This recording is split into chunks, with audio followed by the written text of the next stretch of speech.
64 million mosquitoes are set to be released across California and Florida. And you might be surprised to hear who is behind this. Google, of all companies, has applied for a permit to introduce a new population of mosquitoes into the wild in order to wipe out the disease-ridden population. Well, the US about to have a mosquito civil war on their hands. Now, at first, this sounds absolutely insane, right? But Google thinks this is a good idea because these mosquitoes in particular have two secret weapons. The first being that they're all male, and fun fact, males don't bite humans, so they can't spread disease further. That also does kind of mean that the civil war is going to be male versus female to make things even crazier. And secondly, these mosquitoes will carry a naturally occurring bacteria called Wolbachia, which essentially makes them sterile and unable to reproduce with the female mosquitoes. Damn, they really got the bros locked in on this battle. So the idea is that over time, the species responsible for spreading deadly diseases like dengue fever, Zika virus, and other West Nile viruses could be dramatically reduced without the need for toxic pesticides. But I know you're probably wondering, Google? Why is my search engine now starting mosquito civil wars? Well, in short, the answer is because they are one of the only companies in the world to have the budget, the ability, and the technology to pull off something like this. And of course, money spent on health takes up about 10% of global GDP. That's about $10 trillion a year. So if Google's technology can reduce global health costs, save lives, while also getting themselves into a big new market, well, sure, that's part of it too. But what do you guys think? Will the public trust a company like Google with an endeavor like this or not? I will tell you right now, Lord knows I don't. But yo, we are live. Yo, this is Set with Set Media, guys, and I'm back with another one for you. All right, guys, we're about to go ahead and get right into the media analysis because this guy crazy. So pretty much the ceasefires broke down because Israel does not want to stop attacking Lebanon. And, well, Iran walked out because of these attacks on Lebanon. And also they want Israel to stop their operations in Gaza when it comes to, you know, bombing the Palestinians in their attempt to eradicate Hamas. But let's get right into it because, well, Axios came out with an article saying that Trump was pretty furious with Bibi with once again getting in the way of a deal. But let's get right into it, guys. And don't forget to smash that like button. Appreciate the support. The big question with Iran is what now and what next? Iranian state media is signaling that talks to end the war are now back on track. That's just after reports that Iran had suspended talks with the United States over Israel's offensive in southern Lebanon. And according to Axios, President Trump just yesterday unloaded on Israeli Prime Minister Benjamin Netanyahu over this, with expletives flying over the phone. Axios reports that Trump demanded that Netanyahu back off his plans to take his attacks and offensive against Hezbollah straight to the center of Beirut. A U.S. official summarized the call this way to Axios, that Trump told Netanyahu, quote, "You're effing crazy. You'd be in prison if it weren't for me. I'm saving your ass. Everybody hates you now. Everybody hates Israel because of this."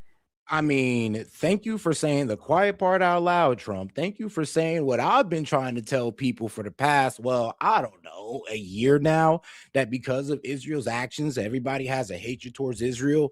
And thing is, not even all of Israel's fault. It's their leadership, which is Bibi. So the problem is that Bibi want constant war in the Middle East. He dragged us into war with Iran. And the thing is, Trump is saving his ass because he's the one out here asking for Bibi to get pardoned for his corruption and bribery crimes. So, yeah, Trump got a point. Without him, his ass would be in jail where he belongs. Everybody hates you now. Everybody hates Israel because of this. Joining us now is one of the reporters who broke this news, global affairs correspondent for Axios, Barak Ravid. Quite the read, Barak, of course, and quite the call. I mean, is this how these two leaders speak to each other often?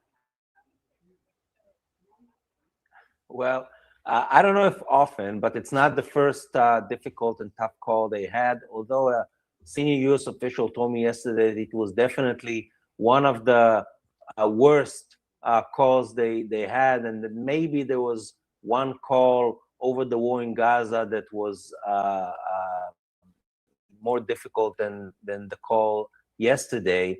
And I think what led to this is a growing feeling that the president had that Netanyahu is out of control. I heard this from several of the president's people. I mean, him and his entire cabinet, like his foreign minister came out and said that, yo, no, we're not accepting the deal.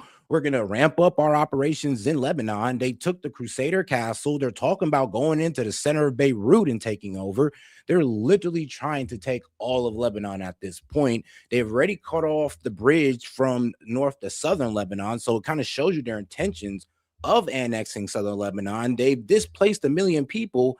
And yeah, all of this is being shown on the world stage, and it just makes us look terrible.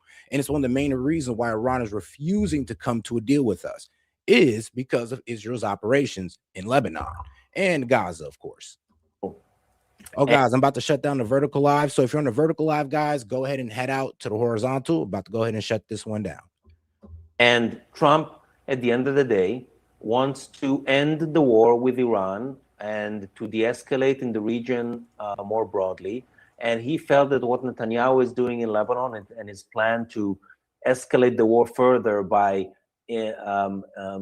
expanding the Israeli ground operation in southern Lebanon and by going on a massive bombing campaign in the center of Beirut, knocking down buildings, that is disproportionate, and that would cause an escalation that would undermine what the president was trying to do with getting a deal with Iran. I think this is how the president went in to this call yesterday with Netanyahu, yesterday around noon, and he told Netanyahu that he needs to stand down and that he needs to understand that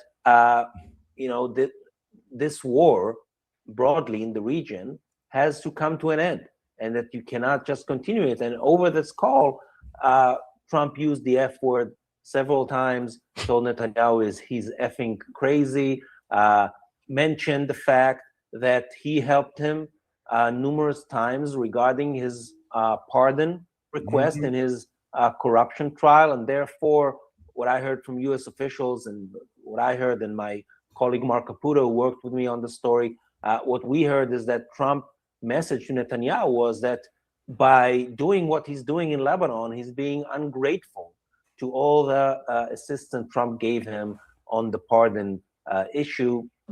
And I think this is also what led to the mention of, if not for me, you would have been in prison by now. That's the fact. That does sound very Trump-esque of saying you've been. No, that's literally the facts. Actually, if it wasn't for the U.S. in general, this guy would be in jail. Like, he's supposed to be in jail for war crimes, but since the U.S. protects him, he never gets brought up on them.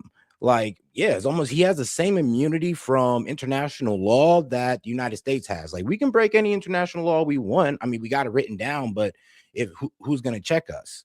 And that's the same thing with Israel. They got the same protection. I mean, I guess the same status that we got. They can do whatever they want out there on the global stage, and who's going to check them?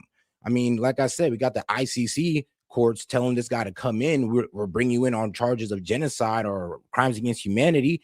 And he completely ignores it. And I'm telling you, no other country outside of United States, Russia, China, and Israel can do that. Grateful, or shown you're grateful enough.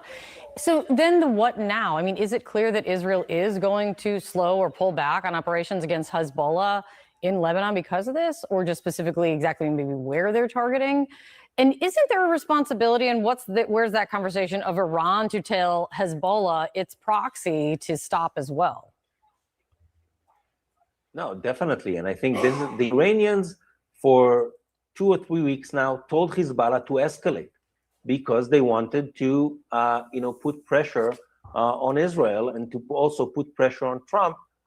And this is why we saw Hezbollah escalating. On the other hand, once Israel escalated its response, the Iranians came to the U.S. and said, oh, if they're escalating, we're out. We're not talking to you anymore. I think this was part of this Iranian maneuver to try and, because the Iranians, at the end of the day, they want a deal to end the war, and they want it on their terms. And I think they thought that through Lebanon, through putting pressure through Lebanon, they would get better terms or would get Trump closer to where they are. But I think now the question is what happens. So the ceasefire at the moment, we had numerous announcements on the ceasefire.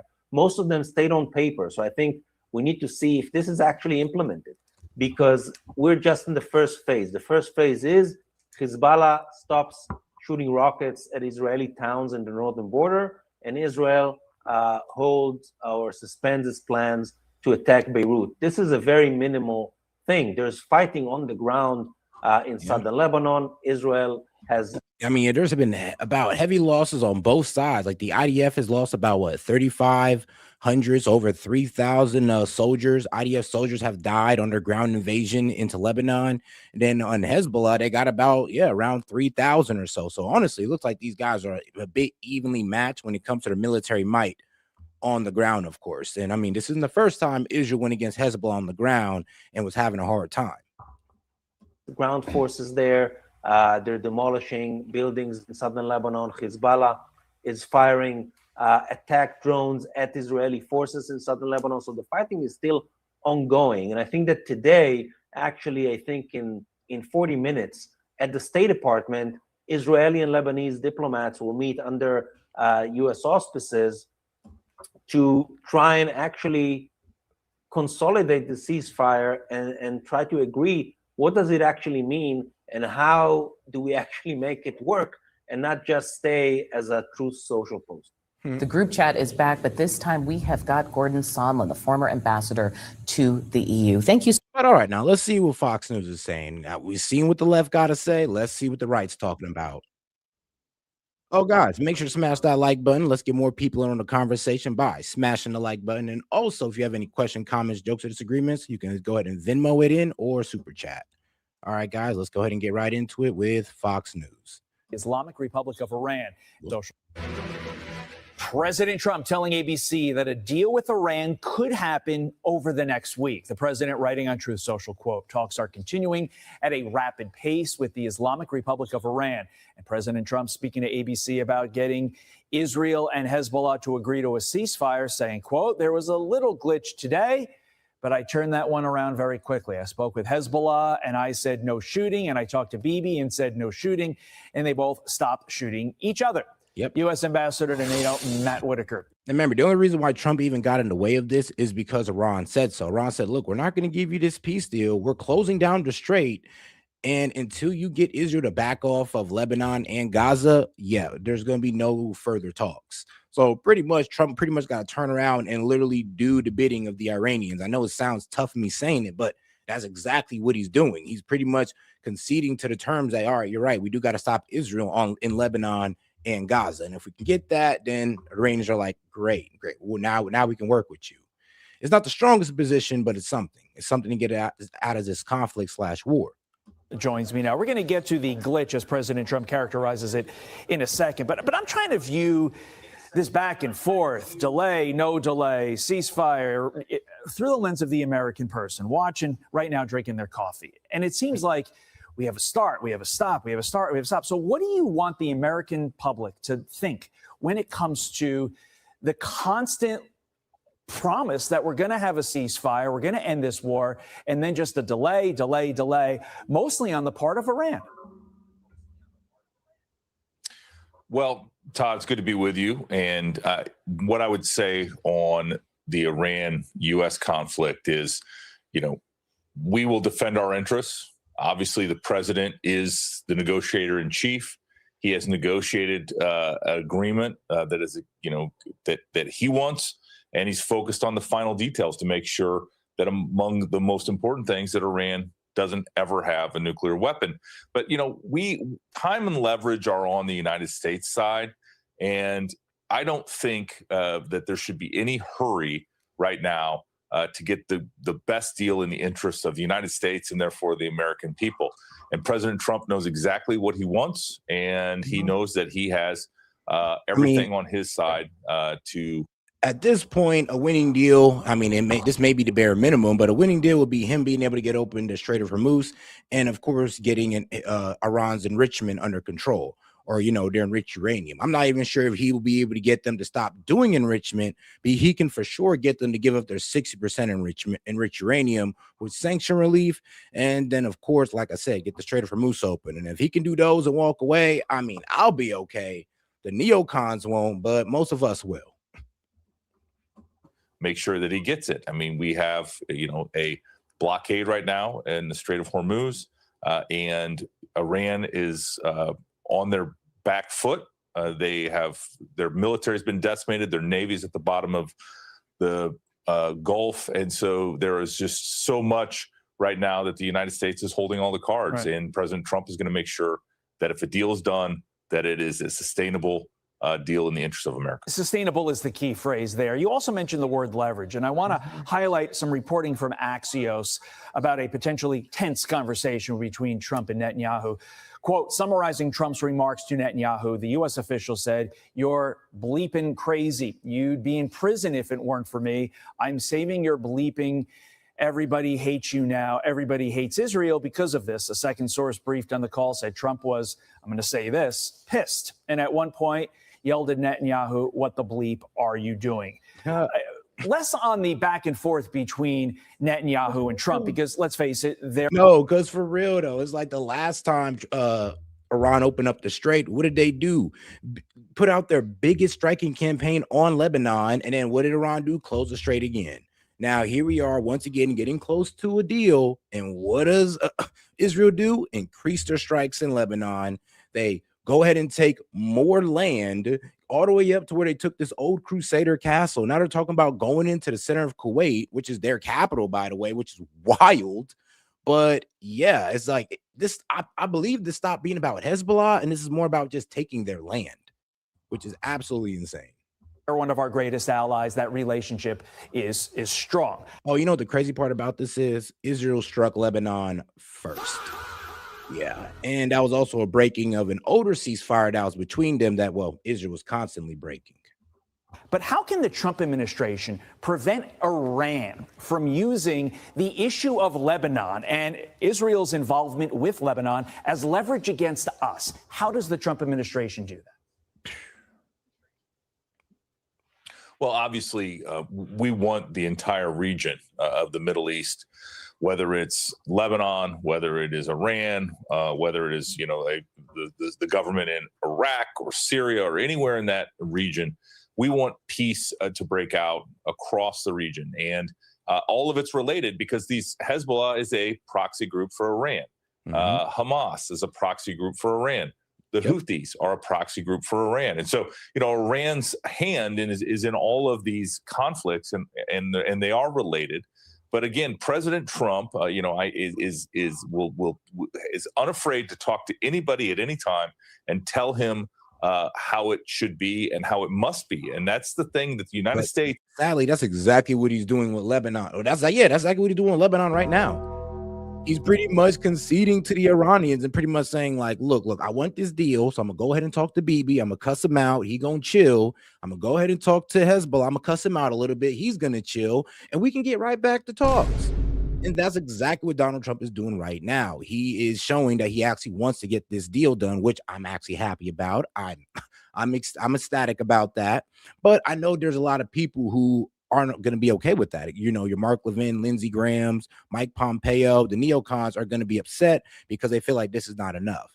And to answer his question on, well, how do we keep Iran from continuously using Lebanon as, a stopping point for the deal? Well, we got to take away their leverage.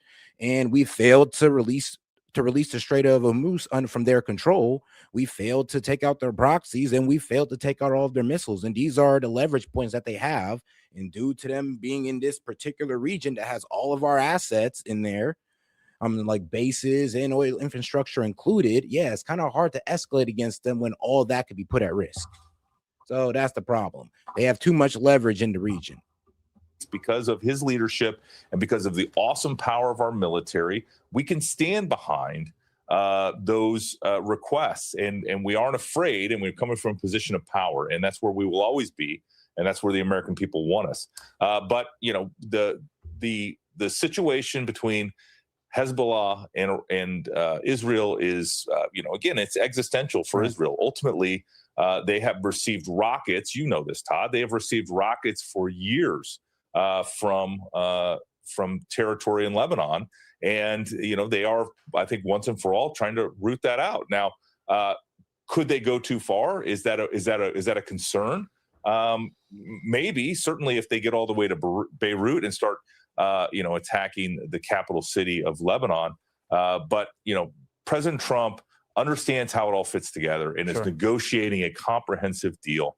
If the Iranians want to include the Hezbollah issue in that, and it can be negotiated, then I'm sure President Trump will find a way to include that. But again, he holds all the cards, and he's going to decide the deal that is going to be on the table and accepted. As the U.S. ambassador to NATO, we would be remiss if we did not ask you about this quickly. President Trump reportedly telling Turkey and its president Erdogan that he plans to visit their country for a NATO summit in July. This is a big NATO summit. What would President Trump's presence in Turkey at? Israel's not going to like that too much, since Israel's considering Turkey the new Iran. So I'm not sure how, how well that's going to go over. I'm pretty sure as soon as he goes to Turkey, you're going to have Laura Loomer spazzing out, talking about the Muslim Brotherhood is centered in Turkey. We must break our relationships in NATO with Turkey. Like, I promise you guys, look, they're already saying it, that Turkey's going to be the new Iran.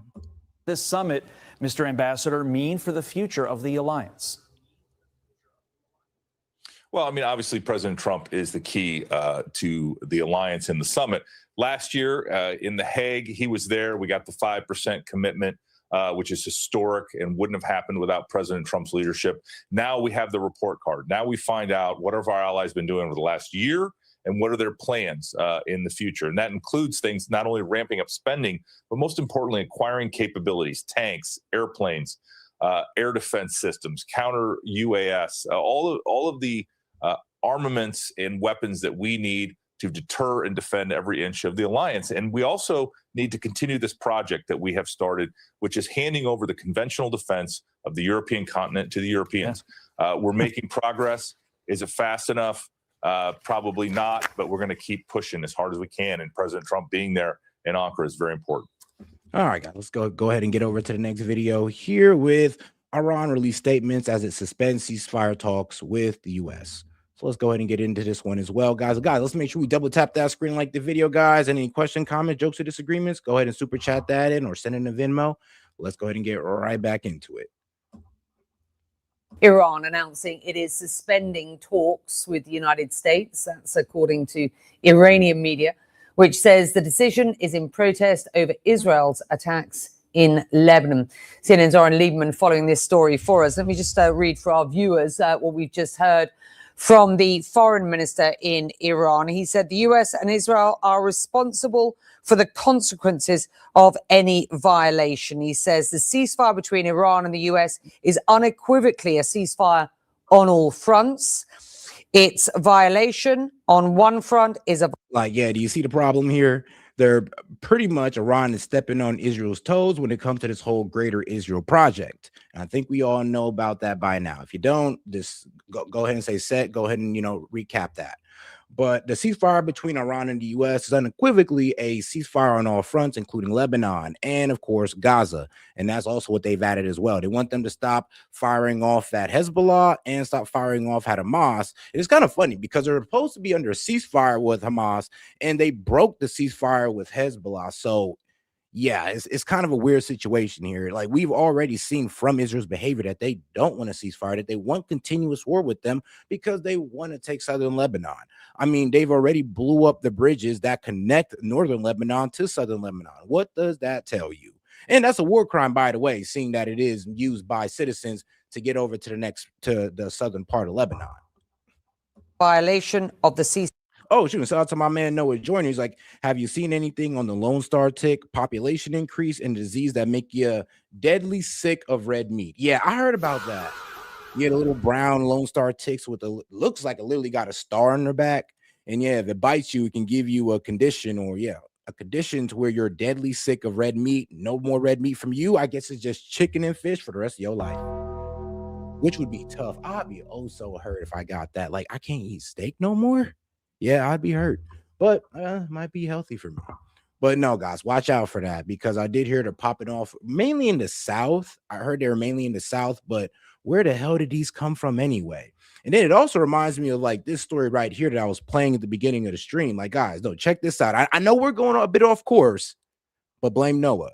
But check this out. 64 million mosquitoes are set to be released across California and Florida. And you might be surprised to hear who is behind this. Google, of all companies, has applied for a permit to introduce a new population of mosquitoes into the wild in order to wipe out the disease-ridden population. Well, the US are about to have a mosquito civil war on their hands. Now, at first, this sounds absolutely insane, right? But Google thinks this is a good idea because these mosquitoes in particular have two secret weapons. The first being that they're all male, and fun fact, males don't bite humans, so they can't spread disease further. That also does kind of mean that the civil war is going to be male versus female to make things even crazier. And secondly, these mosquitoes will carry a naturally occurring bacteria called Wolbachia, which essentially makes them sterile and unable to reproduce with the female mosquitoes. Damn, they really got the bros locked in on this battle. So the idea is that over time, the species responsible for spreading deadly diseases like dengue fever, Zika virus, and other West Nile viruses could be dramatically reduced without the need for toxic pesticides. But I know you're probably wondering, Google? Why is my search engine now starting mosquito civil wars? Well, in short, the answer is because they are one of the only companies in the world to have the budget, the ability, and the technology to pull off something like this. And of course, money spent on health takes up about 10% of global GDP. That's about $10 trillion a year. So if Google's technology can reduce global health costs, save lives, while also getting themselves into a big new market, well, sure, that's part of it too. But what do you guys think? Will the public trust a company like Google with an endeavor like this or not? I mean, I don't. I sure as hell don't. I still use Google too, but I sure as hell don't trust them to bioengineer mosquitoes. First off, when in God's name did y'all start doing that? Like, I'd expect this shit out of Bill Gates. Okay, cool. But Google, wait, what are y'all doing? When did y'all start doing? But all right, though, let's get back into it. Oh, and shout out to my man Noah. Let me go ahead and give you the celebration. Raise the bar.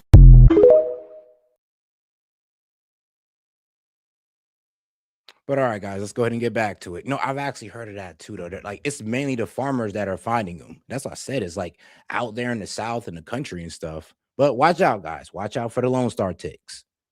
Fire on all fronts.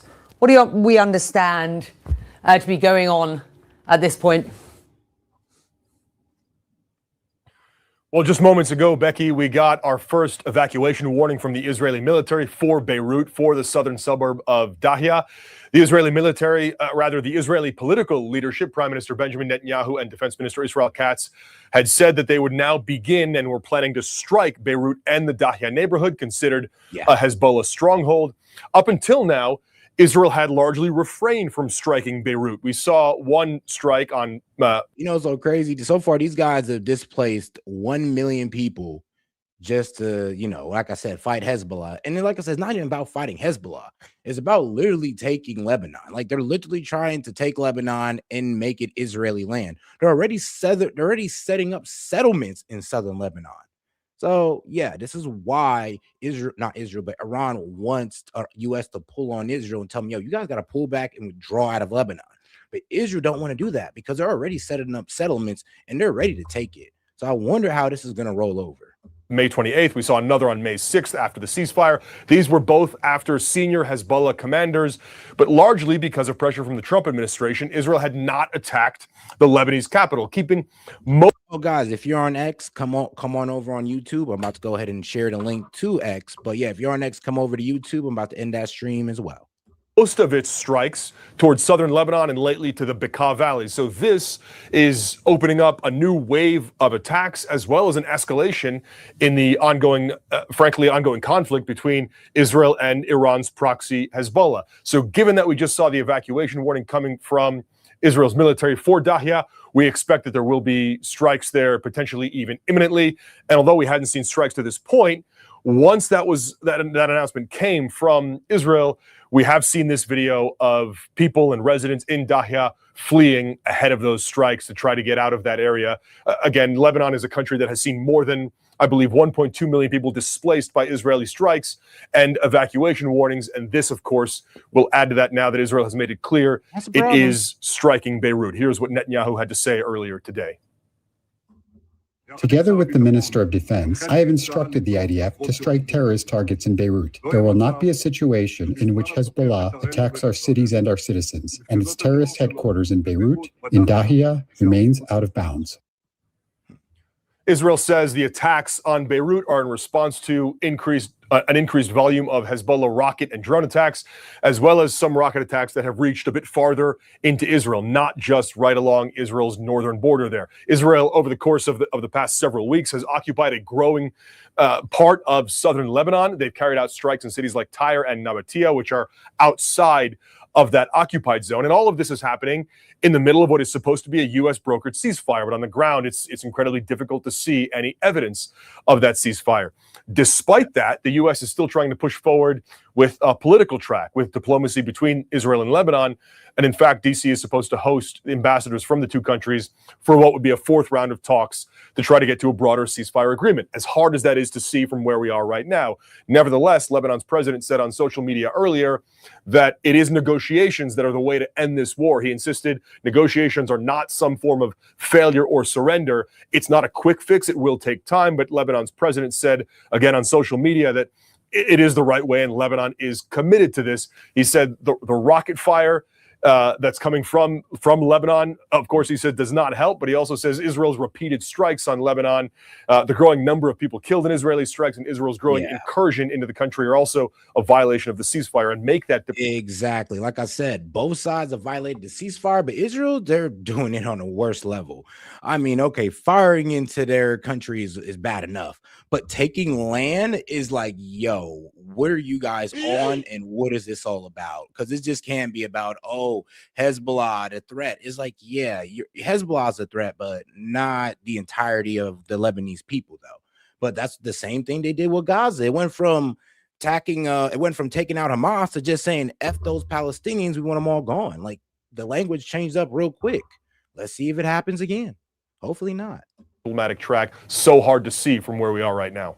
We're following. The U.S. now says Iran fired 2 ballistic missiles at U.S. forces in Kuwait. Both were intercepted, and now Iran says it's suspending talks with the U.S. in protest of Israeli strikes in Lebanon. With us here is CNN national security analyst and former deputy director of national intelligence, Beth Zanner. What's your reaction, Beth, to Iran's latest move to suspend all these talks? Well, we've had now 3 ceasefire violations in the Strait, according to in terms of U.S. strikes and retaliation over the past week since last Wednesday.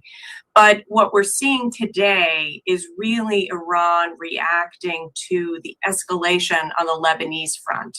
And I don't know if viewers remember or not, but Lebanon and a cessation of hostilities, a ceasefire in Lebanon was supposed to be part of this package deal with the ceasefire that's going on in Iran, between the United States and Iran. And at the same time, the Lebanese front has really been heating up. And during this whole ceasefire period, the Israeli Defense Forces have killed 800 to 900 Hezbollah fighters. They have struck Beirut, and today Netanyahu announced they're going to strike. Now, it's way more than that. Their reports are behind. It's way more than just 900 Hezbollah fighters. Like, the numbers are literally like in the the thousands. It's in the thousands on both sides. Like, the IDF done lost over 3,000, and so has Hezbollah. So it's a very brutal ground game they're playing. Oh no, and this is boots on the ground, guys. No, Israel literally put boots on the ground in Lebanon. That's how you know they're serious about taking it. Beirut again. Lebanese are driving out of that southern part of Beirut, which is Hezbollah stronghold. And so there is a lot going on in that front, and it's a key barrier to getting an agreement now. Well, given all these developments, Beth, could we see a return to all-out fighting right now between the U.S. and Iran? We can't rule it out. I think at this point, Iran is using what it has is real leverage, right? Iran has always had the leverage that we don't want to admit that they have. And you're like, Seb, well, what leverage does Iran have? Well, I'm gonna tell you once again, the Strait of Hormuz that controls what? more than just 20% of oil, but a whole lot of fertilizer as well goes through the strait. So not only if the strait remains closed, not only will gas prices continue to rise, but food costs will rise as well. And then let's not forget about their proxies. They can always set off the Houthis and tell them to close down the Red Sea with their missiles, which they can. And then let's also not forget about their missiles and drones that they could fire off into energy infrastructures and water desalination centers throughout the Middle East. Basically just hitting the Gulf countries and pretty much ruining our energy infrastructure. Because I'm gonna be real with you guys. Remember, these are the guys that hold up our petrodollar. These are the guys that pretty much flood a whole lot of oil into the market so we can keep energy prices low. And if we don't got that, then the global economy low key goes under along with us, sadly. Had leverage on multiple fronts. They added a new one with the Strait of Hormuz, and they have said now publicly that now they could forcibly close the entire strait again, blockade it. Over the last 3 weeks, the United States has helped guide 70 ships through there. That's about 3 a day versus over 100 a day before the war. They're saying. But all right, now I'm glad she touched on that, because let's go ahead and get over to how Iran's ghost fleets keep selling oil despite Trump's blockade. So let's get right into it, guys. This is actually a pretty smooth video. So let's get into it. Make sure you guys double tap that screen and like the video. And let's go ahead and get a reaction to the Wall Street Journal video here.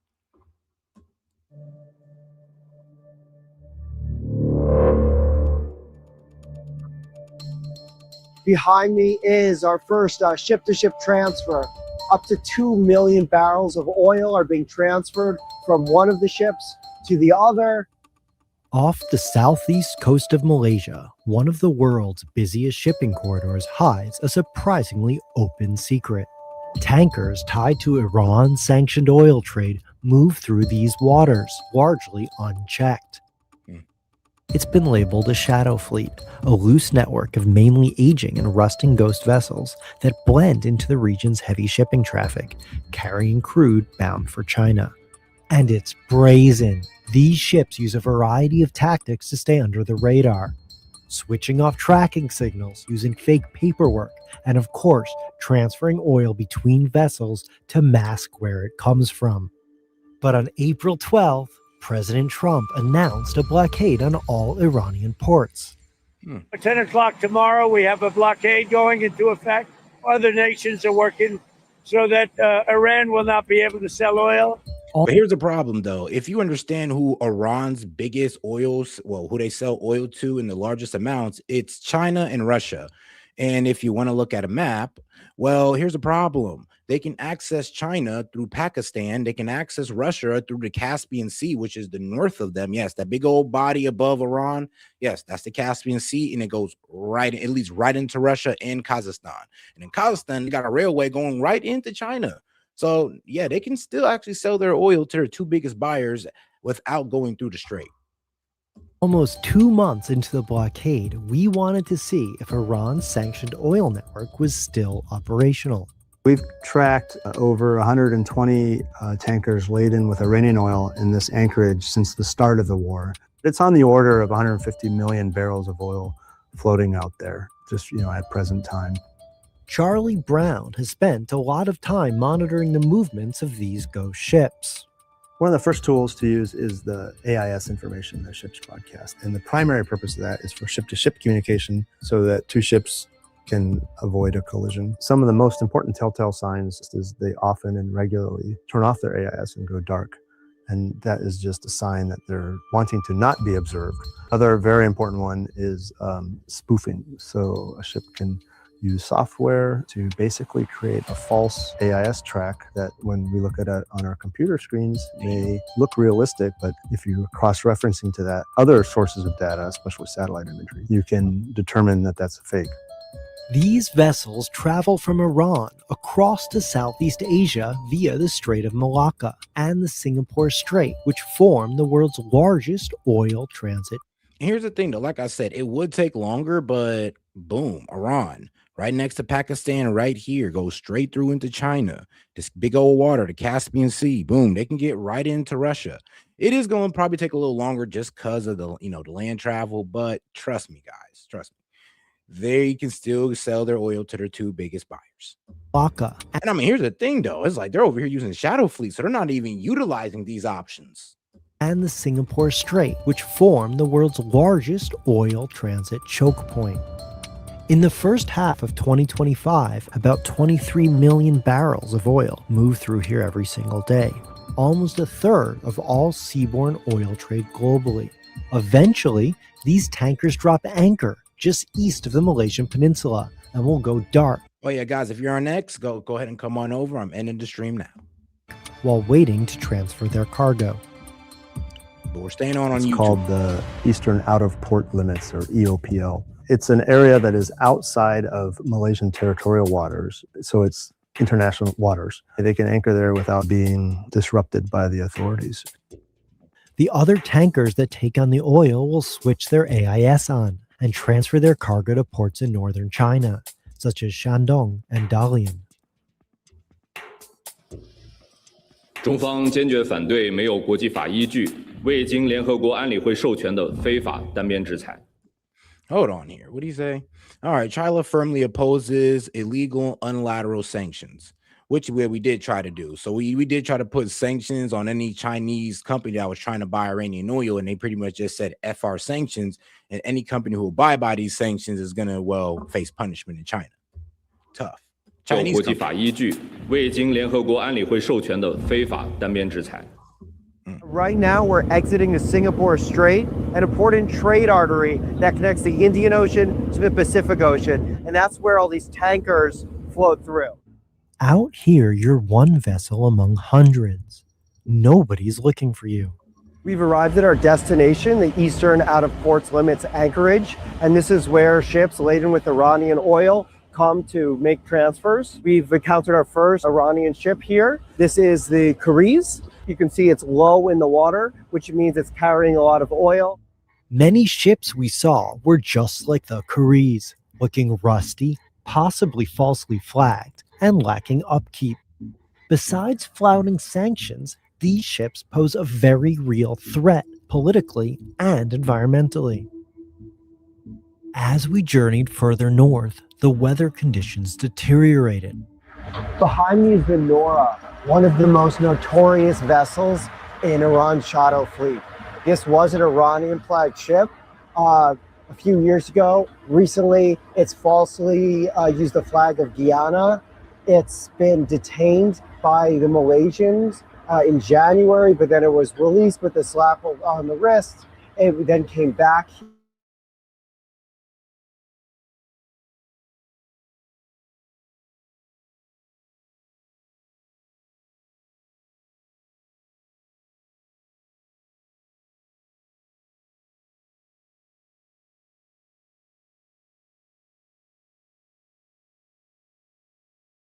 Seems like the paint job hasn't quite.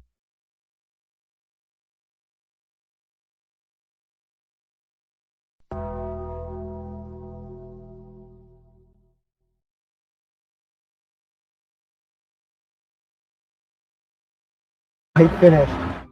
This is this little epicenter of lawlessness where they flout all rules and regulations in order to do transfers and to use it as for floating storage. It's my understanding that Malaysia, Singapore, and Indonesia are well aware of the presence of these tankers. But firstly, the sanctions are unilateral, so they don't apply to those three countries. Secondly, it's in the economic exclusion zone. It's not in their territorial waters, which means that they technically don't have maritime jurisdiction. It's a really complex problem, and this is a solution that's being sought to a new and evolving problem. We've made it to the northern part of the zone now. The weather has cleared up a bit, and behind me is our first ship-to-ship transfer. Up to 2 million barrels of oil are being transferred from one of the ships to the other. Ship-to-ship transfers are perfectly normal and widely used within the shipping community, but they nearly always take place in the port with permission of port authorities because it's quite a specialized and environmentally sensitive action to undertake. If something goes wrong, obviously there's going to be an oil spill. Yeah, but hopefully this video kind of opened up your eyes a little bit to how useless this blockade is. One, they can use shadow fleets. Two, they can go to on land travel and go through Pakistan or go through the water with the Caspian Sea and still able to get to their biggest buyers. So yeah, this blockade is not doing the damage that, well, Donald Trump and Fox News have been telling you. So for it to happen in international waters, that's a deliberate, deceptive practice in order to avoid scrutiny. The United States is trying to choke Iran off from its oil wealth. But what we've seen here is that there are still tens of millions of barrels of Iranian oil on the water. Ultimately, that means billions of dollars flowing back into Iran. The question is, can they sustain the current levels of blockade? That's a question really for the US military, whether or not they want to sustain it. And it's going to be influenced by the geopolitical events and peace talks. For all the surveillance, sanctions, and US pressure, this shadow trade persists through a maritime gray zone stretching from the Persian Gulf to Southeast Asia. And as long as buyers remain, ships like these will keep sailing. And all right, guys, let's go ahead and get into some international news. Oh, and make sure to smash that like button, guys. If you haven't liked the video already, make sure to smash the like button. And if you haven't already, make sure you subscribe to the channel. But all right, guys, let's go ahead and get right into it. US President Donald Trump says talks with Iran are continuing at a rapid pace. In a post on social media, he says Israel and Hezbollah have agreed to, quote, stop shooting. After speaking with Prime Minister Benjamin Netanyahu, Trump wrote this. I had a very productive call with Prime Minister Bibi Netanyahu of Israel, and there will be no... Very productive, AKA, you know, I had to cuss the man out a couple of times. I had to tell him that he's tripping, that nobody likes him or Israel no more because of how he's been tripping in Gaza and Lebanon, and he need to sit his ass down before I just go ahead and let the wolves loose on him. AKA, bro, I will let your people lock your ass up for corruption and bribery and probably let the international courts have your ass too, which I would wish he'd do that already, but hey, a man can only dream. No troops going to Beirut, and any troops that are on their way have already been turned back. Likewise, through highly placed representatives, I had a very good call with Hezbollah, and they agreed that all shooting will stop and that Israel will not attack them and they will not attack Israel. The Israeli Prime Minister Benjamin Netanyahu has provided an update on Lebanon, posting on X. He says, tonight I spoke with President Trump and told him that if Hezbollah does not cease attacking our cities and citizens, Israel will attack terror targets in Beirut. Yeah, but here's the problem, Bibi. You started this war. They didn't start it with you. So trust me, if you calm it down, they'll calm it down. And I'm pretty sure that Hezbollah is not going to attack you guys no more because they take orders from Iran. So if you sit your ass down, Hezbollah is going to sit their ass down. And that's just the fact of the matter there. But I don't think that Bibi wants that. I'm pretty sure he'll try to set up some type of false flag to make it seem like Hezbollah broke it so they're going to resume strikes. Once again, just letting the deal fall apart. Like, he's going to do something. And I hate to say that. I hate to be so negative, but I don't trust this man. He's going to do something to fuck this up for all of us. Parallel, the IDF will continue to operate as planned in southern Lebanon. Qatari diplomats have told Al Jazeera the United States informed Qatar, following call between Donald Trump and Benjamin Netanyahu, that the planned strikes on Beirut's southern suburbs have been cancelled. Ali Hashem has all the latest reaction from this ceasefire might not hold because Hezbollah made it clear through one of his own representatives, Hassan Fadlallah, in an interview with Reuters, that it's either that the whole Lebanese map, the whole Lebanese territories are going to be under the ceasefire or there's no ceasefire. So what Prime Minister Netanyahu is putting on the table and what his defense minister, Mr. Katz, said earlier, that this new equation, Beirut for the northern cities and settlements, this doesn't really match according to what we're hearing from the Hezbollah representatives and also what we've been hearing over the past days, that doesn't match with their conditions. So hence, this could mean that this ceasefire came to life dead. And the fact that President Trump announced it this way is just another repetition of several ceasefires that we've heard of, because we already in Lebanon have a ceasefire in place. There is a ceasefire that was announced by the Lebanese government and the Israeli government. But this ceasefire is not actually practiced. There is a ceasefire, but it's not practiced. So what we are witnessing right now is a situation that's very vague, and this will add to the complexity of the situation here. For now, at this current moment, there are attacks in South Lebanon, Israeli attacks on Lebanese territories, cities, towns, villages, and also Hezbollah launching missiles and drones towards Israeli targets, whether behind the border or within the Lebanese territories. Now let's go live to our White House correspondent, Kimberly Halkett. Kimberly, it appears that PM Netanyahu's comments are contradicting what we heard from Donald Trump earlier, right? That's absolutely right. What it appears is that there's not only public.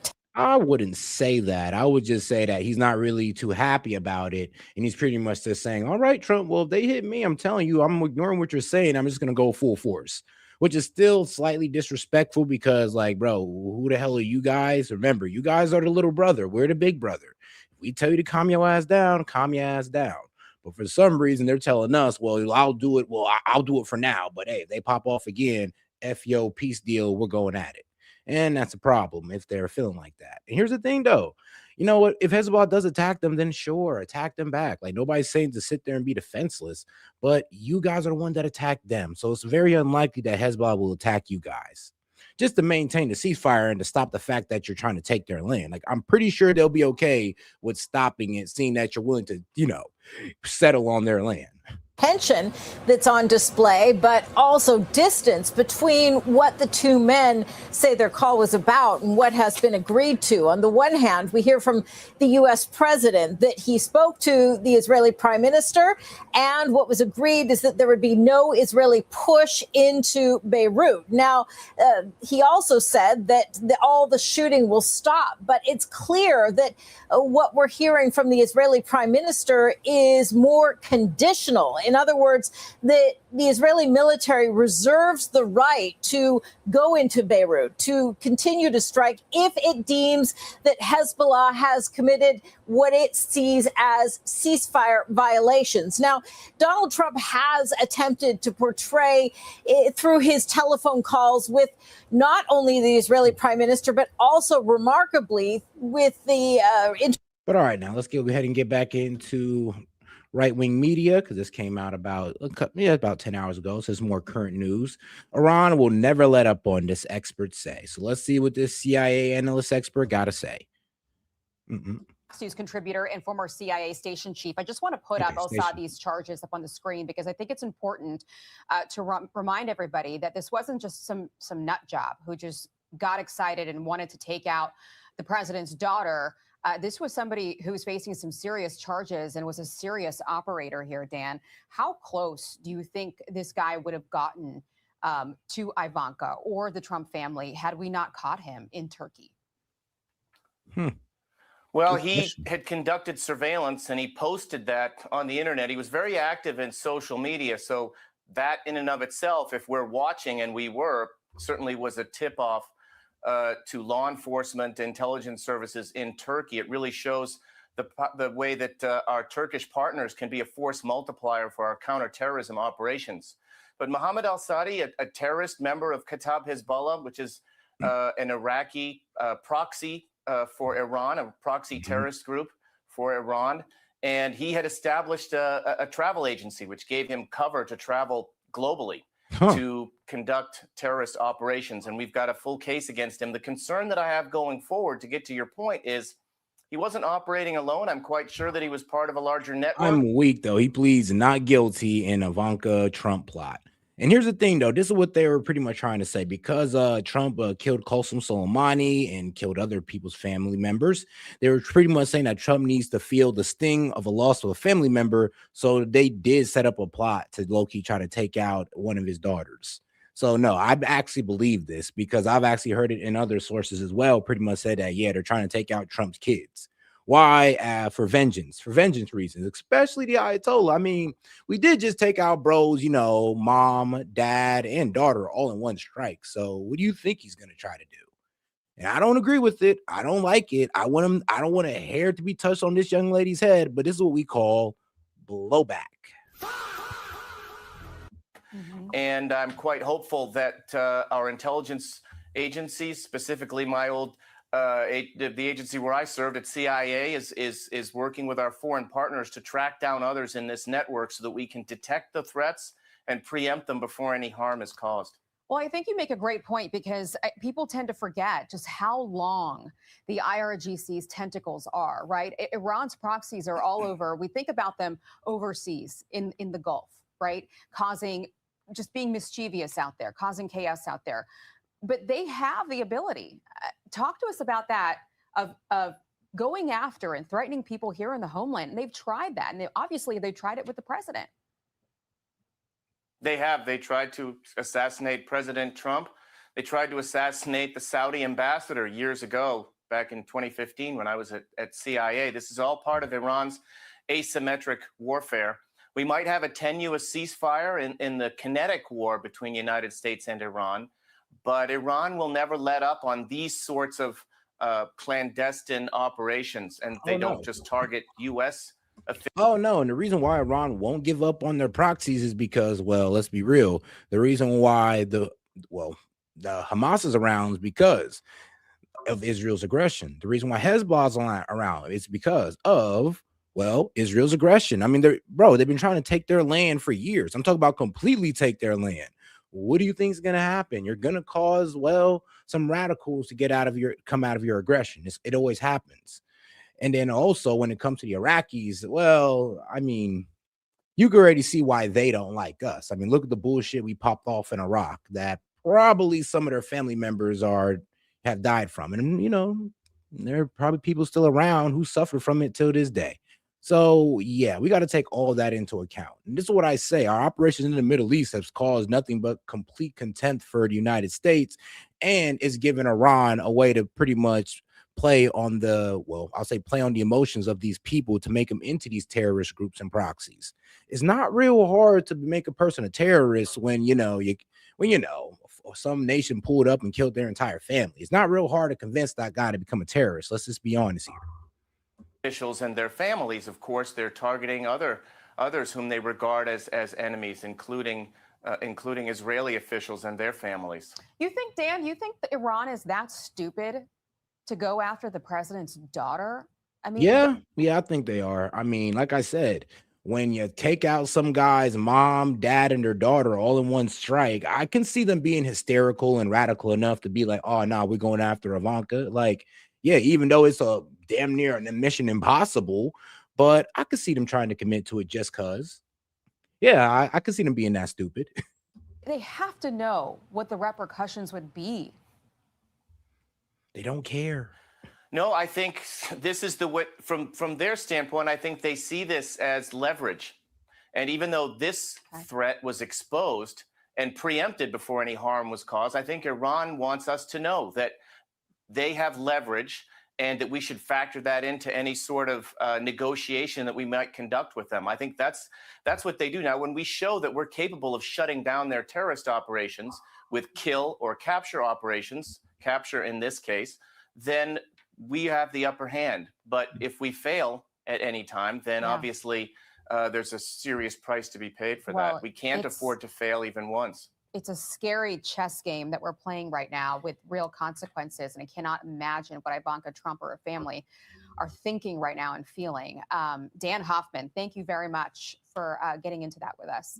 Thanks. Great to see you. All right, guys, let's go ahead and get over to the next video here because we're going to see how Fox News covers, Trump announcing a ceasefire between Israel and Hezbollah. And like I said, this came out about 5 hours ago, so still somewhat current news. Let's get right into it. President Trump sees a light at the end of the tunnel when it comes to peace talks with Iran. So this coming after the president reportedly had a heated conversation with Israel Prime Minister Bibi Netanyahu. Trey Yinks is live in Tel Aviv with the details for us. Trey. Yeah, hey guys, good morning. President Trump indicated that a broader deal with Iran could be closed as early as this week, telling a reporter yesterday, quote, "I think you're talking about over the next week. I still have to get a few more points. As the president works towards a deal with Iran, he was able to de-escalate the ongoing conflict between Israel and Hezbollah, getting on the phone with both sides. The president said on Truth Social, "I had a conversation with Bibi Netanyahu today, asking him not to go into a major raid of Beirut, Lebanon. He turned his troops around. Thank you, Bibi. I also had a conversation with representatives of the leaders of Hezbollah, and they agreed to stop shooting at Israel and its soldiers. Likewise, Israel agreed to stop shooting at them. Let's see how long that lasts. Hopefully it will be for eternity." Axios reports the call between Trump and Netanyahu was tense, saying in a piece posted yesterday, quote, summarizing Trump's remarks to Netanyahu, the U.S. official said, "You're effing crazy. You'd be in prison if it weren't for me. Saving your A. Everybody hates you now. Everybody hates Israel because of this." A second source briefed on the call said Trump was pissed and at one point yelled at Netanyahu. You know, I wonder how the pro-Israel guys are going to take this, because they be glazing the hell out of Netanyahu, called he's a war hero. He's really a man of his people, even though he's been throwing his people into constant conflict and getting them killed. But he's a war hero. He's a hero, guys. Right. So yeah, I wonder how that's gonna go over, because they glaze this man 24/7, and Trump is coming at his neck pretty hard and pretty much telling the truth. And what I've been trying to tell you, everybody's sick of this guy Bibi. Like, I'm gonna be so honest with you. Like, I'd be sick of him too. Well, I've been sick of him, but if I was Trump, I'd have been sick of him too. I'm like, bro, you dragged me into a war on bad information. Now we're in this terrible position. And here's the thing: you don't even want to take accountability by just backing off of Lebanon and helping me get out. And then you're trying to stop it. You're trying to stop the peace talks from the terrible idea of this war that you dragged us into. And now you're stopping us from getting out. Oh yeah, I'd be cussing this man out too. I'd damn near be threatening to, I ain't gonna lie, strike him. I'm not even gonna lie to you. I'll threaten to strike Netanyahu. Be honest with you. Because I'm like, I think that's the only thing that's gonna get him to stop. And if the president was to ever show more harsher position towards Israel, people would feel more comfortable, with this whole, oh, Trump is being controlled. People would kind of let that go a little bit more. Actually, people might let it go through these statements right here, because you know what they say, he's subservient. He would never talk like that to Bibi. When he called Bibi on the phone, he called him like, yes, daddy, like, stuff like that. What the F are you doing? At this moment, Israeli troops remain in southern Lebanon, and overnight there were a few sirens in northern Israel from Hezbollah rocket and drone attacks, as well as a small number of Israeli strikes in Lebanon. The Iranians are watching closely the unfolding exchange of fire and words, with Iran's foreign ministry spokesperson saying this. An obvious reason for the escalation and the atrocities by the Zionist regime over recent days in Lebanon is to destroy even the slightest possibility for the ongoing diplomatic process to lead to improvements in the situation. And again, the U.S. is responsible for this. We can't. Yeah, I'm gonna be real with you. One, we started this war. We let Israel drag us into it. And here's the funny thing is, like, while they go ahead and barely half-ass us on Iran, they're putting boots on the ground in Lebanon. And that's the craziest part. That's why I told you that Israel would never put boots on the ground with us, because they're too busy trying to take Lebanon. Consider the U.S. and the Zionist regime as two separate agents. The Iranians have a lot to say. The reality is their economy is suffering due to the ongoing U.S. naval blockade of Iranian ports. Guys, it's kind of ironic. No, it's not because of the blockade. It's because of the sanctions. Yeah, it's because of the sanctions and Scott Besson. He pulled some economic levers that pretty much destroyed their currency. Because what was it? For $1, you get 1.7 million rial, which is the Iranian currency. When back in 2015, for every dollar, you'd get 3,200. Well, not 3,200, but 32,000. So yeah, it went from 32,000 per dollar to 1.7 million per dollar. Yeah, and that comes up to about 77.2% inflation. Like, Jesus. And we over here start shaking in our boots over 4%. You view it, Trey. It looks like Hezbollah, when their war started, they're the ones who started launching rockets in Israel. And the only reason Israel's in Lebanon is so they could get into the northern part of their country, because that's where Hezbollah was lobbing rockets into their country. If there were no rockets coming from Lebanon, Israel would be perfectly happy to let Lebanon. Yeah, no, bro, that's not what happened, though. The problem is rockets went into Lebanon first. Israel broke the ceasefire with Lebanon. So to sit there and pretend like Hezbollah was the aggressor in this, no. At the same time that things popped off with Iran, Israel took it upon themselves to go and attack Lebanon first. So no, it's not about if Hezbollah can keep them hands to themselves. It's Israel who needs to keep them hands to themselves. Live in peace. Don't you agree?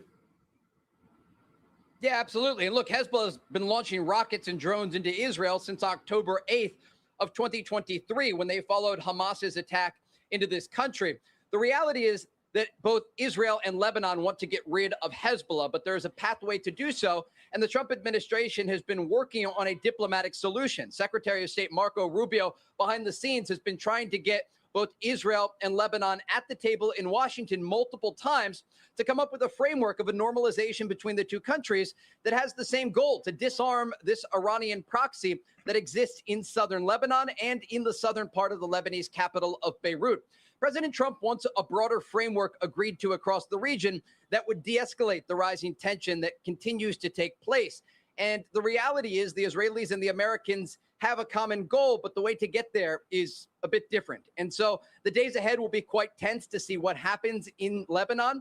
We understand that Hezbollah wants to continue. Oh, guys, you got any questions, comments, jokes, or disagreements? Make sure to super chat it in to support the show, or send a Venmo.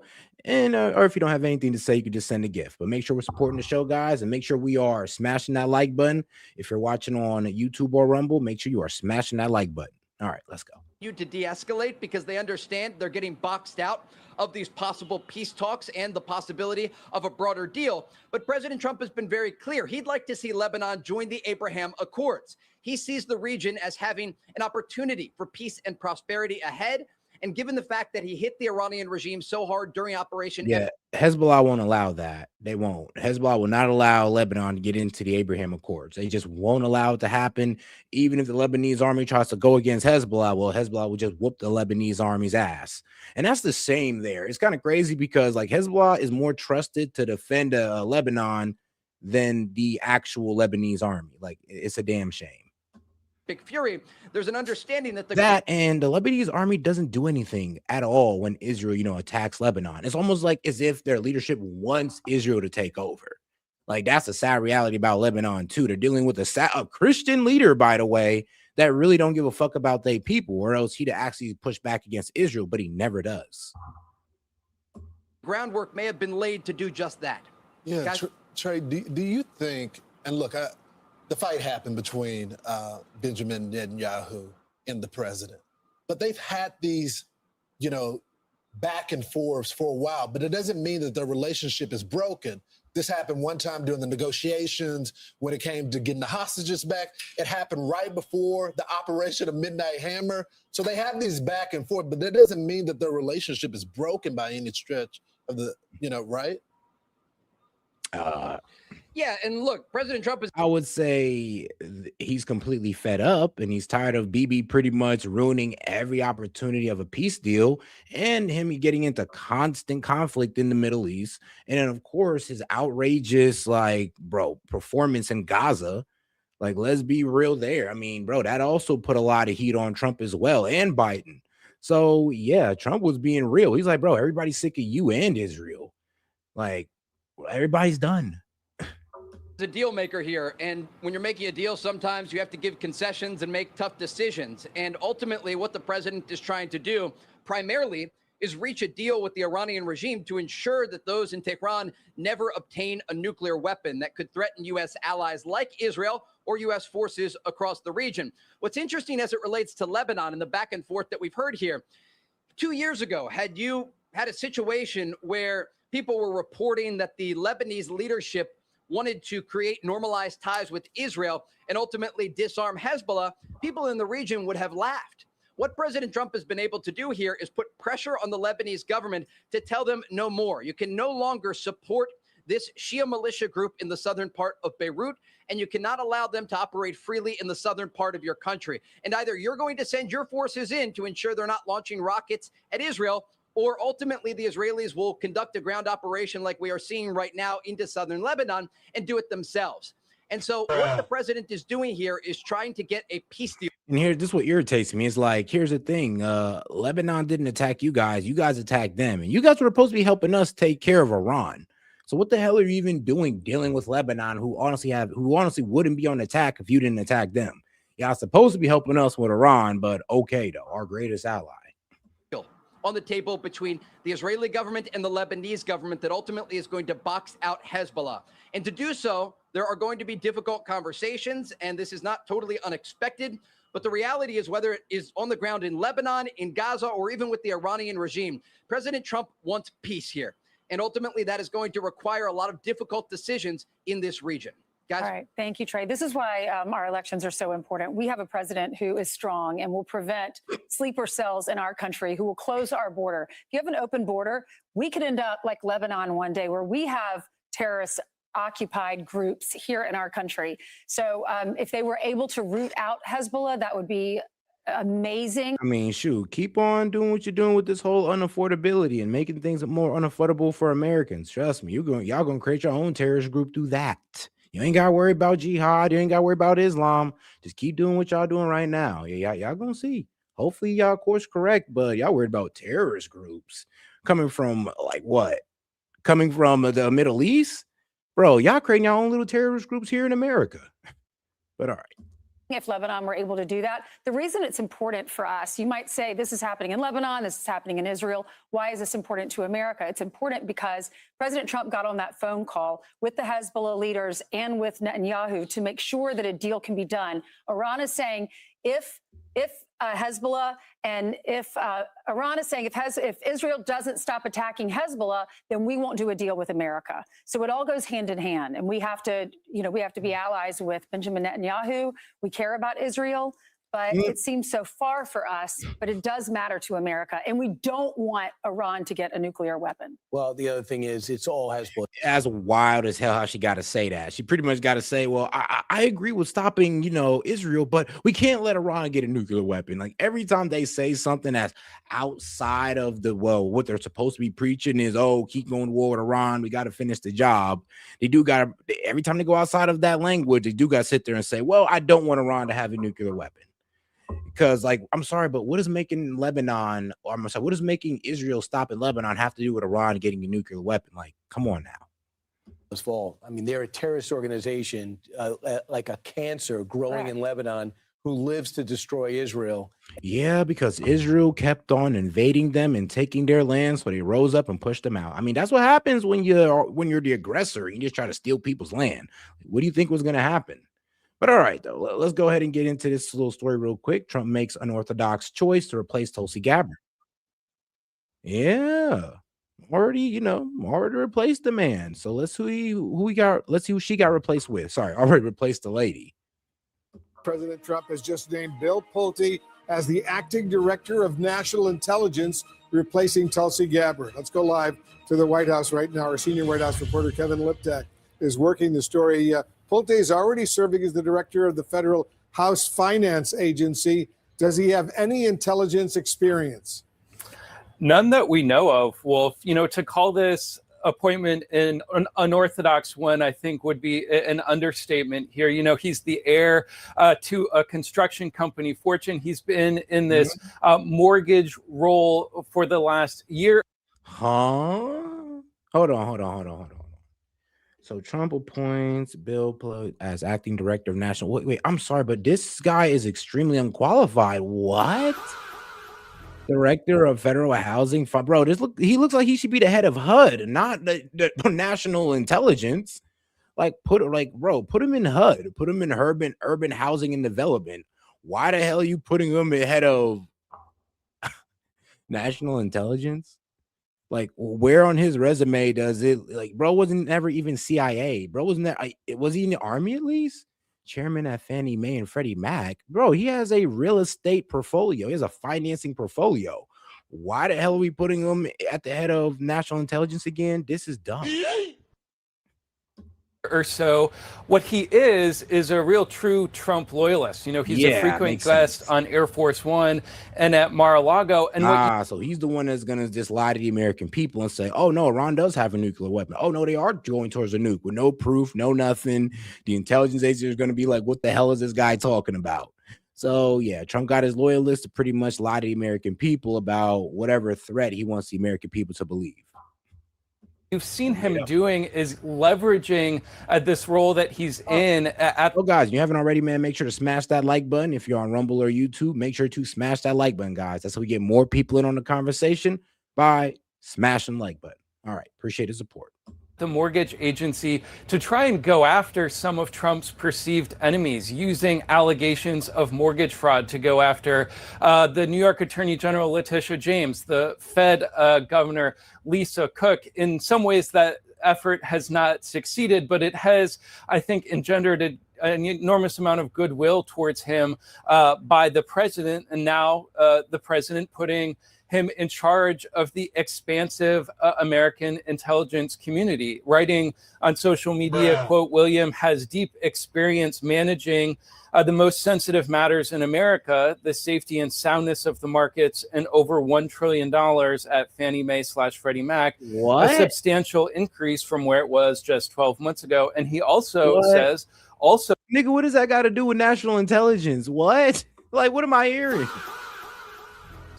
Hold on, man. Hold on. Let me see. Let me see. I gotta look this guy up my damn self. Chairman of Freddie Mac. So let's see here. This guy Bill, our guy Bill. William. Okay, so his first name is William John Blythe or whatever. He's an American businessman who has served as the director of the Federal Housing Finance Agency and chairman of Fannie Mae and Freddie Mac since 2025. Let's see here. On June 2nd, 2020, he was nominated by President Trump to replace Director of National Intelligence Tulsi Gabbard, which is retarded. But what is his resume here? No, let's go to. I'm gonna go to Wikipedia and we're gonna break this guy down here, because who the hell is he for him to be replacing Tulsi Gabbard? And he has a finance background, not an intelligence, not a military. Like, what is this man Trump thinking? So surprisingly, that he will continue in that job even as he is now going to be appointed the acting director of national intelligence, essentially suggesting that he will be splitting his time between his current job and what is an enormous position. You know, the D&I position was created after 9/11 to essentially coordinate all of these intelligence streams from the 17 intelligence agencies inside the federal government. And so it's an enormous job, but I also think it signals where the president sees this job heading. You know, he did not necessarily rely on the incumbent D&I, Tulsi Gabbard. Which is absolutely, okay, this is insane. All right, guys, so this is the guy right here, right? All right, acting, they already got it, they already updated. Director of National Intelligence, which is absolutely retarded. But let's get into his career. So he's got his career in private equity, the graduating, intern for Horn Capital Partners, later worked for Petsing Capital Partners. Let's see here. He founded an investment firm, which is Applied Capital. I'm gonna figure out how to say his last name later. But the company had 200 employees and US 30 million in revenue. Okay. So he got his play group, he got philanthropic work and nonprofit work, which, let's see here today, he has inspired. Let me see here. He started using Twitter as a platform for philanthropic efforts. According to Plight, he was inspired during a summer vacation by Andrew Yang and pledged to give $1,000 per month. Okay, so all right. I mean, he's giving out some things, but I'm gonna be real with you guys. Where in the hell in here does it say that he should be like, does he has any background in intelligence or military? Like, what's going on here? Like, okay, director of HUD, sure, but national intelligence, this is just off. Let's see here. I mean, let me see here. And let's see here. The Federal Housing Finance Agency is an independent federal agency in the United States created as the successor regulatory agency of the Federal Housing Finance Board, the Office of Federal Housing Enterprise Oversight, and the U.S. Department of, well, let's not get into the full details of it. But, I mean, yeah, according to this, management style, Trumpian policy by tweet. So he's definitely a Donald Trump fan. Yeah, I'm be real with you guys. There is nothing on here where it says this guy has any background in intelligence. He's definitely a Trump loyalist. He's just there because he's going to be a yes man, pretty much. For intelligence matters, he has relied on the CIA director far more for those subjects. Instead, he looked to her to sort of go after some of his obsessions, whether it's to try and advance claims of voting fraud, whether it was to try and downplay allegations of Russian election meddling. This, I think, suggests that the president will put in this position someone who has gone after this retribution campaign, who has advanced some ideas of vindication against some of his enemies. He doesn't say whether he will be appointing him to the permanent job, but because Bill Pulte was already approved by the Senate for his current job, he will be able to stay in this position for quite some time. Kevin, has the White House explained why Pulte is the man who should be in charge of the U.S. intelligence community? The Director of National Intelligence, as you know, and as you correctly point out, oversees the CIA, the DIA, the Defense Intelligence Agency, all the intelligence agencies in the military, at the State Department, INR, Intelligence and Research. What qualifies him to do that? The only qualifications that the White House has specified is what President Trump is pointing out on his Truth Social, which is what he calls experiencing managing the most sensitive matters in America. Now, what he's managing are these mortgage agencies. You know, his current position really sort of involves ensuring that the mortgage market remains sound. You know, how that is relevant to this intelligence job, we don't have a firm explanation for that quite yet, but I do think you can read into what Pulte has used his job to do as how President Trump views the DNI position. He has used his access to the mortgage information in his current position to go after Trump's perceived enemies. And I don't think it's a stretch to suggest that he would use his access as the intelligence director to also potentially advance the retribution campaign. That has been sort of the most prominent way that we have seen Bill. Yeah, I'm be real with you. This is a bad idea. This is a terrible idea. They're about to chew Trump out just for appointing this guy because he has no background. I mean, like, bro, I remember when the Democrats were trying to call Pete Hegseth, you know, oh, he's not fit for the job and then all this good stuff. And I'm just like, you know what? You're right. He may never had a military leadership position, but at least he was in the effing military. This guy, bro, he wasn't in the military. He'd never been in intelligence a day in his life. Bro is a finance guy, but we're putting him at the head of national intelligence. What in God's name are we doing? Like, honestly, what the hell are we doing? But all right, though, let's get back to it. This is just ridiculous. Like, come on, guys. Let's just be honest. This is kind of retarded. This is on the lines of retardation. Let's get in. Rubio's been testifying. U.S. Secretary of State Marco Rubio has been testifying before a Senate Foreign Relations Committee.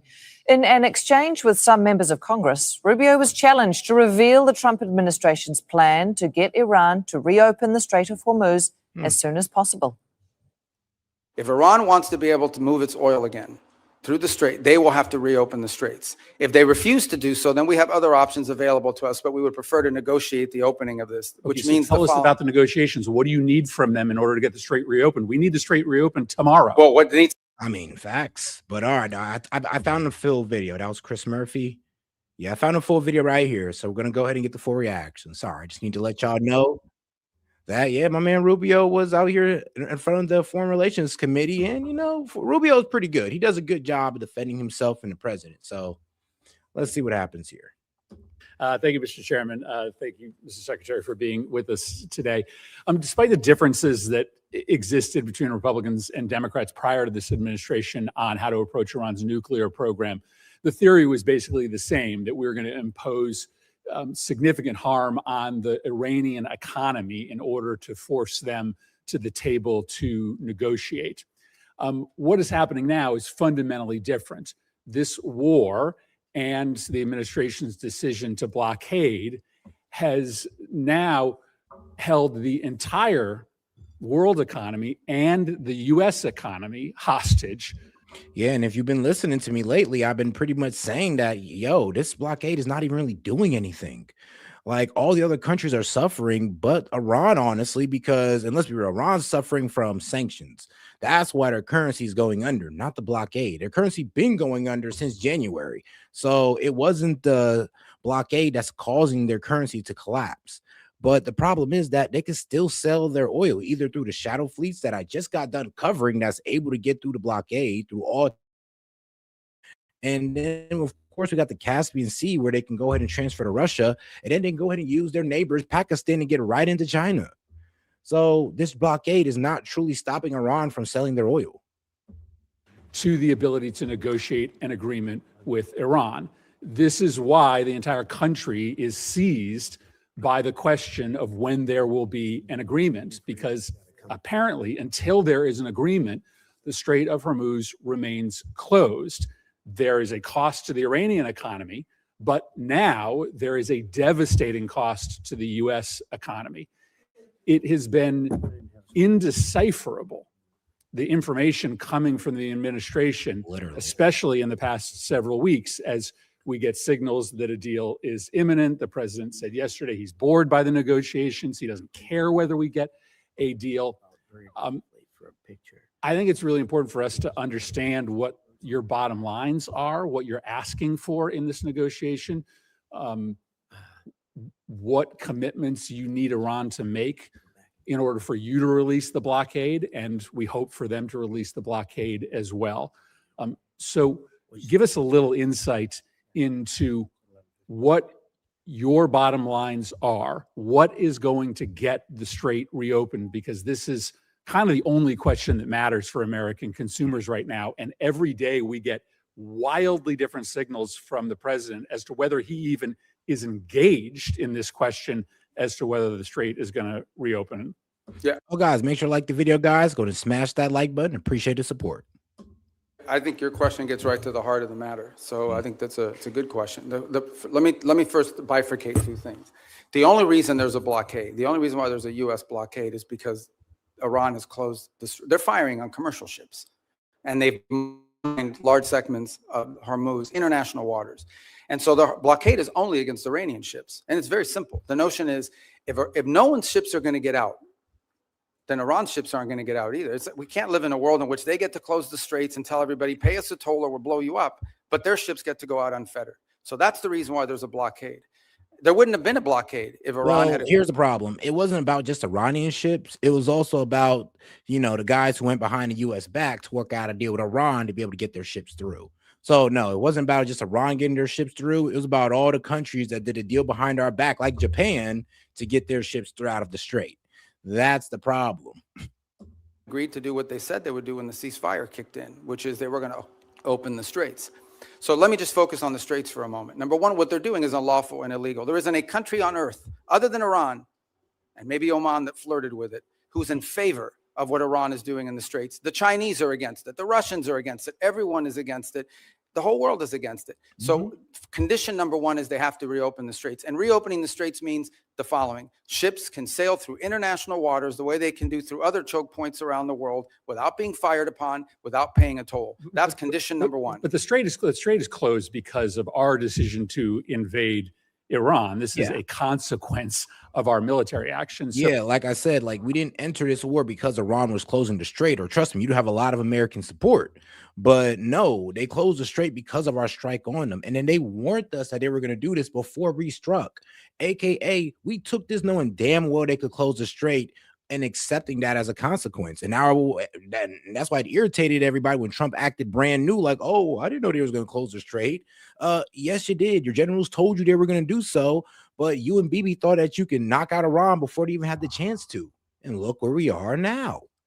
So I guess I'm not interested in litigating that question. We all know why the strait is closed, because you took military action against Iran, and we knew ahead of time that that would be their likely response. The question is, how are we going to get it reopened? Are you going to drive a bargain that is so tough and so hard that the strait remains closed? So how are we going to get it open? The first thing, that is a predicate to anything else happening. The straits have to be reopened. So the way to think about it is this. If Iran wants to be able to move its oil again through the strait, they will have to reopen the straits. If they refuse to do so, then we have other options available to us, but we would prefer to negotiate the opening of this, which means tell us about the negotiations. What do you need from them in order to get the strait reopened? We need the strait reopened tomorrow. Well, what needs to happen is very simple. They need to announce that they will no longer fire on commercial ships that are going through, or threaten to fire on ships, because in many cases, ships just won't move. They won't go, not because they got fired on, but because of the risk of being fired upon. And so they have to announce very clearly, the straits are now open. We're not charging a toll. We will help remove the mines that they put in there. And on ships. But the that go president through. says they also need to make commitments on their nuclear program. That's what I'm asking. Oh, I see what you're saying. What commitments do they need to make in order for the strait to be Well, reopened? the for second our thing they have to blockade agree again? to as part of this is, so in addition to the straits, that's the predicate that opens the door to phase two. Phase two is they have to commit to very specific negotiations on highly enriched, the disposition of the highly enriched uranium that still is buried deep in a mountain somewhere. They have to agree on negotiating severe and long-term limitations and or cancellation of enrichment activity in their country. In the second phase of negotiations. Well, that would obviously, these are highly technical matters. So I don't think you First. could work those out in 5 days. That would require a team of experts to meet over a 30, 60, 90-day period and work out the details. But they have to commit to their willingness to do that. For example, they have to commit to say, we will dispose of the enriched uranium. And the question now is, what are the mechanisms by which we do so? That can be negotiated. Final question. In order to get to that second phase, are you willing to release sanctions or release frozen money that the United States is withholding from Iran? Right. All right, then you won't get that enriched uranium because that's the only way they're giving it up. Like, actually, now here's the thing, though. They actually did water down their demands a little bit, thanks to, Qatar and the UAE. They walked over there to Iran and got them to water down their demands by saying that, all right, look, can you go ahead and get relief sanctions? That look, they can release some sanctions and you open up the strait. And Iran's like, all right, yeah, we could do that. But the Trump administration don't want to do that either. They don't want no sanction relief, not to open up the strait or to give up their enriched uranium. And that's a problem because they're going to have to concede on that if they want to, get anything done here. Or like I said, they can always go back to kinetic strikes, but nobody wants to do that apparently. Now, everything that's been discussed with them is that any sanctions relief. Oh, guys, like I said, make sure to smash that like button, guys. Appreciate the support. Make sure we are liking the video. Now, remember, sanctions there's international sanctions, there's congressional sanctions, there's executive sanctions. So some we can release and some we cannot.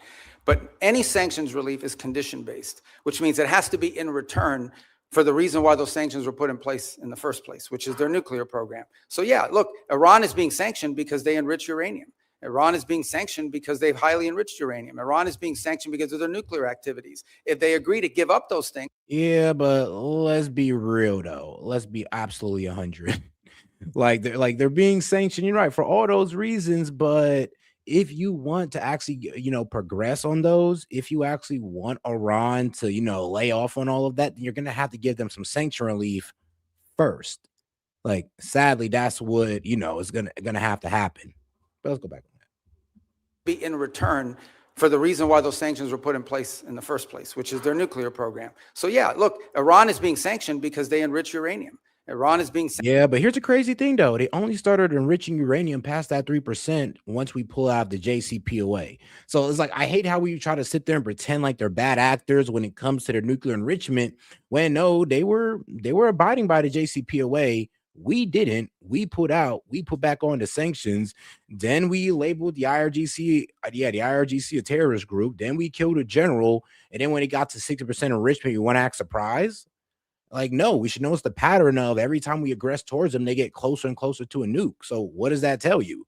Unless you're insane, you're going to be like, maybe we should lax on aggression because that seems to get us what we want when it comes to nuclear enrichment. No, if you're not insane, you're thinking that. Sanctioned because they've highly enriched uranium. Iran is being sanctioned because of their nuclear activities. If they agree to give up those things, there will be sanctions relief associated with their commitment and compliance you will not give with those sanctions agreements. Relief just in exchange for reopening the strait. No, that's not been discussed. That's not been offered. All right. Well, let's get over to Chris Von Hollen. He had his little turn with Marco Rubio, so let's go ahead and get into that one. And guys, let's make sure we smash that like button if you haven't already, guys. So make sure we smash the like button. Let's get more people in on the conversation. Let's push the video. All right, let's go. Chairman, and welcome, Mr. Secretary. This is your first public hearing since President Trump and Israeli Prime Minister Netanyahu launched an illegal war against Iran. Netanyahu said he's been waiting 40 years to do this. Turns out he finally found a president who was both stupid and reckless enough to join him.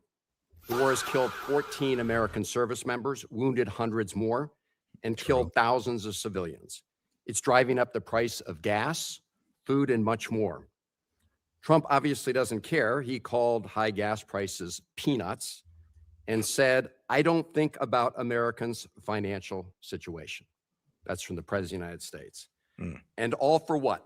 The President told us 91 days ago that we had, quote, won the war in Iran. Last year, he told the country, Iran's key enrichment facilities have been completely and totally obliterated.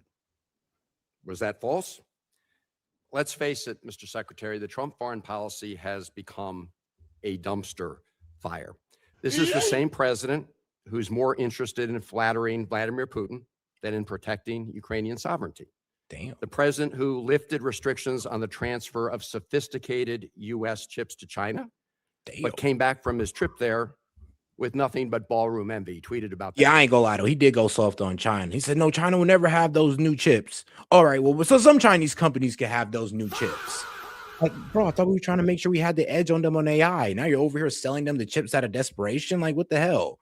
And then we're supposed to be going hard on China, but instead Trump bring him and the groupies over to China and glaze Xi. And then Xi tells Trump right to his face that we're declining power.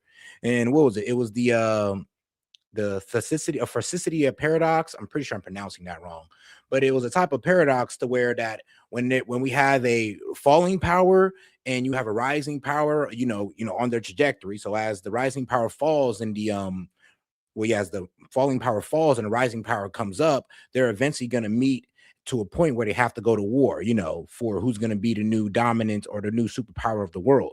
And that's what Xi is trying to avoid with America. So he's like, good, bro, while you're on your decline, let's try to work out a way where, we manage your decline and we don't, go to war over it because you guys are crashing out and you want to be sore losers about, you guys losing the superpower spot.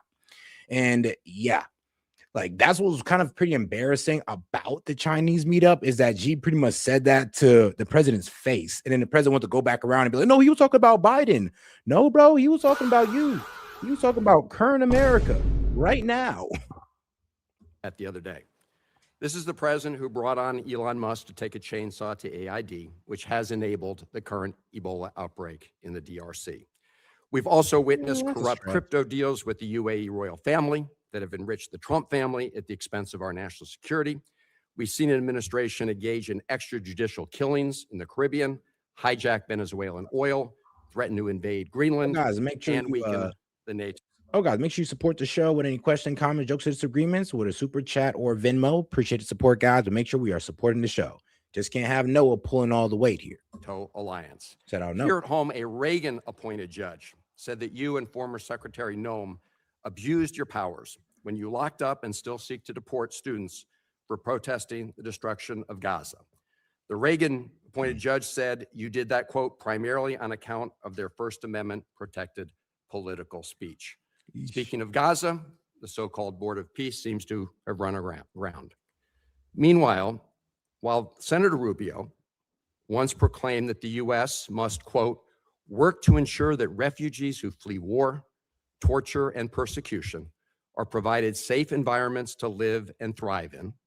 Now, as Secretary of State in this administration, you have capped refugees at a record low of 17,500, and white South Africans, Afrikaners, have comprised roughly 99% of those slots, Mr. Secretary. A race-based refugee system. Yeah, that he didn't make it look terrible. I'm just like, dog, you could have kind of evened it out with, I don't know, some Christian Nigerians so they couldn't say anything. Well, but when you brought in a whole bunch of white South African Afrikaners, like while over here bashing, foreigners and, brown immigrants, yeah, it did make it look bad. But here's the thing, though, I'll give it to him. Like in his defense, they are going to assimilate better to our culture. Like, let's just keep it real. They're going to assimilate better, just like the, Nigerian Christians would have assimilated better as well. So that's the problem. If he wanted to, escape this scrutiny, he kind of should have evened it out instead of just letting all of the white South African Afrikaners in because, they're white and they're Christian and they're going to assimilate. Well, no, see, that's a pretty damn good argument, but it does make it look a certain type of way. It make it look like you was picking your favorite race out there. And I'm not accusing him of that. That's what Chris Van Hollen's accusing him of. Me, I'm just saying, yeah, he could have done better to not make it look like that. At the same time, the president's preventing Cuban political refugees from entering the United States, even as you've imposed a near oil blockade on that repressive regime. The stated goal is to change the government there, but the only real change is humanitarian crisis inflicted on millions of people, not members of the regime. And in that regard, Mr. Secretary, I have a question for you regarding the designation of Cuba as a state sponsor of terrorism. On the very first week, at least, of this administration, the administration reinstated that. And in a recent January 26 EO, you made statements suggesting connections to Hezbollah and Hamas. The previous administration did a thorough review with the intelligence community and concluded that there was no evidence that Cuba was engaged in ongoing state sponsor of terrorism. Did you find new evidence to support that conclusion? They're too broke to do so. Even when I heard that, I was like, bro, we're talking about a country that barely has trouble keeping damn lights on. Like, they're sponsoring terrorism where? Like, please tell me the radical Hispanic terrorist group that we got to deal with. Like, let me know, because like that sounded ridiculous. And I had to give it to the Democrats on that one. I'm like, yeah, you're right. There is no proof that they sponsor terrorism. Like, wait, so what is he talking about? Like, I get that Marco Rubio kind of got a hard on for, Cuba and that regime, but kind of seems like he's letting his feelings get in the way of that. Or letting his feelings get in the way of making a rational decision or making rational assessments when it comes to Cuba. Because, I mean, he could come up with a better argument for, taking out the regime, but saying that they're a sponsor of terrorism without no proof is a bit wild. Well, first of all, let me just say that was It is a wild. question, but you made this long statement of which I disagree with most of it. We won't have time to address every point that you made. So let's stick to Cuba specific, because that's the question that you asked. Cuba has sponsored terrorism and it's been supported groups. For example, virtually every left-wing, radical, violent terrorist group in the Western Hemisphere has at some point relied on support from Cuba. The ELN, the FARC dissidents, including them, have been involved there. We also know, for example, that Cuba continues to host a pretty substantial collection intelligence sites on behalf of the Chinese and the Russians. But you look at the region and you look at all of these leftist marks. So are you saying that they're not allowed to have relations with China or Russia? Because maybe we should have made that, known to them. Like, let's be real. I know that's one of the reasons why we took out Venezuela, but yeah, like, dog, you're talking about they're sponsoring terrorism by having a relationship with Russia and China. I don't know if that's a good enough reason, bro. And then you also got to provide good evidence that these are just spy hubs and that they use to spy on America, or it's a threat to us. Like, you got to prove this, but none of this has been proven. This terrorist organizations, all of them, in many cases, Mr. got Secretary, their seed if money I from can the move on. Cubans. I noticed you did not answer my question, because my question specifically related to whether there was new evidence to support that conclusion. I can just tell you. Why would I need new evidence? Because you're claiming that they're a state sponsor of terrorism, suggesting they're ongoingly involved in that. My final question to you, Mr. Secretary, relates to the Al-Aqsa Mosque complex. There have been reports that the United States is working with Israel to take away the Kingdom of Jordan's custodianship over the Al-Aqsa Mosque complex in East Jerusalem. Can you confirm today that there's no? I'm not even aware of those reports. Yeah, I did hear about that too, but that's because they're just planning on destroying the Al-Aqsa Mosque. They're trying to take custodianship away from Jordan. And yeah, they shouldn't do that. They need to leave that alone. Leave the Al-Aqsa Mosque alone, Israel, okay? Before you go ahead and set off every Muslim in the world because you want to destroy a holy site for your third temple. Like, don't do it. And then we're really going to have a holy war. There are reports, so I was hoping you could confirm. Is that like a media report, or? There have been several media reports. Well, the media is always accurate. No, they're not, and that's why I'm getting. Yeah, no, I've never. Yeah, they're not, but that's come from multiple sources from, the Middle East and in America. That's the plan. They're trying to relieve Jordan of custodianship over the Al-Aqsa Mosque. Like, bro, they've been talking about this for a couple months now, actually. Even heard that. That's the first time I even hear anybody discuss that. All right. Well, I'm glad to hear that, Mr. But we have a great relationship with Jordan. We're very helpful. Yeah, we do. I've just never heard that before. You should. I don't know what article you're referring to. Just give it to me. I'll look. I'm happy to. Is it a credible website? I'm glad to hear you. Oh no, it's credible. Actually, it's come from multiple sources. It's kind of crazy. That's what I'm saying. It's like not about website. It's about websites. It's not about an article. About articles. Yeah, with a plural. Okay, not just one, but many. But all right, though, let's go to Cory Booker. You already know he's about to spaz out. Oh, man. I was listening to their conversations you had with some of my colleagues. We've now seen the Strait close for months. The Strait of Hormuz, I was listening to their conversations you had with some of my colleagues. We've now seen the Strait close for months, and you explained that we're going to see an opening of the Strait, and that ultimately the exchange we will get for that is after that fact we will release certain sanctions.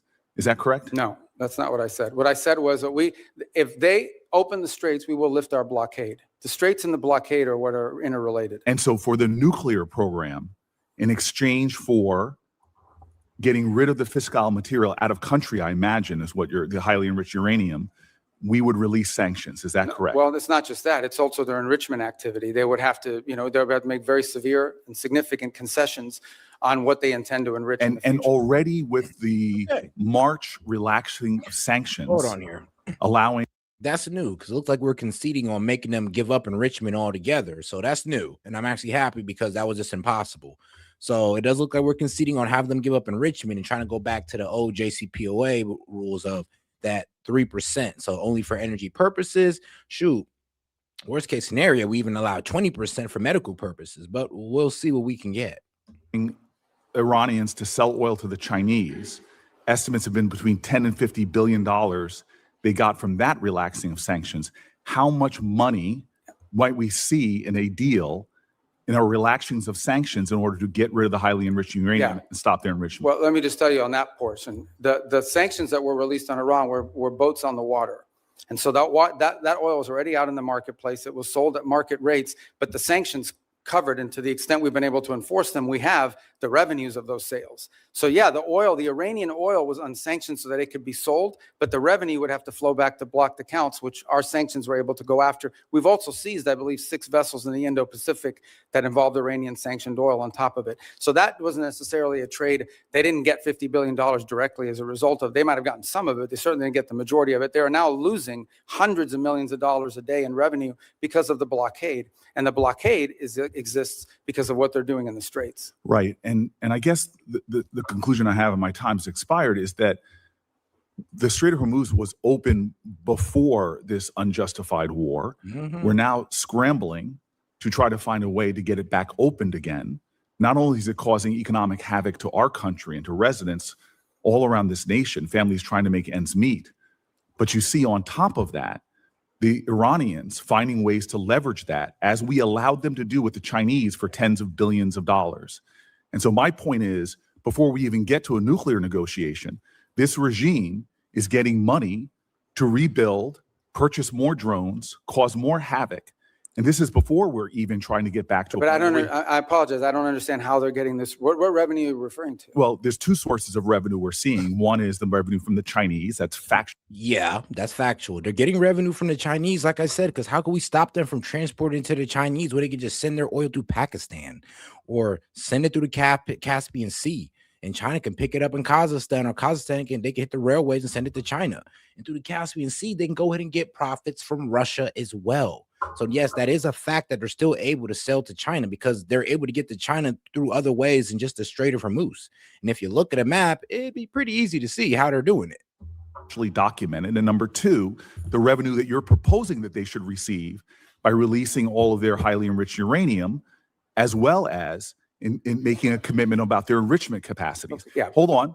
And that was the exact deal that you guys vilified, that the president and you vilified President Obama from having. Yeah. So here we have a worse situation. Yeah. Where I knew he was going to bring that up. It's like, so, that same thing, that Trump is doing right now, sanction relief to get something out of Iran is literally something that Obama did, but you guys were crucifying this man for doing that exact thing that you guys are trying to get off now.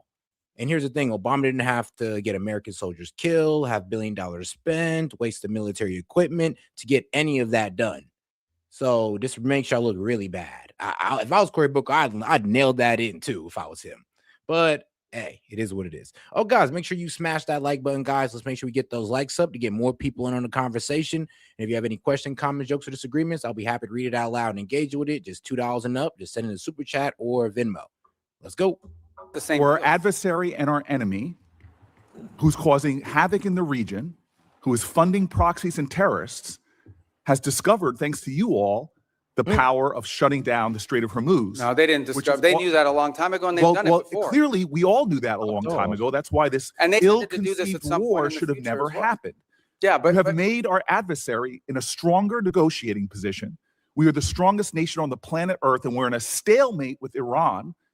And now we're begging to get back into a deal that you all trashed in the first place. There's no one begging. I don't Clearly, know. this is Senator a Senator Booker, your time's up. But Senator Rubio, since he's I do gone want to over, address you some can of these points respond. because they go to the heart of the matter. No one's begging for anything here. The Iranians might be begging because their economy's losing hundreds of millions of dollars a day.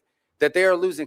Understand, Iran had street protests going on before all of this started. All of those factors, economic factors in Iran, are far worse today than they were 6 months ago when those protests were happening. They have hyperinflation. Their currency's completely devalued. They're struggling to make payroll for their government workers. Iran is in a very serious situation. And if it was up to the political class there, and I understand everybody there is sort of radical in some way, but if it was up to the people that actually like go to elections and wear the suits and you see on TV, they'd probably make a deal tomorrow. It's the issue they're facing is that the supreme leader in the IRGC Corps are a little bit more immune from those pressures until they can be convinced otherwise. And I think that's the direction that they're moving in, because the reality I don't know where you're getting this perception that Iran is stronger. Iran has no navy left. They've lost a substantial percentage. They're literally closing the strait with their navy. Like, bro, that's literally what they're closing the strait with. So they got a navy, their missiles and drones are still operational, and they still have control over the strait, and there has been no regime change. And it looks like people are trying to rally around the flag in Iran because of the US, because they're seeing us as the reason why they have thousands of their citizens dead, and for the reason that their currency has went down the drain because of our sanctions. I mean, Scott Bessent just said it out loud to the world, which didn't really help, because I mean, we're supposed to be keeping this facade like it's their country doing this to them, but when we say it out loud that we're the one putting sanctions on them, you know, they kind of know who to blame now.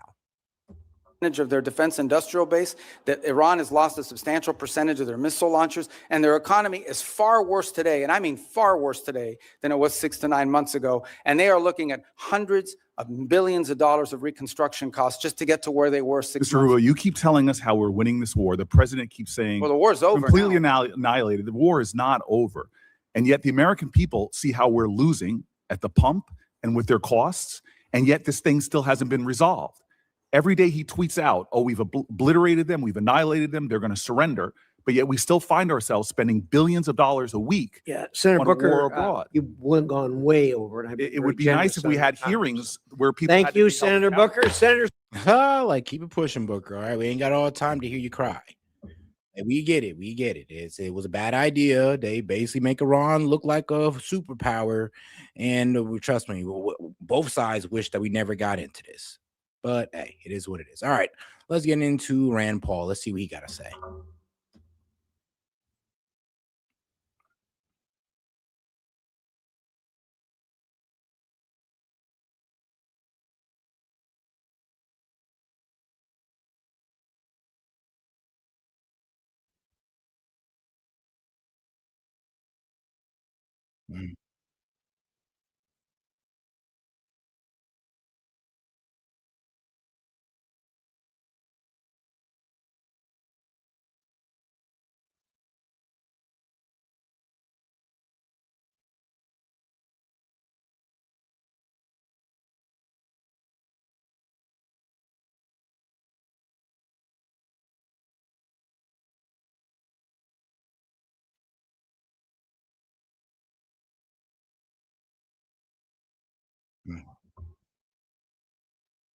Oh, videos. Hold on. Videos muted? Oh, shit. All right, cool. That was only a minute ago. All right, guys. I got you. Yeah, I see it. I see it.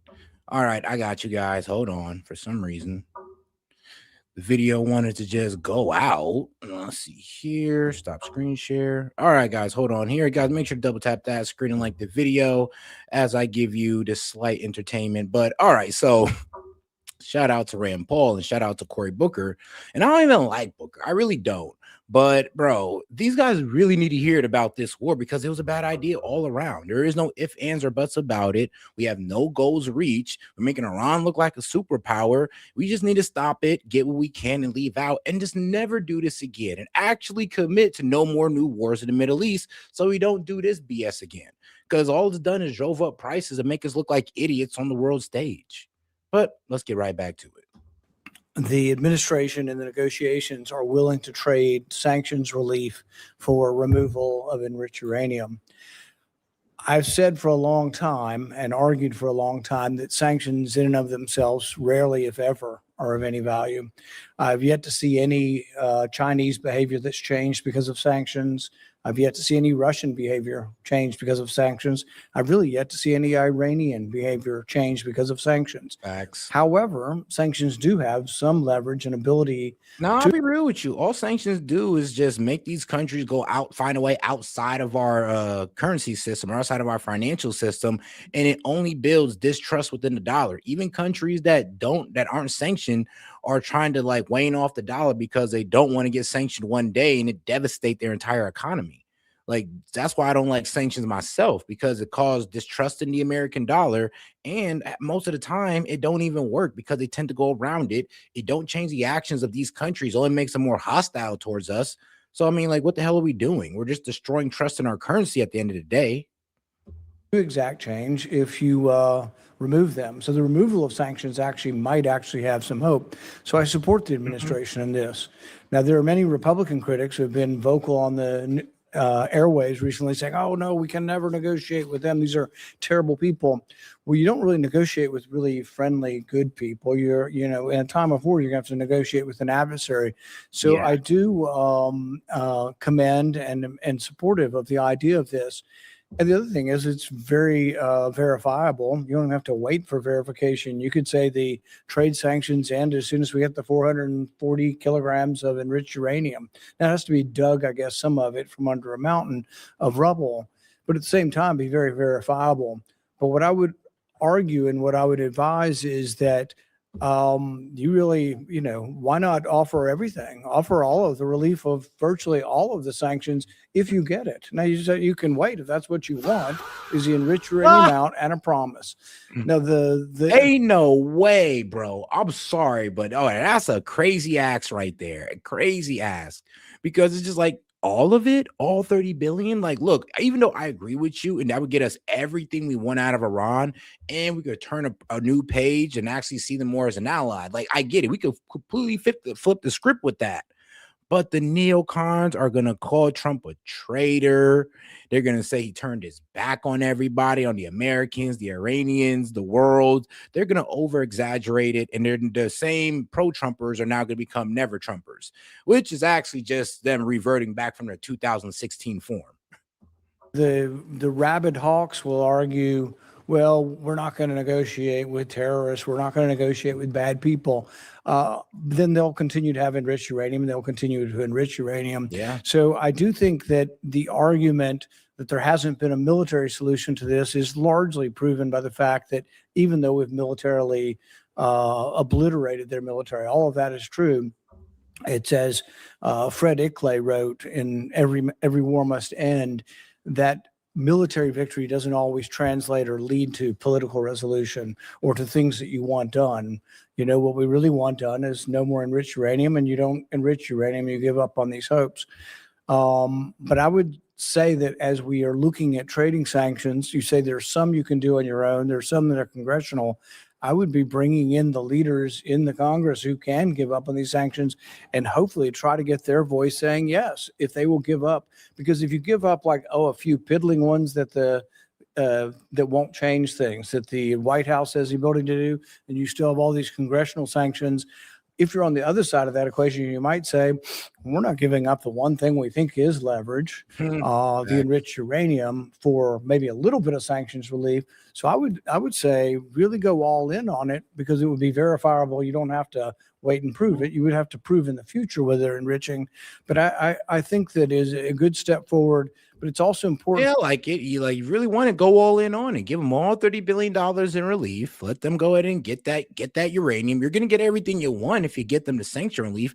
That seems to be the main thing the Iranians are desperate for. So give them the sanction relief. That's going to help out with their currency. They're going to get some money back to rebuild. And I'm be real with you, we're going to get everything we want out of them. If we, actually want to have peace in the Middle East, if we actually want to, end this war. But like I said, people like Mark Levin, Lindsey Graham, and damn near all of Fox News is going to completely turn on Trump over that. For people to have a discussion of what diplomacy is, and that diplomacy doesn't always have a bad name. And frankly, I'm glad to hear that the administration is negotiating, and I wish you luck.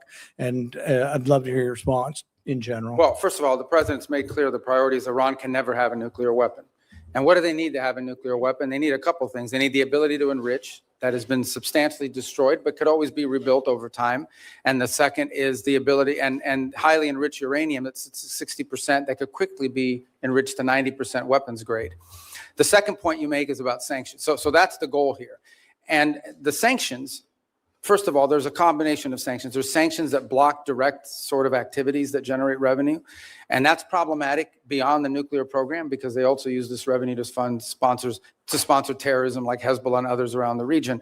And then there's the frozen assets, which are related to sanctions, but these are Iranian assets that have been frozen that they don't have access to. So what I would argue, and again, I don't want to get ahead of myself because we're not engaged in this conversation with them yet, but if you get into a situation in which the reason why there are sanctions are because the nuclear program. And so if they comply with what we're demanding on the nuclear side of it, zero enrichment, get rid of the enriched uranium, they're complying with these things, then I think that's the place where the frozen assets could be discussed. The more they give, the more they would get.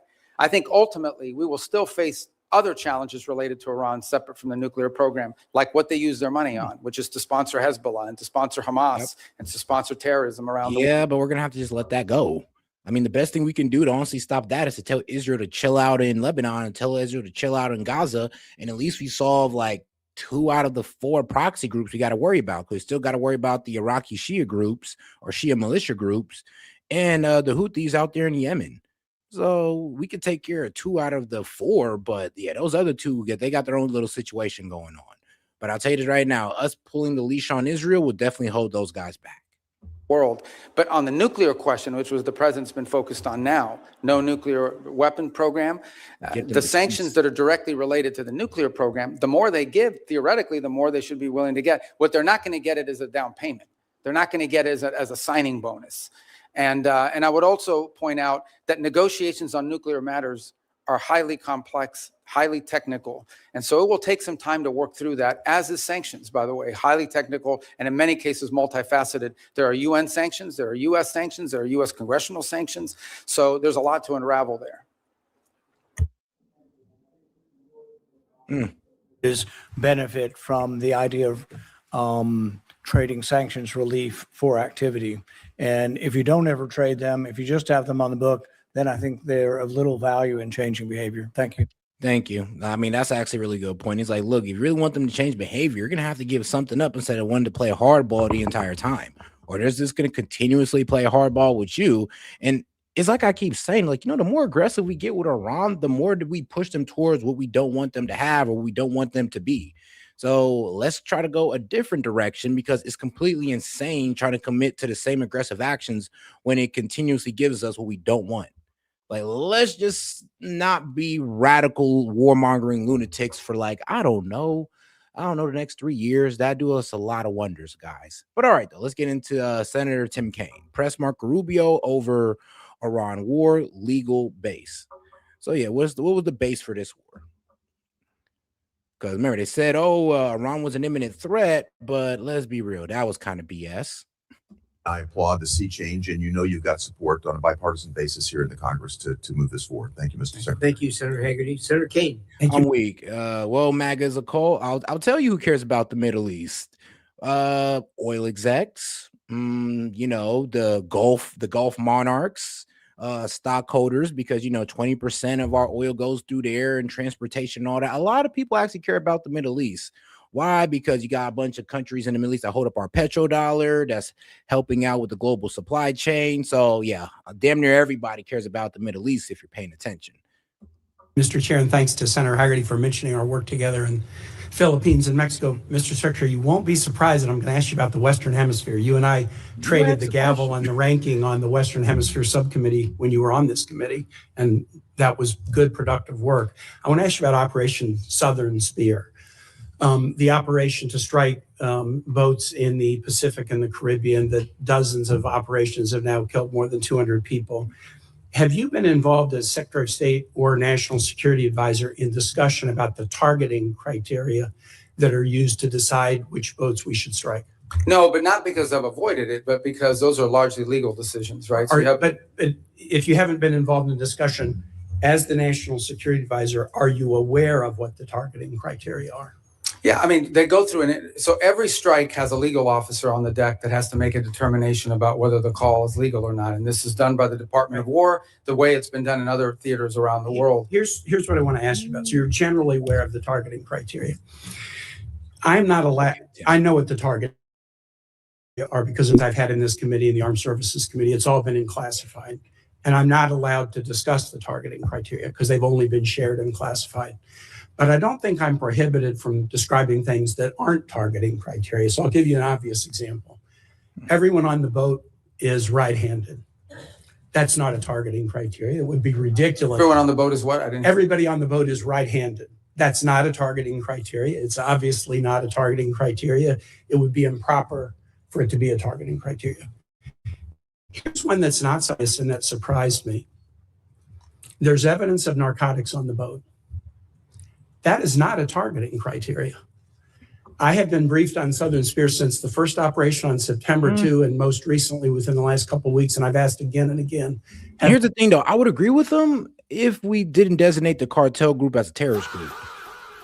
That's where it's a little different. I think that's where the Dems kind of lose the argument. It's like, yeah, I'd agree with you if we were still treating them as a criminal organization, but they are now being seen as a terrorist group, AKA we could use CIA assets, military, we could use intelligence assets, military assets on these guys to bring them down. So that's the whole problem with this whole, like, oh, well, there's drugs on the boat. Well, I mean, if we can say it was related to narcos or the cartel, then for sure, yeah, that means the strike stands. But if we can't relate those boats or can't link those boats to cartels, which we now designate as terrorist groups, then yeah, we're in trouble. Be real with you. Yeah, the Trump administration, they're going to be in trouble. The targeting criteria changed. No, they have not. What are their criteria? Here's what they are. I can't describe it here.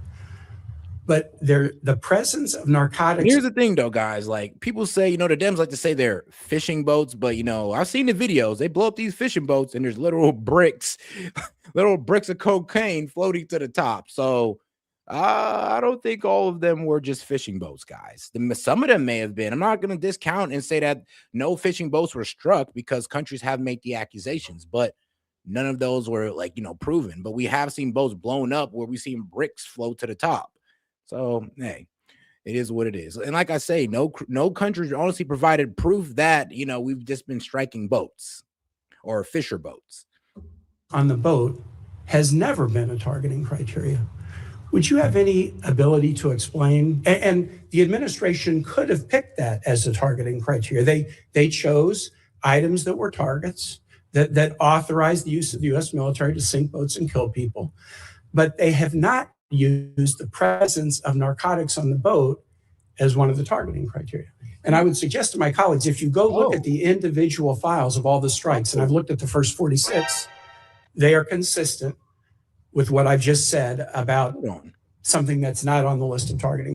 Hold on. So you're telling me that they're saying that it's on they're saying that we're targeting them for that. We're targeting them because drugs on the boat, but it's not on the list of targeting criteria. Is pretty much what he's saying. But they've been framing it to the American people as if that's a targeting criteria. And like I said, they are designated. Like I said, we can link those boats back to the cartel, which is now designated as terrorist groups. Okay, but if not, then yeah, we do got a problem.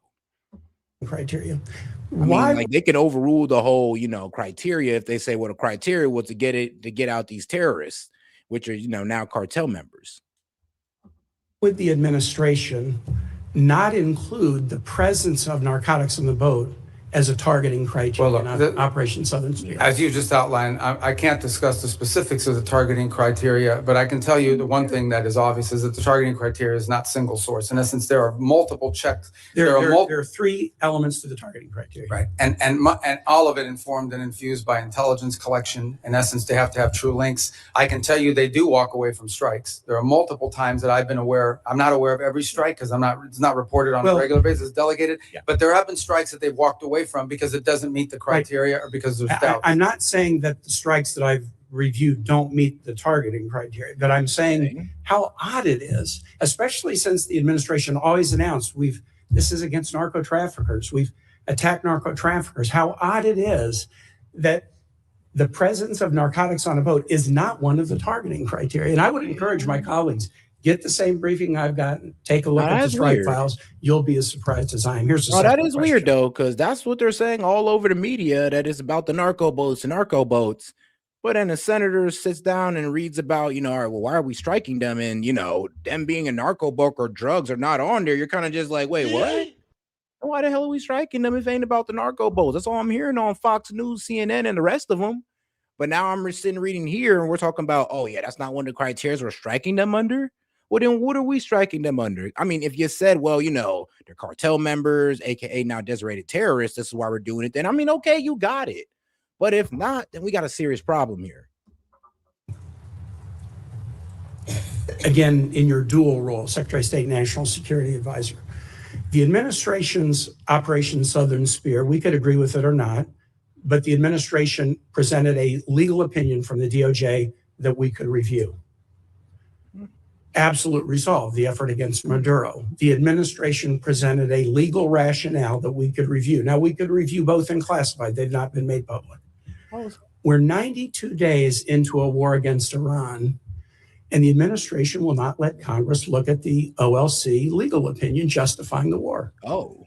Intel committee members, SFRC members, Armed Services Committee members, rank and file members, the administration will not make it available to us. Now, you can imagine, A, we're the Oversight Committee. B, you're here asking for a budget. And in the Armed Services Committee, they're asking for $1.5 trillion, an increase of 40% over last year's budget, but won't let us see the legal opinion. And Mr. Secretary, you know what kind of thinking we do. Yeah, and here's the worst part about it. I'm kind of scared for them to show them the legal opinion, because what if it's not even really a legal reason and it has been confirmed that this war was started under illegal pretense, and this is why people are calling it an illegal war. And I mean, you know what? I love to hear the arguments for that, but let's just admit that it is a war of choice, and that's the last thing America needed, was to get into a war of choice. If you've showed us the legal rationale for 2 wars, and you won't show us the legal rationale for the third, is there something in the rationale they don't want us to see? Is there a dissenting opinion that says it's not legal? Are there conditions like you can't strike civilian infrastructure like schools and bridges? Are there factual assertions like the war will be over in 2 days or Iran will never close the Straits of Hormuz? By not sharing the legal opinion with the Article 1 Oversight Branch, you give us the opinion that there's something in there you don't want us to see. Could you use your influence as the president's chief national security advisor, Secretary of State, NSA, to get the administration to share the Iran war legal opinion with Congress? Well, look, first of all, obviously the Department of State does not develop the legal opinion. That's but you're the legal counsel. You're the chief. So I think what you're asking is why haven't the Office of Legal Counsel provided it? They don't work for the National Security Council. Actually they don't work for me. Will you use your influence as I will certainly inquire as to why. Here's what I'll do. I can certainly inquire as to why it has not been available. I don't think there's a reason why. I am not aware that. In fact, my understanding is they have provided. You wouldn't accept that. All right, well, let me take. So, AKA, they provided their opinion, but never provided the actual proof behind their opinion of why we need to go to war with Iran, and why did you guys do this and say that Iran was an imminent threat, and we haven't received no proof, no real legal reason, just, hey, trust me, bro, trust me. Well, that's not good to hear. That back and ask the Office of Legal Counsel, but it's certainly they provided the legal rationale for the strike. You're asking for the actual written opinion the way it was which in they the other. Provided us in Southern Spear and Absolute Resolve. I'll take that back. Thank you. Senator Lee. Thank you, Mr. And all right, guys. Oh, guys, make sure you're smashing that like button, guys. We're gonna go ahead and get into the next video.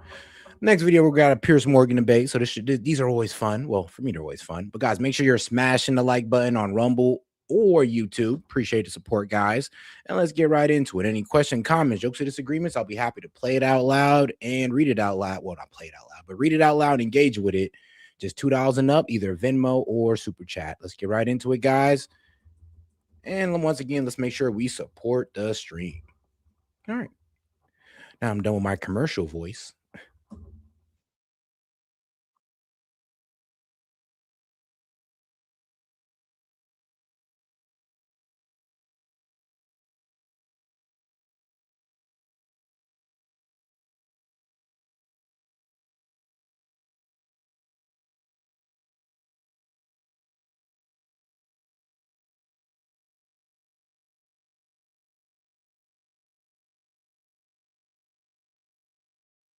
Mm-hmm.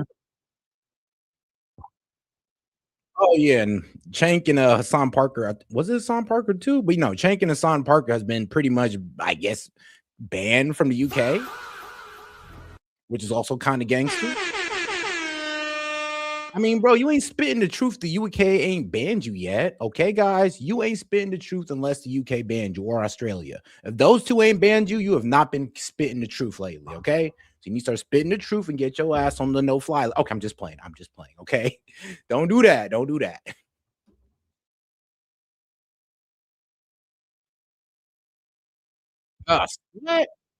What? All right, I got you. Oh, again. All right, man. Hold on here. It's starting to get annoying, but I got you guys. Let me go ahead and pull it right back up here. Just got to go ahead and stop the screen share. But all right, I'm muted too. No way. Hold on now. Oh no, you saying it's muted. Okay, good. All right, not good, but I can fix that. Part. Oh yeah, but what I was pretty much saying was, well, hopefully you guys heard me. But yeah, Cenk has pretty much been kicked out of the UK. He was supposed to pull up to be on Pierce, but hey, apparently he'd been going too hard against Israel, and anybody who goes hard against Israel is pretty much kicked out of the UK, which makes me kind of weary because now I'm just like, well, damn. You tell me if I try to go to the UK, they might be like, well, due to your language on social media, sorry, bro, you can't go. I'll be sick personally, but thank God I'm not that important yet. Thank God. All right, let's get into it. She's a nutcase, but so we're the only family to have two members banned from Britain. Are we the most dangerous family in the world? I'm happy to host you and Cenk and all these other guys too, because this is, as we say over here, fucking bullshit. Well, coming up, the debate that was too hot for Britain to handle, Cenk Uygur. Oh, guys, and like I said, let's make sure we support the show with a Venmo or Super Chat so we can go ahead and get that call-in line open, or, just support the show. All right, let's keep going. Returns to the show after being barred from entering Britain. We'll begin with Megyn Kelly, host of the Megyn Kelly Show, and the breaking news of Iran pulling out of ceasefire talks over Israel's escalating attacks on Lebanon. Megyn, great to see you. You as well, Piers. What a news day. Amazing news day. Wow. And literally, as we're about to start this chat, we've got this breaking news of Iran suspending talks with the US, now announcing they're moving to completely block the Strait of Hormuz again. And we know how damaging that has been to date for the global economy, never mind anything else. You and I have talked about this war now since the start of it and expressed deep reservations about what it was supposed to be achieving and how it would be achieved and how long it would all take. Here we are, months into this, and it's going nowhere, isn't it? Yeah. And Israel's gotten its way again, which is to queer the deal by bombing Lebanon over and over and over. I mean, but here's the thing, though. Shout out to Trump because he literally told Bibi, look, nobody likes you. They don't like you. They don't like Israel because you keep on effing things up. Like, do you understand that the entire world sees you as a problem? Why energy prices have skyrocketed because they believe that you guys dragged us into this war. So don't you think you guys should calm y'all ass down? That's how I'd be talking to Bibi if I was President Trump, because I'd be completely sick of the man. But yeah, once again, here we are so close to a deal, and Israel just can't help themselves. They got to bomb somebody. They got to take somebody's land. And now here we are having Trump yell at both Bibi and the leader of Hezbollah to tell them to cut the shit. And hopefully it works, because I don't know, man. Like we always tell Bibi or Israel to chill out, but they never really do. But let's get right into it. Oh, make sure to like the video, guys. The so-called ceasefire was meant to include Lebanon, and our side said that from the beginning. And the Pakistani mediator said that when he announced the ceasefire. Only Israel denied that that was part of the deal negotiated by us with Iran. And they began bombing Lebanon, already like messing up the ceasefire right from the get-go. And then they spoke to President Trump, and President Trump apparently ceded the argument to Bibi and allowed him to bomb Lebanon. And off we were to the races, where the ceasefire was never really all that ceasefire-y. And here they are bombing them yet again, as we reach this tentative deal where we say, okay, let's have no more bombing in the entire region. And what does Israel do? They start bombing them again. Now, in the interim, there's been bombs going Israel's way as well. So it's like, as with everything in the Middle East, it's hard to say like who started with whom and when, but there's been clarity from the beginning that Israel refuses to abide by our attempted promise to have it stop bombing Lebanon. And that's been a problem in putting this thing to rest from the beginning. And I don't see it letting up anytime soon. The Israelis are determined to do to Beirut what they did to Gaza. And no one seems inclined to stop them. We're really the only ones who can stop them. And we don't seem to have that as an agenda item. So our ceasefire is falling apart as our attempt to put an end on a wider basis to this war falls apart. And the real problem here is that the Iranians know we don't have any cards to play. We've done what we can do. And President Trump, to his credit, is not willing to. And this is what she means by that, is that we've done everything. Like Operation Epic Fury was a failure on the fact that, like, look, guys, we bombed them to hell. We were running low on munitions, and they still have 70% of their pre-war missile ammunition and drones. So, like, come on now. And through Operation Epic Fury, they still have control of the Strait. Like, we have not been able to release them from that. And if we continue with Operation Epic Fury, all they're going to do is start destroying water desalination centers and energy infrastructure in the region, which is going to throw that entire region into a famine and drought. And there's going to be droughts. So, like I said, we don't even have, well, I've been saying this, we don't have escalation dominance. And this is why people say we've lost the war, because we have not been able to remove Iran's power from that region. Actually, we've only either strengthened it or proven that Iran does have a significant amount of leverage when it comes to that region. And just because we have a whole lot of assets in that region as well. Sacrifice more American blood and treasure on this war, which was never ours to begin with, because he understands there's zero support back home for that. And therefore, we don't have the muscle to force Iran into doing anything. And they know it. They understand that we're in a weakened position and that they really we don't have any cards to play. You know, this standoff in the Strait is hurting President Trump. It's hurting the Iranians too. But we had calculated from the beginning that they would never play that card. They wouldn't seize the Strait. It would be too economically painful for them. And we underestimated how much pain they're willing to inflict on themselves in order to hurt us. Yeah. And we're not barbarians here. We don't have an Iranian Revolutionary Guard running our country that doesn't really give two figs about its countrymen as they do. And we underestimated their capacity for self-pain. And now we're paying the price as we head the U.S. and the world into a potential national and then global recession as we head into a midterm election cycle that the president's party cannot afford to lose. We assume we're going to lose the House on Team GOP, but now more and more political pundits are predicting that the Republicans are going to lose the Senate as well. And the map doesn't get any easier for Republicans 2 years after. I mean, here's the thing, like Republicans are deluding themselves because they're winning Republican primaries. And I'm just like, yeah, you know, in the midterms, we actually got to go up against the Dems here, right? Not just us, you know, going against each other. And pretty much saying that the primaries is going to be a reflection of the midterms. I mean, I hope, but that is unlikely. Man, I really do. Oh, and make sure to like that video, guys. And like I said, let's make sure we support the channel. These midterms when we go into 2028 with a presidential election and yet another election for House members and some Senate seats. So all the math is bad. We don't have the cards to play. It's already a quagmire. Yes, it's only 13 weeks or whatever it is, but it's already a quagmire because there's no easy solution left. Even if we just pack up our bags and leave, which is what we should do. You know what? That's what I've been saying, is that take any kind of Pyrrhic victory you like, but get out of this, because there's not going to be some great total surrender, as Donald Trump talked about early on. There's not going to be a dismantling of the IRGC. They now know if they control the Strait of Hormuz, Oh yeah, the IRGC is still in power, and now they've been strengthened. Yeah, I mean they've been strengthened. The IRGC is now holding gun lessons out there in the middle of the street for the citizens to join in on. So yeah, people are rallying around the flag because not only are we causing economic strain, but we're also exerting military force, which killed like thousands of people. So what do you think was going to happen, guys? This is why people said, let's not attack Iran and let's try to do this from, let's try to just pull, economic levers instead of putting boots on the ground or trying to do military action. Because all we're going to do is make these people rally around the flag. And now we have no chance of getting that regime change that everybody's been aching for. basically can have the cards, right? And they know if they want to let off some rockets at their neighboring Gulf states, that will just intensify the pressure, which means that the military battle being waged by America and Israel with the bombardment and so on, yeah, fine, you can win that.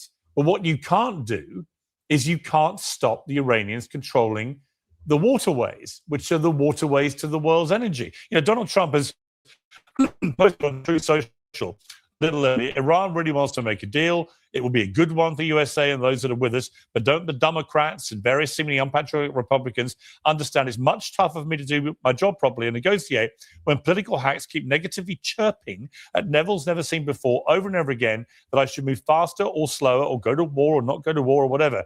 To sit back and relax, it will all work out well in the end. It always does, President Trump. Now, the problem with that is the person who's doing most of the chirping is President Trump. Exactly. Right? Who is telling us in real time. I mean, that's what I'm saying. Like, dog, you're the one doing all the talking. We're just listening to you getting frustrated. We're over here. You're over here telling us, oh, don't worry. We're like a regime change is going to be coming soon. Never came. Oh, don't worry. This blockade is going to destroy their economy and burst their pipes. Never happened. Oh, yeah. And don't worry. They're begging for a ceasefire and they're dragging their face on the ground to kiss our feet. Yeah, they actually walked away from the deal and telling us to kick rocks. So everything Trump has been saying actually hasn't really turned out to be the full truth or just not true at all. This is where people is getting impatient. This is where people going like, well, what's really going on, bro? Because you tell us one thing and it turns out to be different 2 days later, or sometimes even 30 minutes later. Every day, either there's about to be a great deal or he's about to wipe Iran off the face of the earth and so on and so on. Constant mixed messaging, very extremes either way. He is leading the agenda here himself. The chirping is coming from Donald Trump. And, my message to him back would be, don't worry what other people are saying about this. I would stop being so vocal on your social media feeds and try and work a way to extricate the United States from this before the damage becomes irreparable. The only way to force the Iranians to give us what we want in Iran is with boots on the ground. And there is zero appetite for that here amongst the American people, right? And especially because the war was never sold to us. It never had majority support.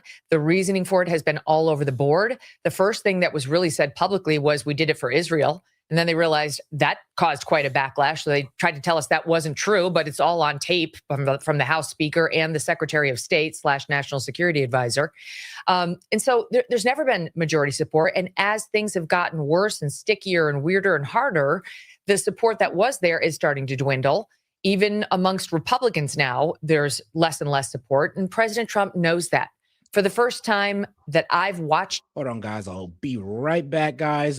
Shoot. But if you have any question, comment, jokes, or disagreements, feel free to send it in and I'll read it right when I get back. Give me about 5 minutes. Him in history, he's not attacking the polls as wrong or biased or unreliable because it's all the polls from every single outlet that say he's underwater with every constituency. He's lost all the gains he made with Latinos. He's lost all the gains he made with Black voters. He has lost the white working class. That is as core MAGA as you can get. Once you've lost them as President Donald Trump, you have no one left other than the boomer crowd watching Fox News. That's the only one still in his corner. And that's not enough. That's not enough to keep the Republicans in power in the House and the Senate. And if he loses both of those bodies going into this November, he's immediately a lame duck. And not just that, but he's facing 2 years of investigations of himself and his family and every executive order and every allegation of corruption that's been leveled against him and his family. I mean, he's really back to what was happening to him when he was out of power those 4 years. So the chirping, though, appears. I mean, it's really amazing because the president was the chief critic of the wars that we had in Iraq and our involvement in the Middle East. And that's one of the reasons why he was elected president, for all the chirping he did, giving voice to those who are very skeptical of our wars over there. It's one of the reasons why he was elected. And now he's gone and done the very thing he promised us he wouldn't do without getting the majority support. And so, sure, he's got a lot of critics, not only on the left, but on the right too. Yeah. And he's not going to silence them by saying, stop criticizing me. That's not the way this works. No one supported this, and no one but the hardcore neocons wanted it. So you still have those guys sort of in your corner, sort of. They're starting to drift as you won't launch a ground war against Iran.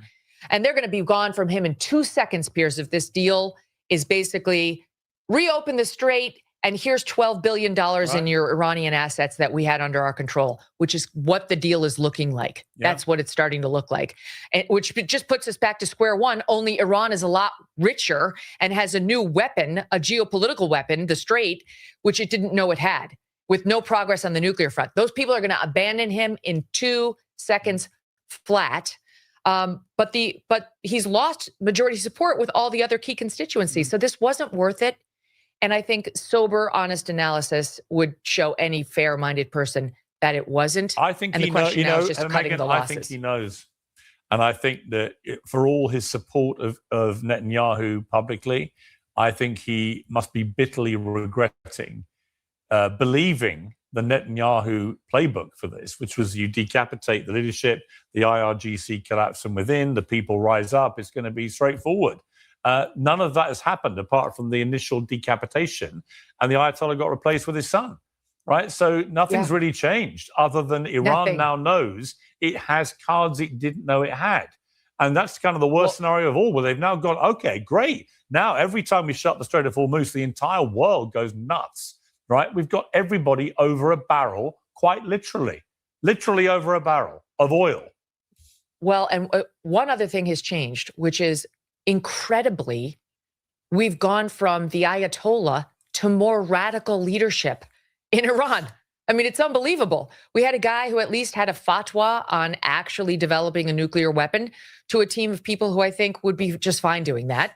And a guy who understood that they could potentially seize control of the Strait of Hormuz, but never actually did it because he understood that would be a next level move that would actually really upset the world economy and the Iranian economy.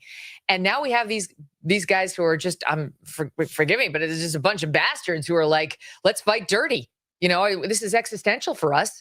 And they've done it. They've gone and done it. So we have, to the extent we have regime change, we've gone from radical to extremely radical.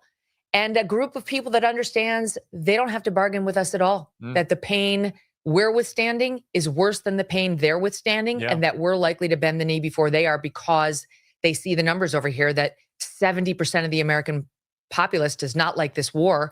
And it's up to in the 90s when you ask who is opposed to ground troops. So while Mark Levin would really like, you know, us to send boots on the ground over there and to have, I don't know how many aircraft carriers over in the Strait of Hormuz patrolling it forever. He's in a growingly small cabal.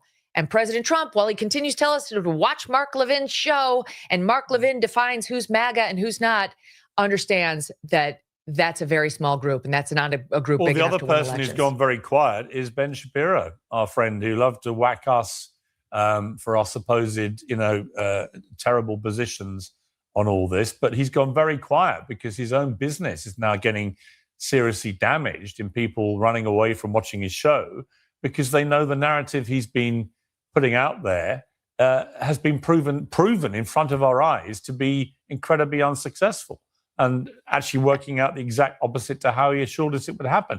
On the issue of Israel and criticism, how concerned are you about booking any holiday or vacation anytime soon to the United Kingdom? Because Cenk Uygur, who, you would disagree with pretty much every word that comes out of his mouth, but he's a regular guest on my show.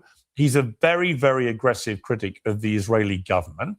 I've never heard him utter a word that I would construe to be anti-Semitic. I never sense from him at all he hates Jewish people in any way at all. He just does not like what the Israeli government has been doing in the name of the Israeli people, and he doesn't like the hold the Israeli government appears to have had over the American government.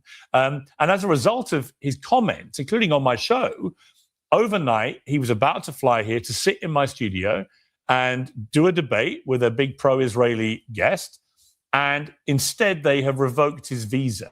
Now, the context of this is a few weeks ago they revoked a number of visas for people who were going to come to the Tommy Robinson March. Some of them I was mystified by, I'll be honest, about why they had been banned and didn't like that or agree with it. Some I could see the merit. I think if you're espousing violence or you're obviously bigoted against a group of people based on their ethnicity or their religion, I think that's acceptable reasons to not let people into a country. But if you're not... All right, guys, hold on. I do want to go back a little bit to react to some things here because she was cooking. She was cooking on a lot. But then don't worry, I'll skip ahead once I, get the full reaction here. One other thing has changed, which is incredibly, we've gone from the Ayatollah to more radical leadership in Iran. I mean, it's unbelievable. We had a Oh yeah, bro. We've replaced all the moderates, those who wanted to work with America, those who were willing to give up their enrichment and all this good stuff. Yeah, we killed all those guys for radicals, hardliners. Like, bro, we took out their equivalent to our Secretary of Defense, and we took out the moderate, and now that guy's been replaced with an IRGC commander. Like, do you see the problem here? Actually, most of the succession that we took out that were moderates have now been replaced with IRGC hardliners. This is why we're having such a tough time in negotiations. It's kind of crazy because we pretty much destroyed or killed the guys that, well, we're going to put us in the best position. So, oops, our bad. Yeah. And that we're likely to bend the knee before they are because they see the numbers over here that 70% of the American populace does not like this war. And it's up to in the 90s when you ask who is opposed to ground troops. So while Mark Levin would really like us to send boots on the ground over there and to have, I don't know how many aircraft carriers over in the Strait of Hormuz patrolling it forever. He's in a growingly small cabal. And President Trump, while he continues to tell us to watch Mark Levin's show, and Mark Levin defines who's MAGA and who's not, understands. Sorry, but I ain't gonna lie. I said MAGA was dead as soon as he said that. As soon as he said Mark Levin defines MAGA, I was like, oh no, the MAGA's then pro-Israel. It's MEGA now. It ain't MAGA, it's MEGA. It's make Israel great again. Because that's all Mark Levin cares about.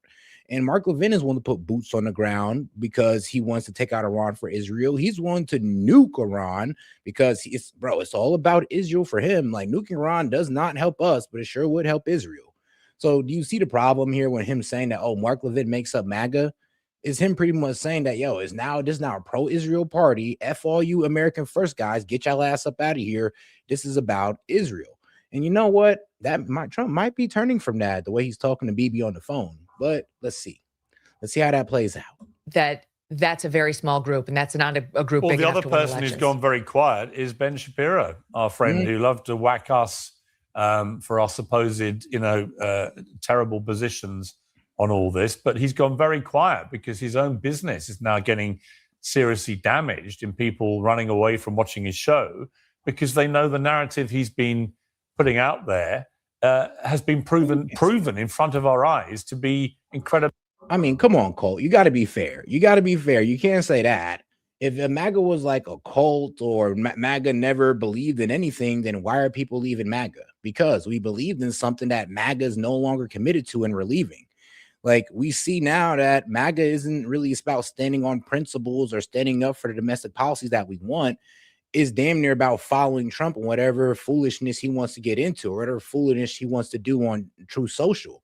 And that's what we're walking away from. We're not walking away from the Make America First agenda or really any of Trump policies, because let's be real, the policies he said he was supposed to enact, he didn't do. He was supposed to be putting American workers first, and he's once again putting a second behind H-1B visas. So you can't really say that, we didn't believe in anything or else we wouldn't be leaving, or else the coalition wouldn't be in danger. So, yeah, we'll be real with you when we say, yeah, and people in MAGA, we do have cult members, but so does the Dems. Like, let's just be honest. There's radical people on both sides who don't believe that their party can do any wrong. And I think and I think this platform is somewhere where we could both come together and admit that both sides be on BS and neither side is perfect. Be unsuccessful and actually working out the exact opposite to how he assured us it would happen. On the issue of Israel and criticism, how concerned are you about booking any holiday or vacation anytime soon to the United Kingdom? Because And you can't say that either. You can't say normal people because he did everything on his first term. Everything worked out on his first term. Wages went up. Everything was good. Well, until COVID hit. Then we got Joe Biden in it. You said you're a Republican, but if you understand what happened under Joe Biden, then you can see why Trump came to rise. I think you're kind of being a bit politically ignorant to the situation that went down too, which caused the rise of Trump. Like you got to also, and I know you said you're not Democrats, so I ain't even going to hit you with this, but to Democrats, I would say you also got to take accountability for Joe Biden and how, like, honestly pissed off a lot of independents were because of Joe Biden's performance, which all Trump had to come in and do was promise to make the economy better, no new wars, and he was a shoo-in. But if Biden didn't leave all that open, well, we wouldn't be here. Cenk Uygur, who the you would disagree with pretty much every word that comes out of his mouth, but he's a regular guest on my show. He's a very, very aggressive critic of the Israeli government. I've never heard him utter a word that I would construe to be anti-Semitic. I never sense from him at all he hates Jewish people in any way at all. He just does not like what the Israeli government has been doing in the name of the Israeli people, and he doesn't like the hold the Israeli government appears to have had over the American government. And as a result of his comments, including on my show, overnight he was about to fly here to sit in my studio and do a debate with a big pro-Israeli guest, and instead they have revoked his visa. Now, the context of this is a few weeks ago they revoked a number of visas for people who were going to come to the Tommy Robinson March. Some of them I was mystified by, I'll be honest, about why they had been banned and didn't like that or agree with it. Some I could see the merit. I think if you're espousing violence or you're obviously bigoted against a group of people based on their ethnicity or their religion, I think that's acceptable reasons to not let people into a country. But if you're not doing that, if all you're doing is criticizing a government for the actions it's taken. I mean, I criticized the British government mercilessly over the Iraq war in 2003. Should I be banned from my own country? What do you feel about this? This whole area of free speech, who should be allowed to go where, what they should be allowed to say. You know, to me, if you're not espousing violence and you're not targeting a group based on ethnicity or religion or whatever it may be, but you're criticizing a government, why is that not protected? Oh man. All right. Now I'm gonna go ahead and move on to the next subject here. And Cole, I think you're being extremely you're leaving out key details here with your analysis because the inflation wouldn't have been that bad if Joe Biden didn't add an extra trillions of dollars on top of that, right? Like, I'm not gonna sit here. And here's the thing: Trump had an excuse at least mid-COVID, doing trillions of dollars of spending. And trust me, it did hurt in the end, but when Biden did the SAVE Act, the Inflationary Reduction Act, like the CHIPS Act, and put all that spending on top of it, what do you think was going to happen? And then you're sitting there trying to tell you that, oh, don't worry, it's transitory. It's not going to hit us now, but it did. So I'm sorry, but you can't sit there and blame that all on Trump. I think you say you're a Republican, but you kind of got TDS if you can't sit there and reasonably think about this on how it's kind of both sides' fault. And you can't sit there and put inflation all on Trump without sitting there and also criticizing Biden for making it 10 times worse. Because you understand that Trump did all that expending. So why not criticize Biden for putting more on top of that, which really caused the inflation outcome?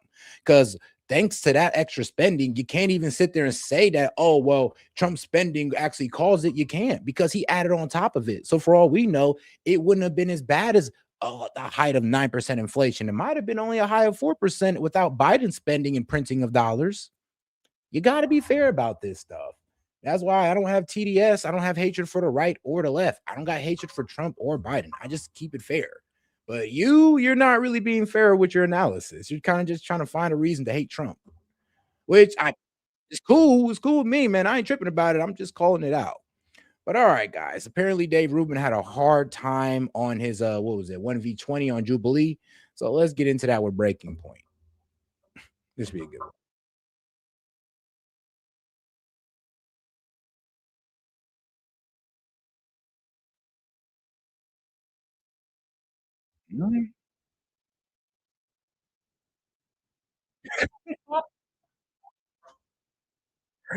Oh, say I'm sorry, Cole. This will be the last time I have to address you, but Trump shouldn't have let Cole. Chase, I know you're laughing when you seen that one too, bro. He's like, well, Trump shouldn't have let COVID happen. Nigga, what? I'm sorry, but Trump don't control the weather. He doesn't control like virus outbreaks. He had no control over that. I'm sorry, but that's like blaming Biden for the droughts that happened that caused food prices to go up. It's like not only did inflation happen, but the droughts happened too. Like, what, you want to blame that all on Biden? Like, what the fuck? Like, now you're just being unreasonable, bro. I can see why Chase didn't want to engage. And the video's muted again. All right, I got you. Yo, what is going on? I ain't never had the video unmute itself so much. But all right, guys, during the pause, please make sure to double tap that screen, like the video, guys. Appreciate the support. Y'all been doing well on this one. The watch time is up. The likes is up. Now let's see if we can get that support up, guys. We only got like one super chat in the vault. So let's make sure we go ahead and start supporting the show. Now let's get right into it. Back again with our guy, David Rubin. Turning now to Dave Rubin, he really wowed us with his intellect, with facts and logic. The Jubilee surrounded on the Iran war. Let's take a listen. Well, first, like, Mossad doesn't want you to succeed. No, for real.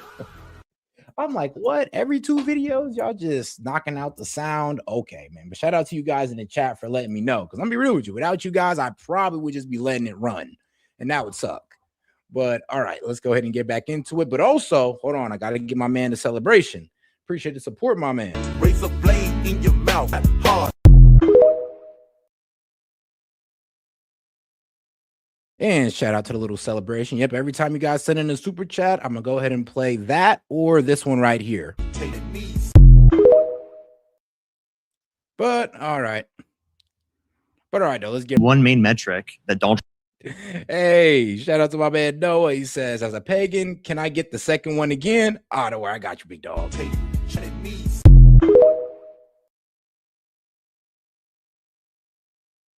And all right, man. Oh, yeah, shout out, man. Oh, yeah, and Chase, thank you, bro. Thank you telling me, because, like, Colt, bro, you're kind of out of pocket at a certain point. It's just like, all right, bro.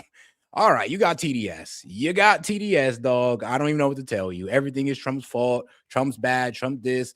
And without ever, bringing in any of the other presidents or any other events into the equation, everything is just Trump, bro. You woke up, you stubbed your toe, Trump fault, apparently. But all right, guys, let's get back to it. Well, try to get back to it as much as possible. Turning now to Dave Rubin, he really wowed us with his intellect, with facts and logic.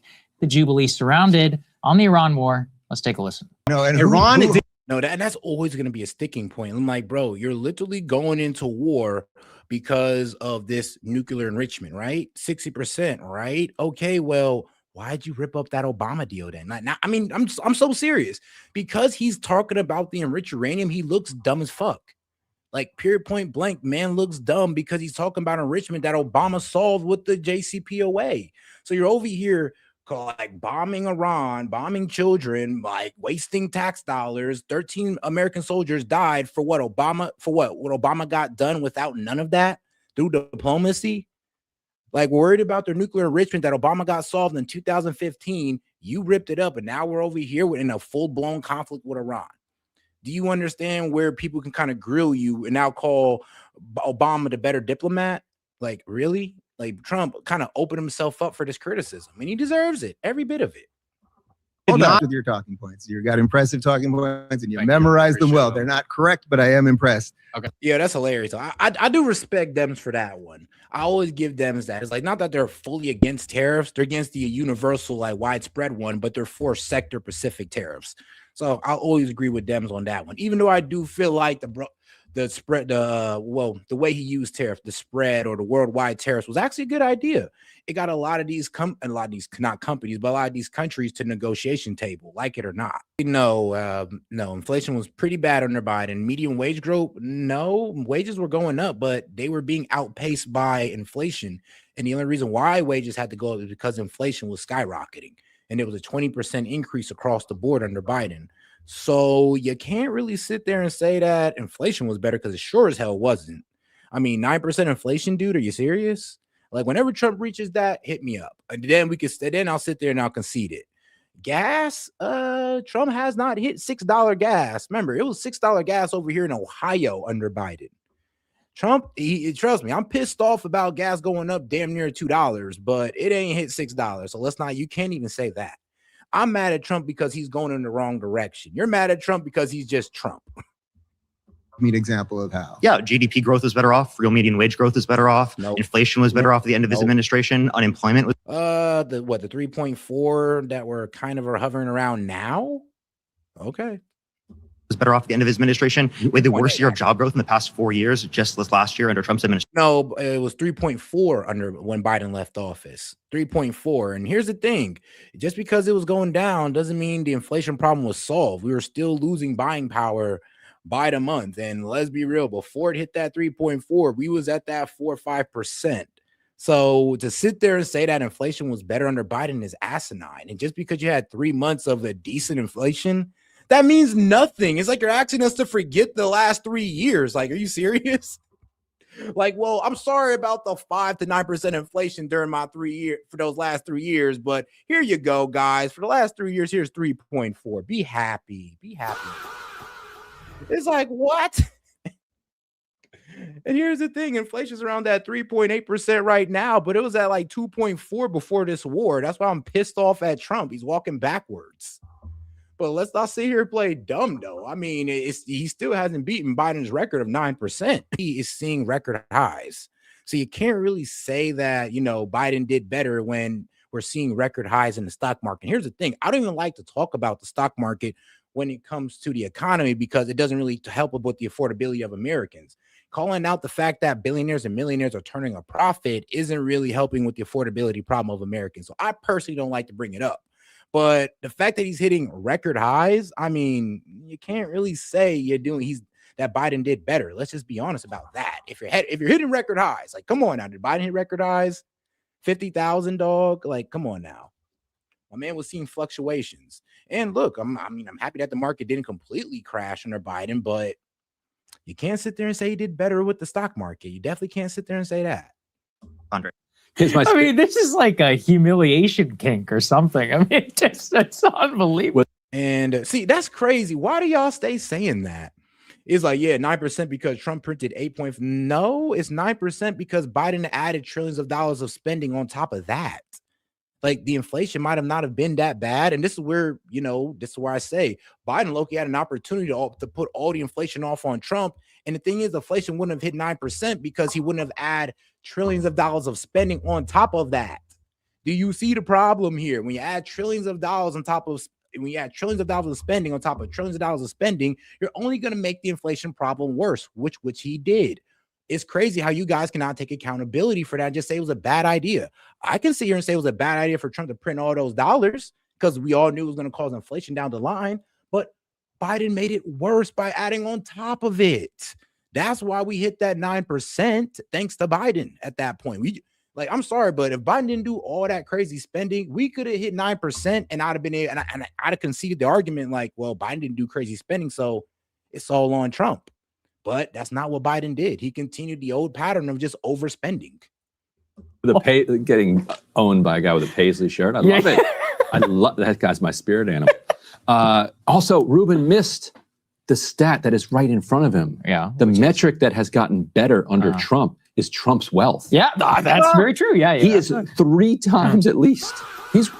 He's now worth $6 billion. Dude, he was on the brink of destitution. He's now worth $6 billion. That's an incredible turnaround for Mr. Trump. Like wearing a clown suit could have done a better job. I'm serious. Like playing an actor could have done a better job of articulating MAGA vision of the war. What would you say, actually? The easy one would be the border. That's what you always go with. Border. You go, the border's closed. And net migration, you just memorize the numbers and be like, here's what it was under Biden. Here's what it is today. God would shut up. He wouldn't even say anything. He'd probably bring up ICE. You'd be like, okay, that's a separate story. But we're talking about the border.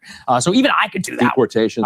Deportations X number under Biden, and now it's under Trump. It's this, and this. And you don't have to support that, but that's one of the best things that he's done. Come on, like what are we doing here?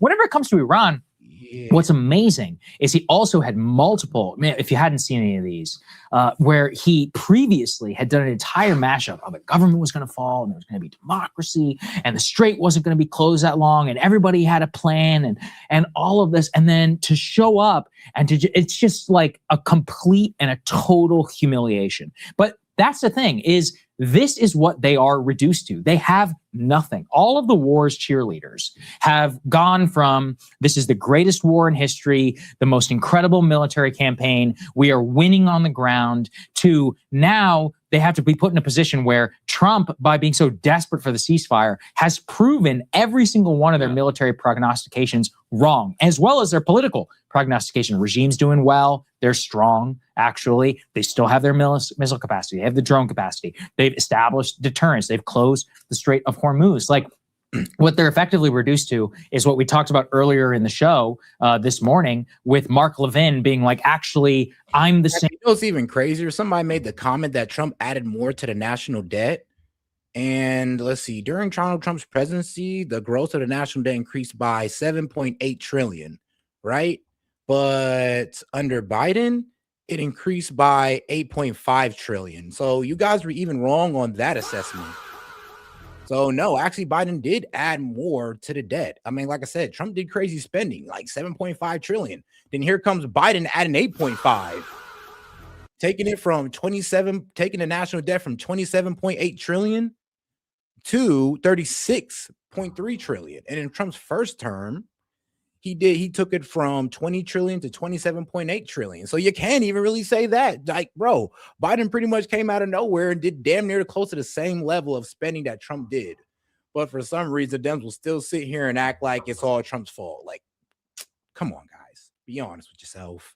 Name is George Washington and the colonists who want freedom. And that's why I continue to support the war with Iran. It's so crazy. It's crazy. And maybe we can put at the end of this block, we can add it in post this amazing Rubin mashup that just so I could show you, because some people in the chat will sit there and play stupid, because I mean some of y'all like to do that.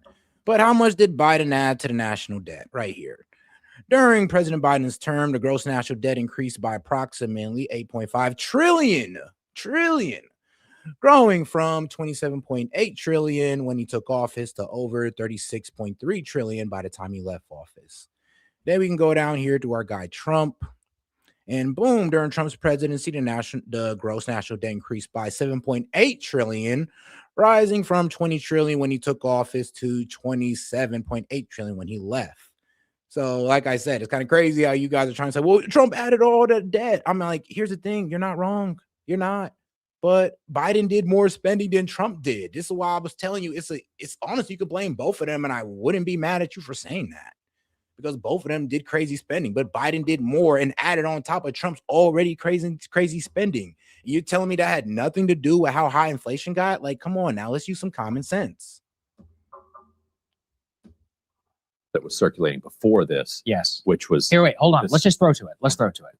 Allow me to make a prediction here. And my prediction stuff, I'm not Polly Market, I'm not Call She, but I'm pretty good at predictions. And my prediction here is that everything that the media is now going to say about Iran's going to close the Strait of Hormuz and energy prices are going to go crazy and all these, none of this is going to come to pass. Gas prices are coming down and will continue to come down. If the United States wants to keep the Strait of Hormuz open, which it does, and Donald Trump said we'll escort ships through if we have to, it's going to stay open. This is the leader of the Iranian opposition. He has been in exile. His name is Reza Pahlavi. We have shown you videos of him before. He's the eldest son of the former Shah of Iran, and he likely is the next leader of Iran. This is the guy that, by all accounts, when this war ends, will go in and he will be the leader. And again, it will be different. Just remember, it sounds like the Kurds are starting to enter the country with arms to help the people take out the last vestiges of the IRGC. There's a lot. Man, that man David Rubin was spitting pure propaganda.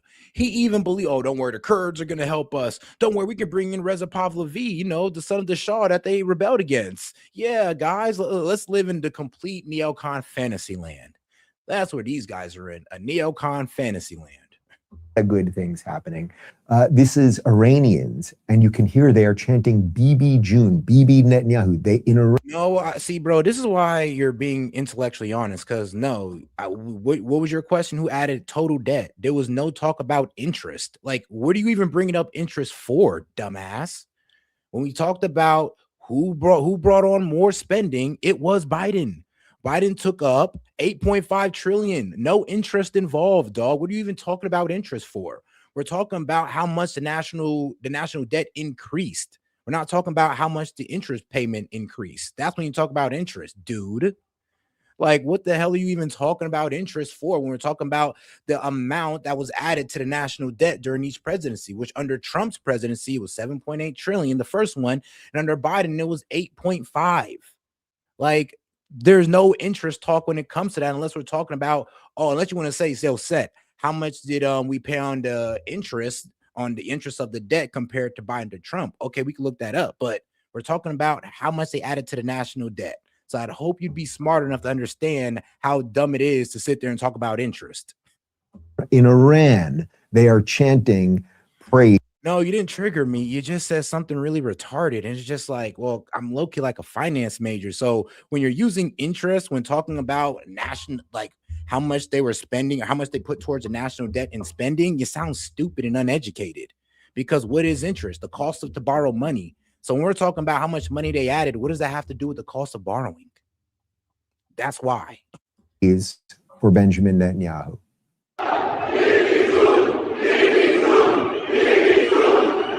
And when you take out Khomeini and you take out his number 2 and his number 3 and his number 4 and his number 37 and his number 42, then suddenly the next guy's going, it's a little hot in here. And then, bro, literally just exposed how he don't know a damn thing about finance. I mean, bro just tried to relate interest to the national debt, to the adding of spending on the national debt. Oh, I'm sorry, but the adding of debt on the national debt due to the spending of both Trump and Biden. It's kind of crazy. It's like I said, bro, some people like to sit here and pretend like they don't got TDS, but they really do. They really do. It's kind of funny. People start behaving a little bit differently. They've plotted this war, this extraordinary war that will be studied for decades, right?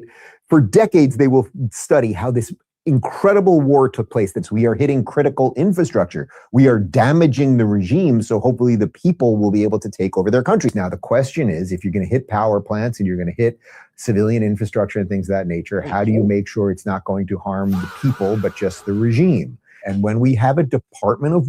Hey, I mean, at least he admitted that, because like I said, I remember I was even arguing with some of my guys, like, if we hit those power plants and bridges and they mainly affect citizens, that is a war crime. And at least Dave Rubin recognized that, like, yeah, so how can we hit this without it mainly affecting citizens? Because that would constitute a war crime. War that is not looking for war, but will perform war, then we are going to do it at the maximum level of competency. I think the way you can look at this, I haven't heard anyone else say this, but this seems to me to be the war to end all wars. A lot of people were wrong about the Iran war in a lot of different ways. Yeah. Nobody was wrong in every single way with so much confidence than Dave Rubin. Here's the thing. Literally, he took every talking point that the neocons and Fox News and Trump were wrong on and just spewed it straight to his audience, and all of it didn't really turn out to be accurate. I feel bad. If you listen to Dave Rubin, you are lost. You do not know what the hell is going on when it comes to this war. Can we say this too? Look, it's fine to be wrong. Yeah. I publicly said on camera I didn't think that Putin would invade Ukraine. I apologize for it. I was wrong. Totally wrong. A lot of my stuff, predictions or thoughts about how Trump was going to go, I was wrong. I apologize for it here on the show. Oh, and shout out to my man User. He says, I thought overspending could work well, depending if it leads to more revenue, welfare, etc. It could, like what Scott Besson's plan, like what he's trying to say is like we're pretty much trying to out earn, or we're trying to outgrow the spending. So, and I get what he was trying to do, like through tariff income, through bringing in more manufacturing and having more tax revenue through that. Yeah. I mean, you can go ahead and spend on that and overspend. And as long as you got enough revenue coming into the American people to where things are getting to where, they're getting more money, then it could all work out. I mean, if you could bring in enough revenue to low key fix the balancing or balance the budget, everything could work out no matter if you're overspending on military, education, whatever. But yeah, there is a strategy where, you know, we could overspend, but we got to overspend on the right things and not on dumb shit.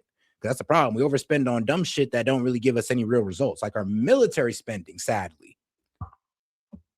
So that's what you have to do if you want to maintain. And then education, and then other things as well. Some level of credibility. But shout out to my man User. You know, I got to go ahead and give you that celebration. Razor blade.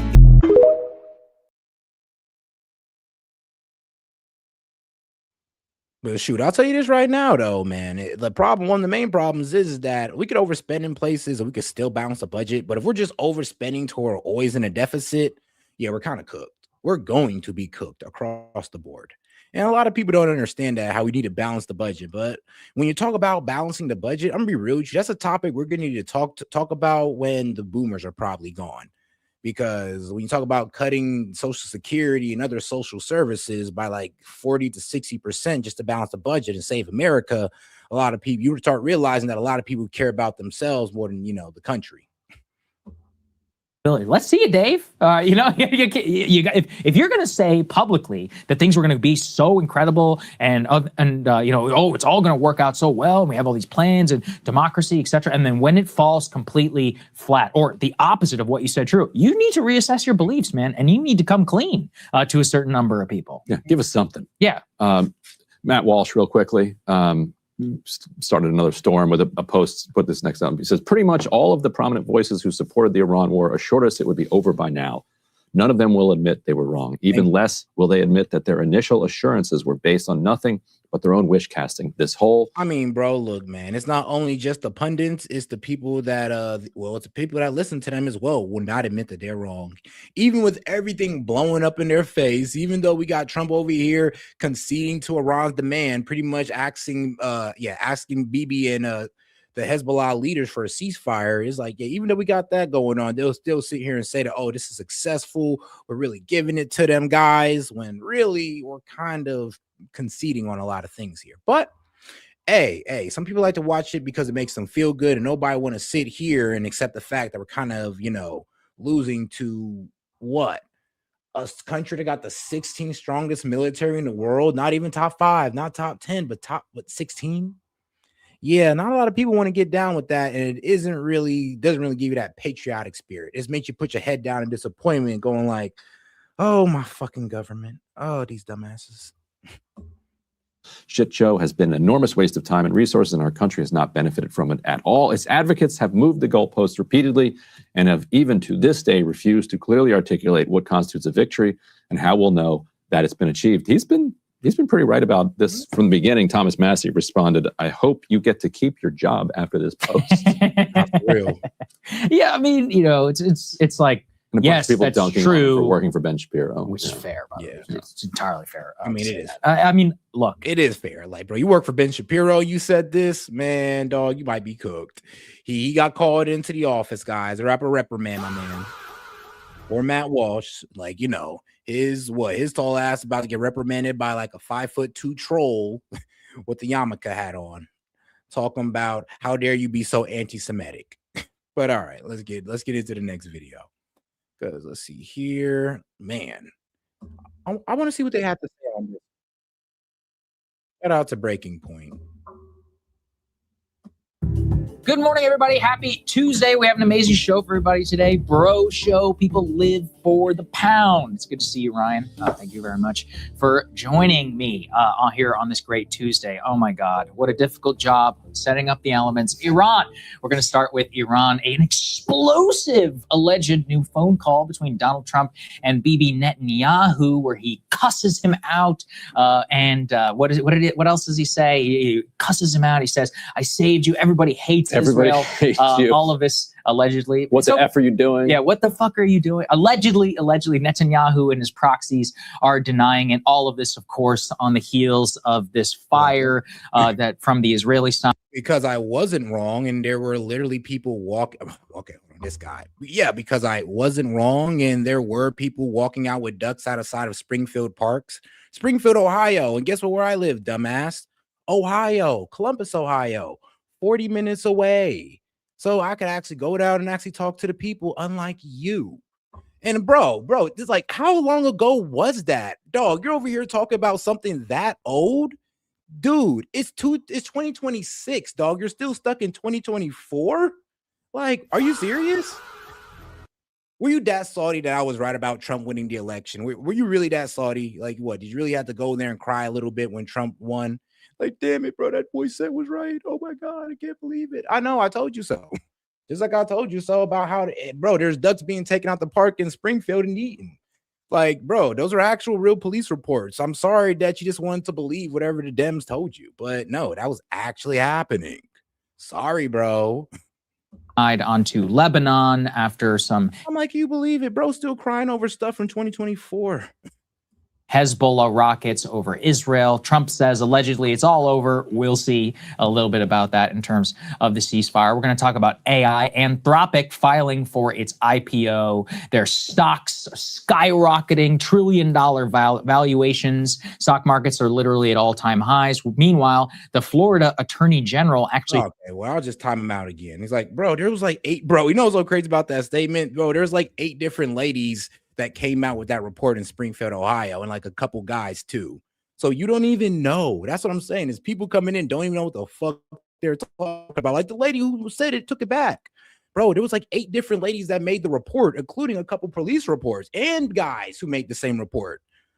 That's what I'm saying. You guys don't know what the hell you're talking about. And then, like I said, 2 years ago, bro, get over it.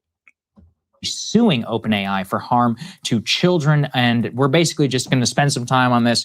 The backbone of the entire U.S. economy is AI. I guess, hope it works out. And I guess hope it doesn't work out. It's kind of screwed either way. Yes. Bro, I'm sorry, but could you really imagine coming in here 2 years later to cry about something? Like, can you imagine how pathetic you got to be to do that?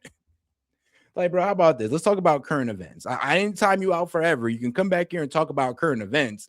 But if you want to bring up something that, once again, you were wrong on, I mean, you're just going to get timed out, bro. We're on to something else. It's 2026, bro. We've moved on.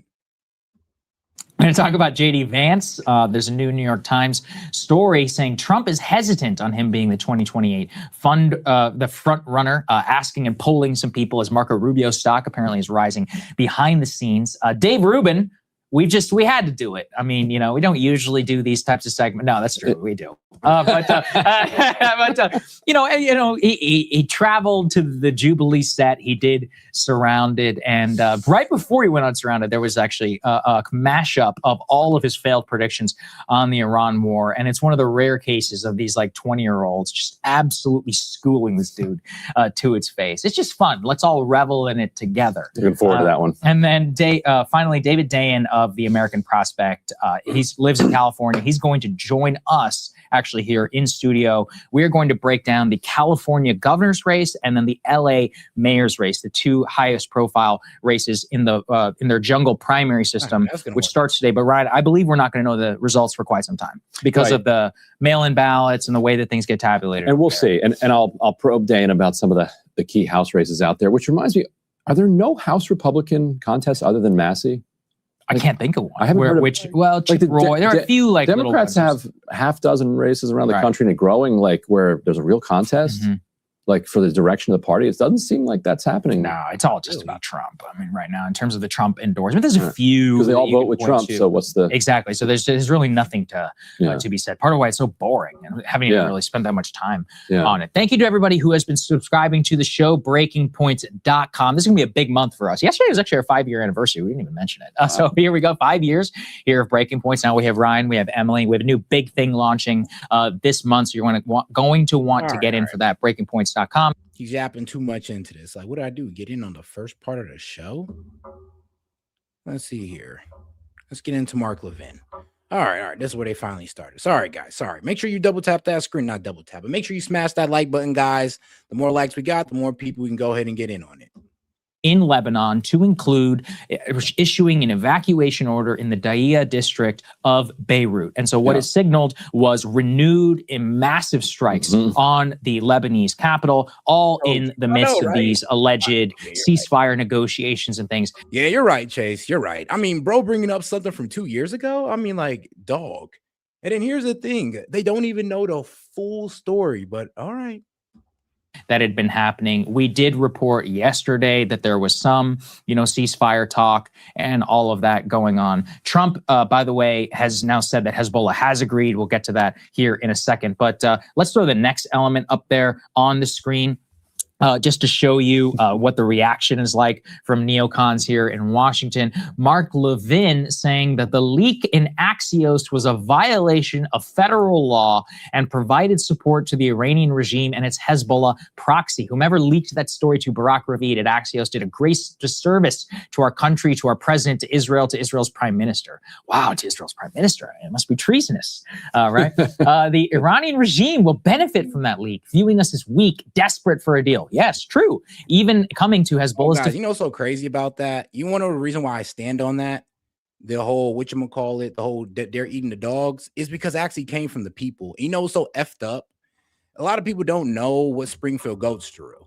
So Springfield was going through a massive influx of Haitians. And these Haitians, yes, they were eating the dogs. Yes, they were over here like causing complete litter around the city and making it dirty.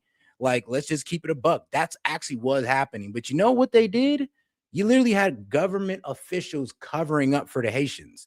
Remember, they was even covering up the fact that they were pushing Haitians through the BMV. And that's why there was a whole bunch of crashing going on in Springfield, Ohio, which caused a bus to tip over and kill a kid. And the bus tipped over because of a Haitian man not knowing how to read a fucking stop sign.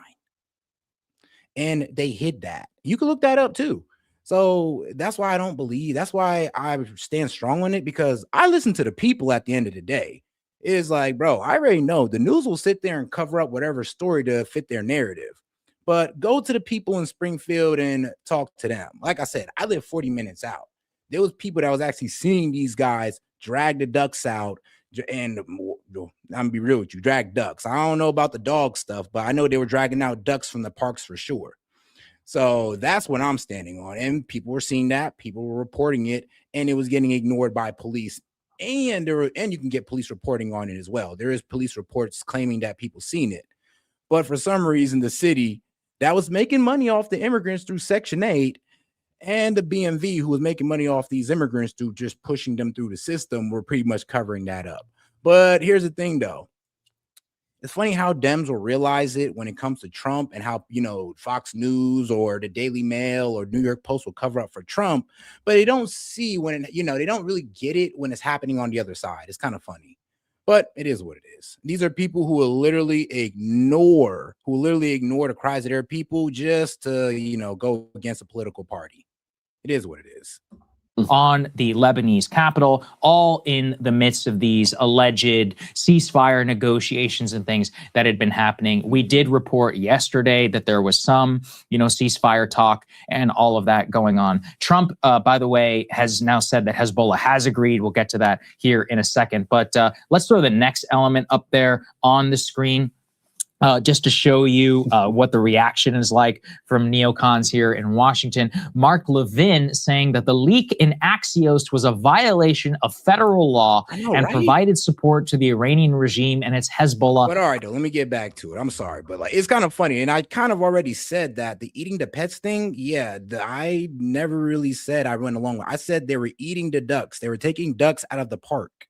And that has been reported by Springfield. I talked to people in Springfield, and they said, yeah, low-key, they're going into the parks and snatching ducks. It's not really about the cats and the dogs. And I've made that correction multiple times. That's the funniest part about it.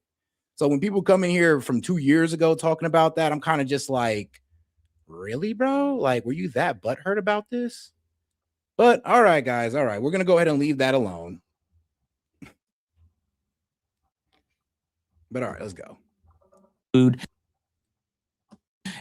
Issuing an evacuation order in the Dahiya district of Beirut. And so what it signaled was renewed and massive strikes on the Lebanese capital, all in the midst of these alleged ceasefire negotiations and things that had been happening. We did report yesterday that there was some, ceasefire talk and all of that going on. Trump, by the way, has now said that Hezbollah has agreed. We'll get to that here in a second. But let's throw the next element up there on the screen.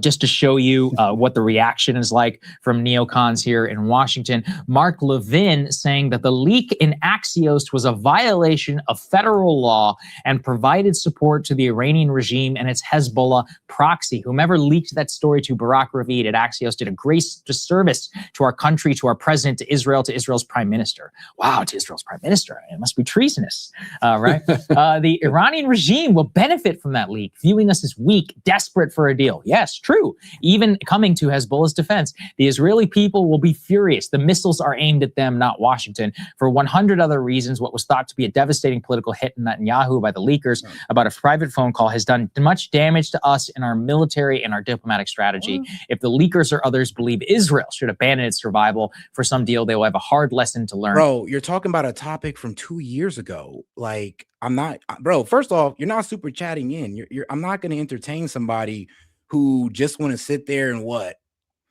talk about something 2 years old in the chat. I'm sorry, dog, but I'm going to get you up out of here because nobody else cares but you.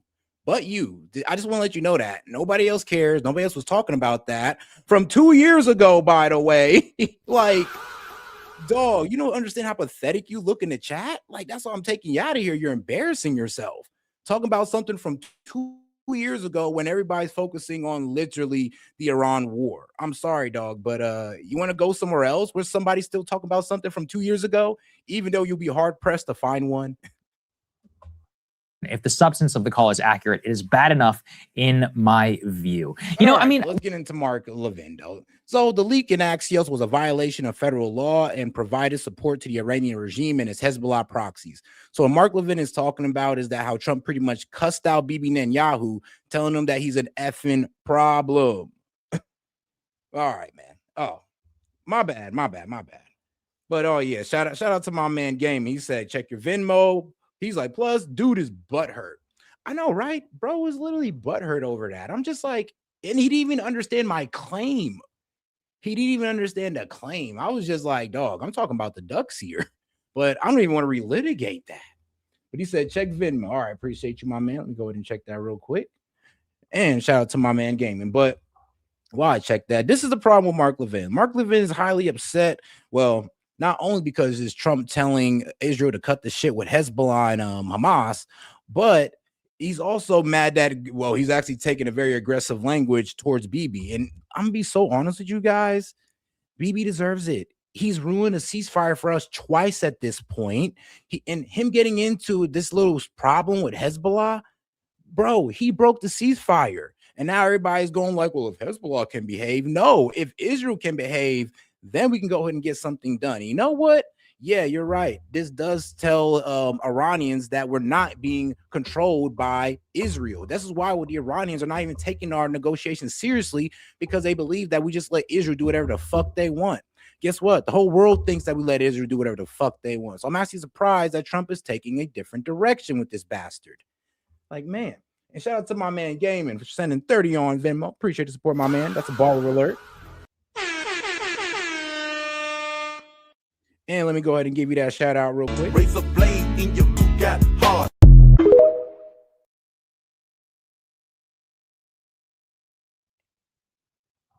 But all right, though, let's keep it going. I'm telling you, nobody cares. It's just like, what? 2 years ago? And here's the thing, it's the same guy. It's the same guy just trying to get me to focus on the topic. It's like, bro, you're literally the only person who cares. Like, literally. What I think is just really shocking, Ryan, is in any way that this phone call where he curses him out is indicative of real policy. Right. We have seen this time and time and time again from 5 American presidents now who curse Netanyahu in private. Sometimes they even curse him in public. And yet when it comes time for the dollars, for the bombs, for the Iron Dome, and for the THAAD, man, it sure does seem like they get every single thing that they want, doesn't it? Yeah, we can talk about like how it happened, what precise words he might have used, Right. the severity of his anger, the number of cuss words he threw at him.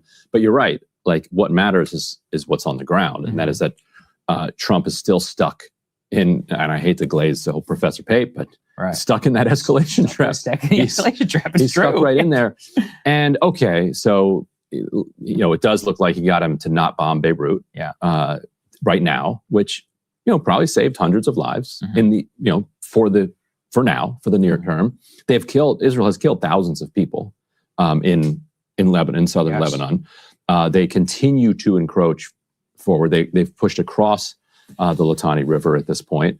And, the agreement that Netanyahu is saying he's reached is that, okay, well, we won't shoot at them as long as Hezbollah doesn't shoot inside Israel. What Netanyahu seems to be trying to do is lock in the kind of territorial gains that they have made to this point, to say like, okay, now we're everywhere that we are. You can't shoot your FPV drones at us anymore. You can't attack us. We're just claiming all of this. Right. And Hezbollah is like, no. Here's an idea. Like, leave Lebanon.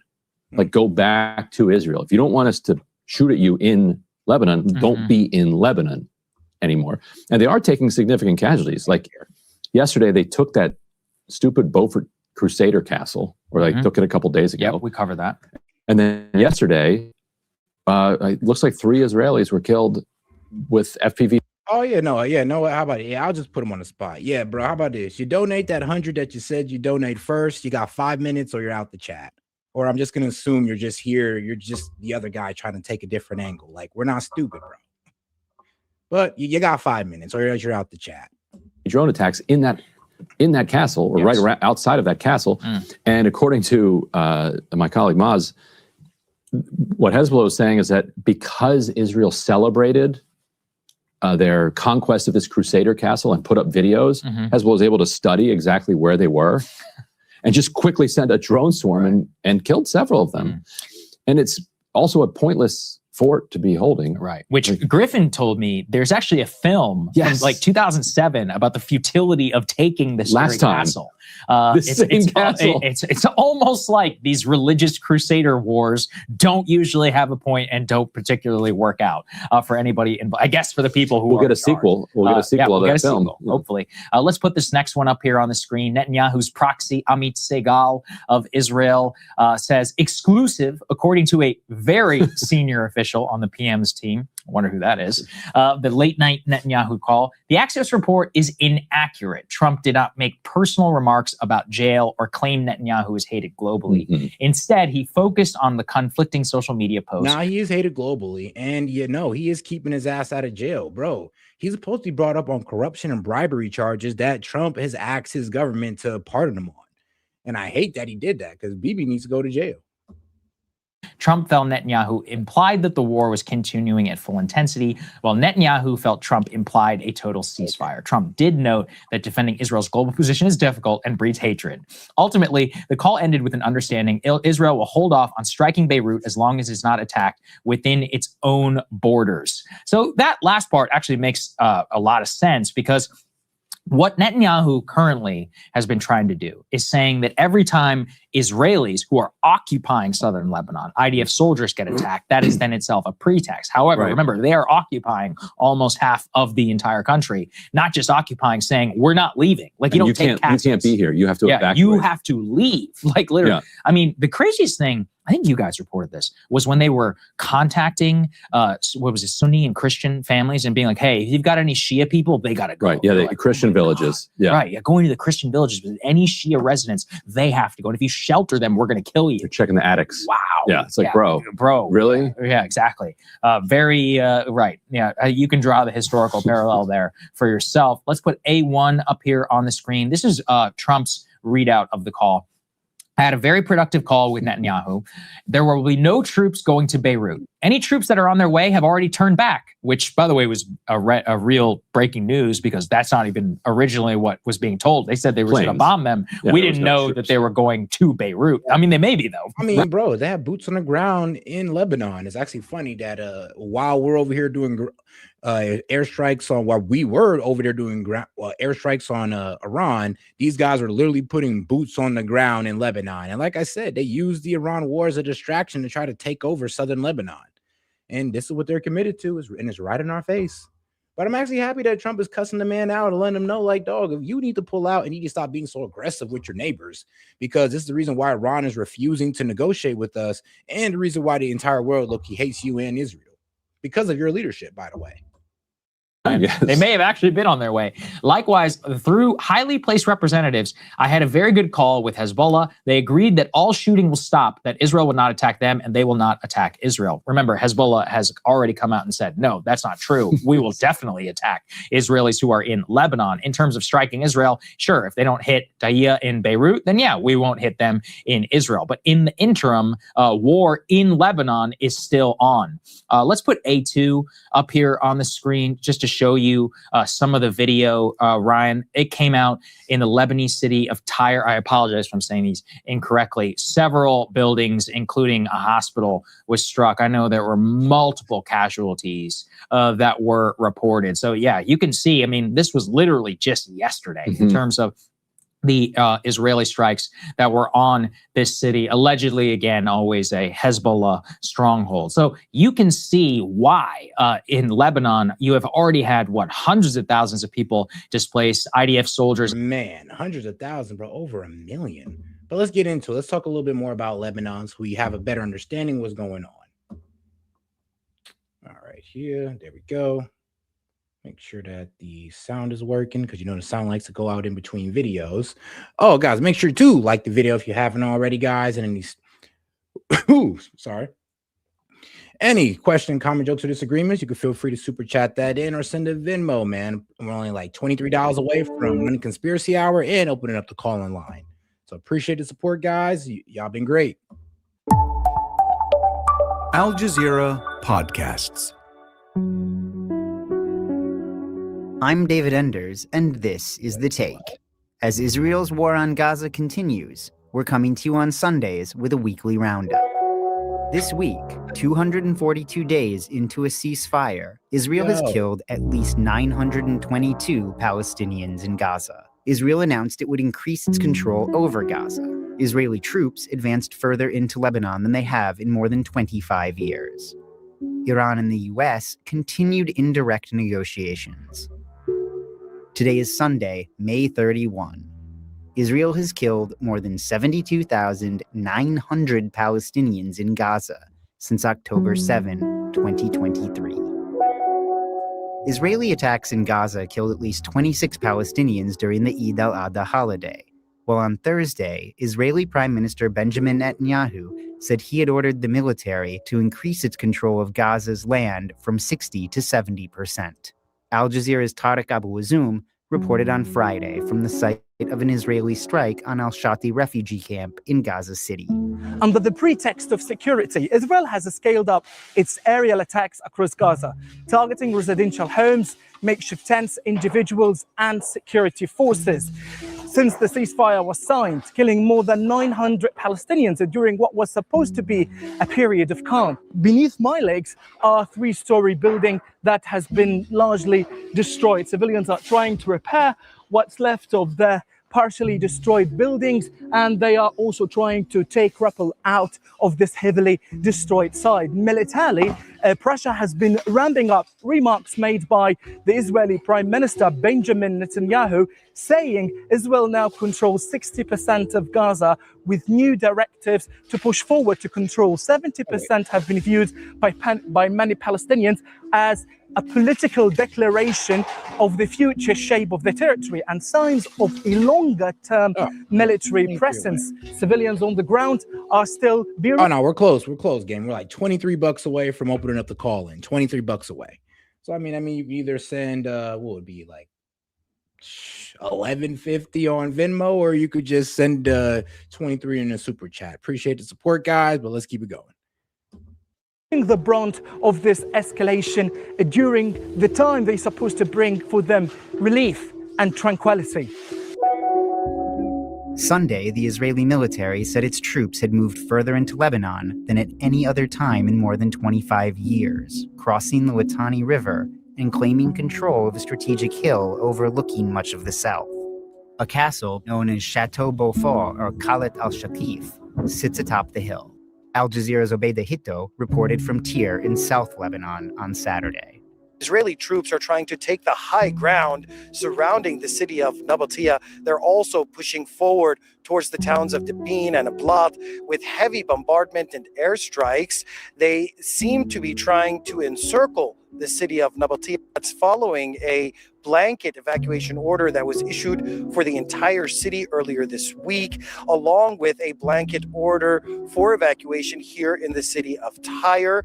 All along, they have been carrying out dozens of airstrikes, drone strikes, and artillery strikes throughout the southern sector, declaring the entire southern part of Lebanon a conflict zone, warning anyone that's still here to go north of the Zahrani River. And that's turning into a growing humanitarian crisis with over 1 million people displaced in the country.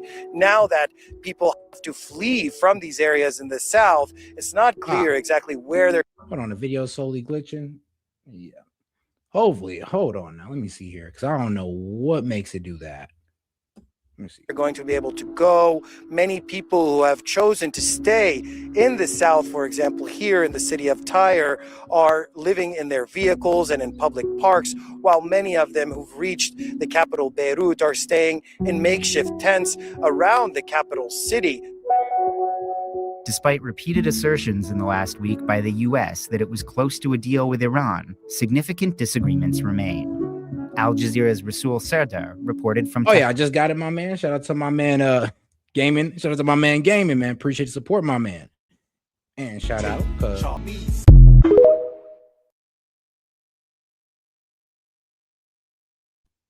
and shout out to my man Chase, because he came in with another one. My man, so shout out to my man Gaming, because he sent the 1150 for the call in, and shout out to my man Noah. He sent another 1150. He said can't join the call in at work, but here you go, man. Shout out to my dog. You still get to celebrate. Raise up that heart.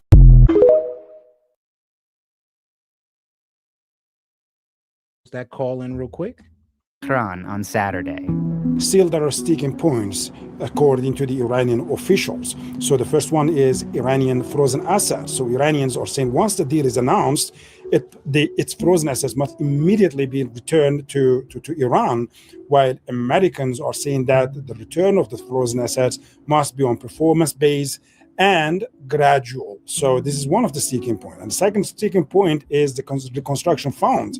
So Iranians, once they started the negotiations, they were asking for a compensation. However, then they changed the terminology, and now they're calling it a reconstruction fund, and it's about $300 billion. So far, Americans have not shown any commitment to this. This is another point of disagreement. And all right, guys, let's go ahead and get into some PBD here. So let's get into it, because I think this came out yesterday. Chaos is their strategy. Iranians' president resignation rumors spark IRGC power struggle. All right, let's go ahead and get into it. I don't know about that, because you got to understand the political atmosphere of Iran to actually know if there's any type of political imbalance. Because like I said, there's two parties. They're the reformists and the principalists. And the principalists are the really hardcore pro-IRGC guys. The reformists, they're pro-regime, but they actually want to get closer to the West, be less strict with the Islamic ruling, all that good stuff. So trust me, if we want anybody in power in Iran, it would be the reformists. And thing is, they got a reformist president in power right now. The next story is kind of weird. It's a story about Pezeshkian, who is the president of Iran, comes out and says, I'm resigning. And so we saw this all over the place, that he is resigning. Iran's president offers resignation, citing total takeover by IRGC commanders, which is kind of weird. So then when you're reading this story, Rob, I think you may have a clip on this. When you're reading this story, you see some people coming out saying, no, it's not true. He never sent it. And I think even he sends out a tweet, Rob, if I'm not mistaken. Is this him? It's a video clip that the Iranian state media is saying is the denial that he's resigning. Go ahead. We are ready for any Hajj. We are ready to sacrifice our lives, our existence for this revolution and the people of our country. This is him. God damn. But in any case, this is something we must all help each other with and walk this path together. We must prepare ourselves for this. And our dear people must also be aware of this matter and help out. Rob, this is what I expect from the national broadcaster as well. So, man, look, I know they're the enemy guy. I know they're enemies, but respect. You're ready to die for your sovereignty. Respect. Like, still don't like that we're against you guys, but respect. But what's going on, gaming? Yo, bro. How you been? Man, it's been all good, bro. What about you? I'm just about finished. I had to do a site-wide rebrand, but it's I'm coming to the end of it. So I'll let you know more on that in the private Discord. But we're gonna have to gather a bunch of other creators together so we can have a proper launch. I'm actually ahead of schedule, like way ahead of schedule. Perfect, man. Hey, man, shoot, just send it over. I'll be glad to go through it again. But all right, bro. So how are things looking on you, like your side, when it comes to this war? So like, how are you viewing it so far? I've got two lenses. One, a biblical lens. That's first thing. Okay. Second thing, I've got like a it's sort of a biblical lens, but a like overlaid onto reality type deal, if you want me to explain more. All right, go ahead. So Bible says, blessed be the peacemakers. It also says that God hates people who are swift to shed innocent blood. Okay? That's biblical. I can say that. It also says that, yeah, Israel is God's chosen people, but they aren't without reproof. That is to say that we can say certain things and be biblically and realistically sound in saying them. Want to preface that for what I'm about to say. I know a few 2 minutes or less. All right, I know. I know a few Jewish people who are actually Jewish who don't agree with anything that Israel is doing, and I support those Jews. I pray that Israel like gets its act together, but ultimately what might have to happen is that Netanyahu might have to get ousted. His people might have to just straight up kick him out. Facts. Because Donald Trump has even gone on record, he's trying to downplay it, but ultimately, he's not wrong for going off on him for being like, yo, I'm the only reason why you're out of prison right now. Me having the nation that I have with the capabilities that we have is the only reason why you're a free man, and you've done nothing besides do stupid stuff to try to get yourself thrown in prison. At some point, I'm just gonna have to let people do what they do, and that's a fair thing. That's a fair thing to say. And I don't like how politicians are like trying to just cover up or sweep what Israel does under the rug. Let me give you a little bit of history lesson. This will be like 30 seconds. The reason why in the Bible Israel got led into captivity in Tyre, that's how you pronounce it, I think, also got led into captivity and conquered by Babylon, is because Tyre codified and even helped Israel indulge in sin and doing stuff against God, which they hate. That's one of the main reasons. And then Israel was just unrepentant and refused to have anything to do with God by that point. Yeah. We're kind of living in the same thing where some members of our government are actively trying to codify this. All right. I see where you're going with that one. I mean, if you're talking about a repeat of biblical times, it could get so bad to where Israel might actually just lose the Holy Land they got right now. It's not just that. Like the NDAA, like the thing that's been blown up all over the internet, where basically they're trying to like integrate Israel's defense architecture with ours, and everybody's like, no, we don't want this at all. Lord knows that's the truth. It's like, yo, neither one of the governments are listening to their people. There are a lot of Israelis who really don't want anything to do with this war. Believe it or not. No, I already know. But hold on, guys. But all right, let's go ahead and get back into it, and then I'll bring you in. This came out last night, and this is what the Iranian state media is claiming is his denial.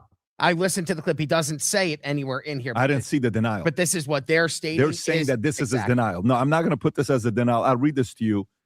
You know, this article here from the Iran International says that he submitted his letter of resignation. In the letter sent on Sunday, Pezeshkian stressed the fact that the president and the government have effectively been excluded from major and vital decision-making process in the country, and that the vacuum created by the situation has enabled hardline factions within the IRGC to take control of affairs. Pezeshkian added that under such circumstances, he is unable to run the government and carry out his legal responsibilities. And he requested to be out immediately. It is not yet clear whether Khamenei will accept the resignation, but the contents of the letter point to a deep and unprecedented rift at the highest levels of power. So if this is true, I have some. It could be true, and the reason why I'm saying that is because, like I said, the president, he's a reformist, and of course the Ayatollah, he's a principalist. So they're on two opposite sides of the spectrum here, and I can see where he's just like, "Yo, we're going full on principalist," but the people of Iran voted for a reformist. But all we're getting is the other sides or the other parties' like agenda here of a hard stance against the West and strict Islamic rules. Like, what the hell's going on? So it does seem like a bit of their so-called Islamic Republic democracy is low-key falling apart due to this war, which could definitely cause some type of civil unrest. But knowing the IRGC, I mean, they tend to handle that pretty well, gruesomely, but well. I mean, it's only a matter of time before they end up having another summer of love like what happened in Bahrain. If anybody knows what, if you want to give like a crash course, real quick crash course of the summer of love in Bahrain, so that people know what happened. Which one? The Summer of Love in Bahrain? It was the summer. It was the Summer of Love in Bahrain, and then it ultimately spread to like Saudi Arabia, Iraq, Qatar, and like it was back in 2011, 2012. Oh, okay. Obama years. What did it have anything to do with like Syria or anything like that? I think. But all right, let's go ahead and get back into it. All right.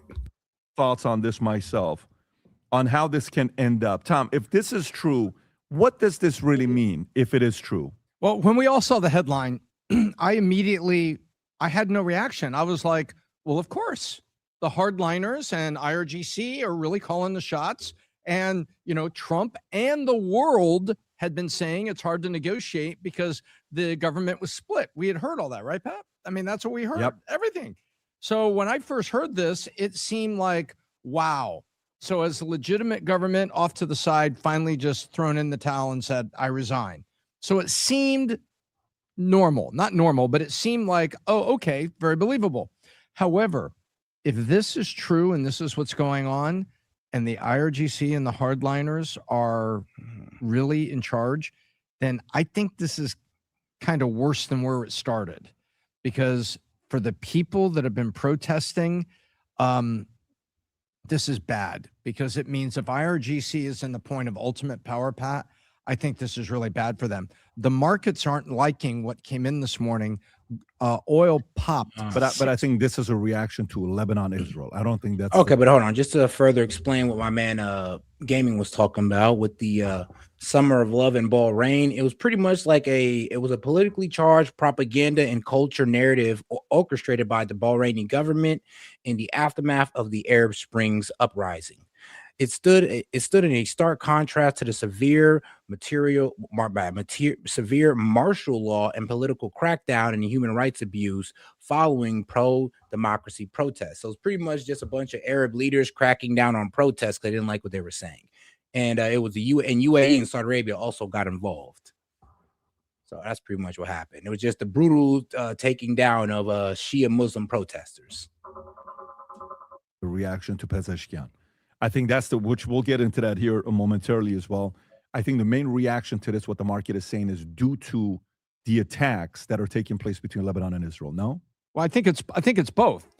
Because I think Lebanon, Israel is the second front that Israel is fighting, right? Israel is with us, and we are fighting here, but it's a second front. I see it as the same conflict. Yeah. So then the question, Adam, your thoughts on this? Yeah, I'm going to reverse course here. I don't want to do a deal with Iran. They're never going to honor any deal. Bro, I'm What did you sorry, but hear how what can you? I don't agree with that. And the reason why I don't agree with that is because one, Adam just, I mean, pro-Israel guy won constant war with Iran. And two, how do we know that when we're the ones who broke the deal with Iran? Like, how do we know that? I'm sorry, but if Iran was the one who broke the JCPOA, then we could all sit here and be like, yeah, well, how the F do we know?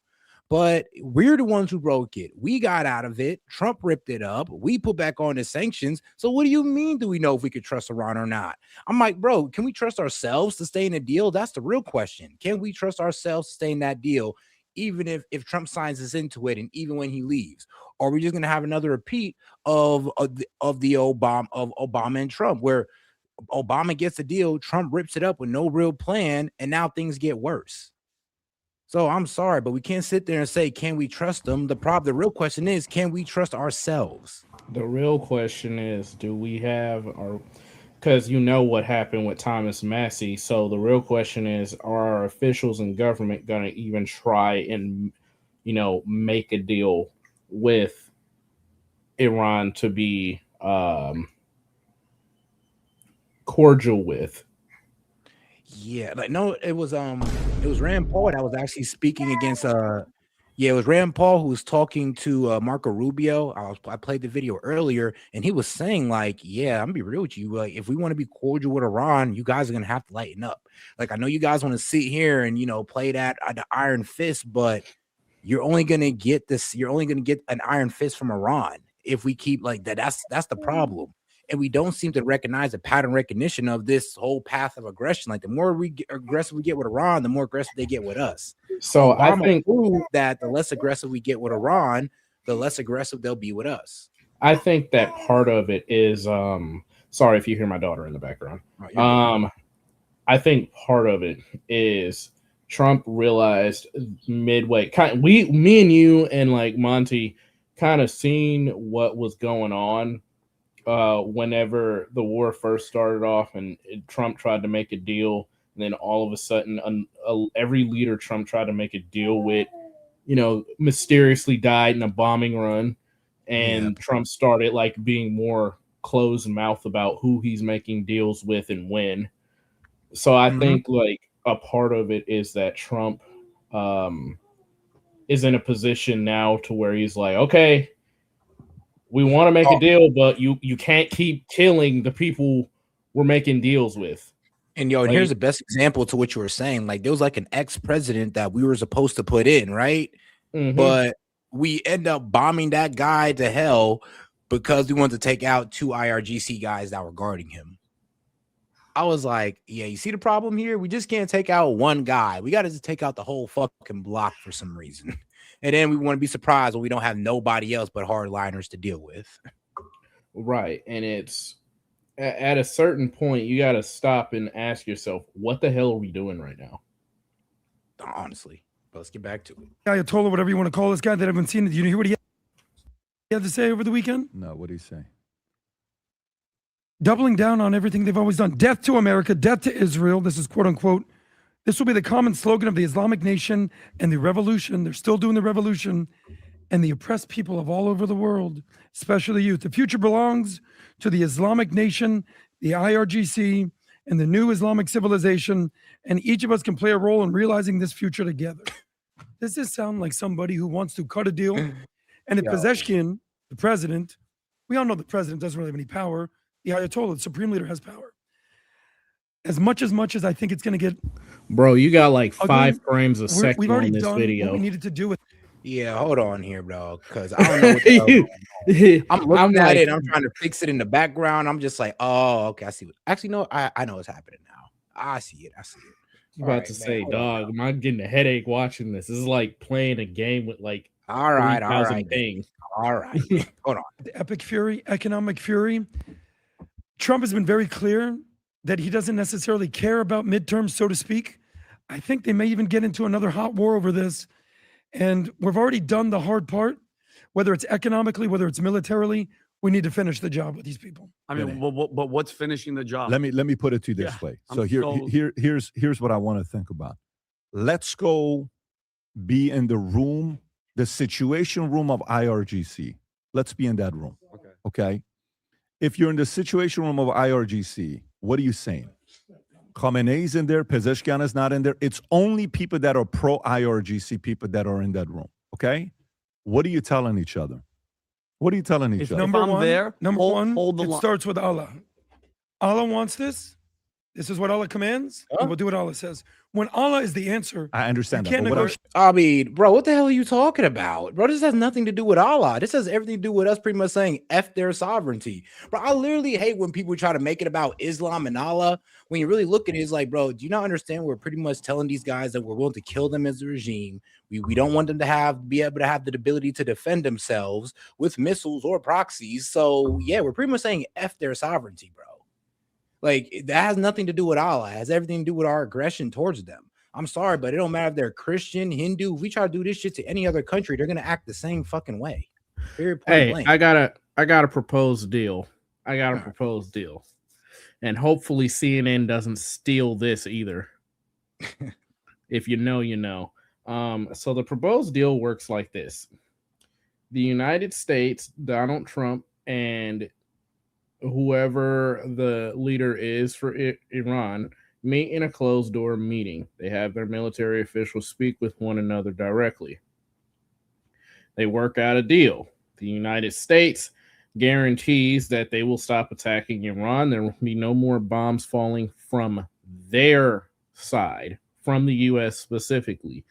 In exchange, they will back off of Iran, and both individual countries, the U.S. and Iran, come to a mutual agreement that you leave the other Arab countries alone, you leave the U.S. alone. We will step back and we will let the oil flow if you agree to let the oil flow. In exchange, any damage done to anything that Israel does, you take out on Israel, not the U.S. You also have to disavow all the terrorist networks and terrorist cells that are around everywhere. If you can do that, I mean, you know what?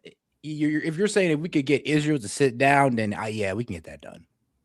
yeah, that would be 100% doable. No, But see, honestly, you're right. everybody in our Congress is bought and paid for. Man, they take that AIPAC money just to vote yes for Israel. That's the problem with the whole Massey election. Like people, Bro, and it was crazy. It was trying to say that was ratio. fake. People try to say that was fake news. No, it's not. Like, bro, they're like this Ed Garland guy. Bro, there was 11 million spent on supporting ads for this guy, and only 7 million in ads going against him. Now for Thomas Massey, dog, we're talking about $7.5 million for ads supporting Massey, and like $8 to $9 million on ads going against him. So as you see, there was more ads put against Massey than supporting him. Or the other guy, as you see from the ratio, he had more money going towards ads for him than ads against him. And everybody want to act like that's not a problem. Nah, everybody, you got a few, crazy people that'll try to say like, oh, that's not the case. No, we can, like I said, from a biblical perspective, I can objectively say this is wrong. It's not the move.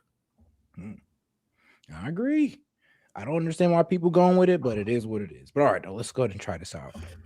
What do you do? This is What do you do? if I'm them right now, Yeah. you know what I'm saying? First of all, we're winning technically because they can't. They're not going to come in and bomb us and kill all the civilians because they're going All to. right, hold on here, man, because this is like looking a little too choppy. Let me go ahead. Man, and if I stop was it. playing a game on your network, boy, I'd be dead 7 times over.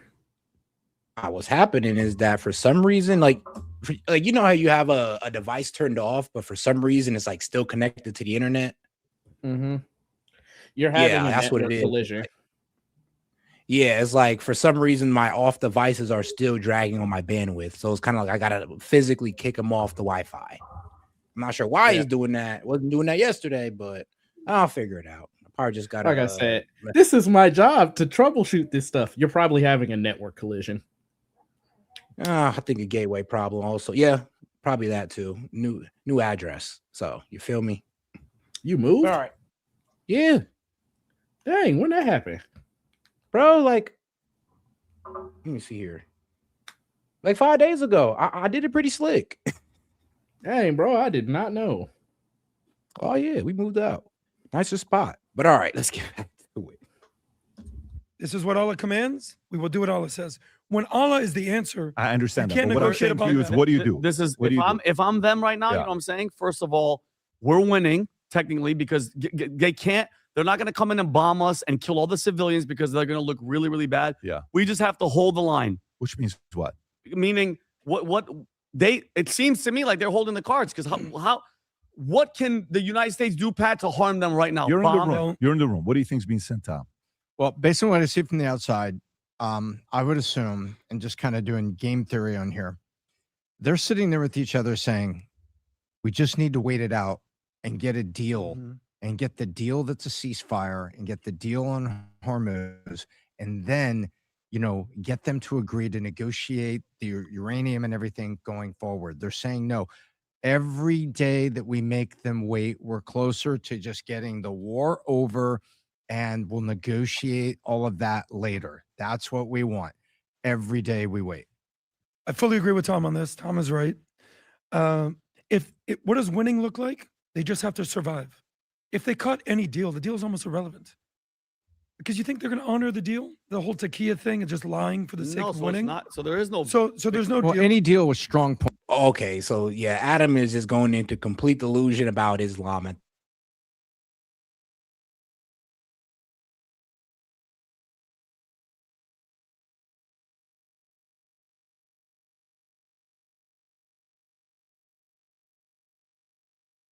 Set, are you there? No. Think your internet crashed.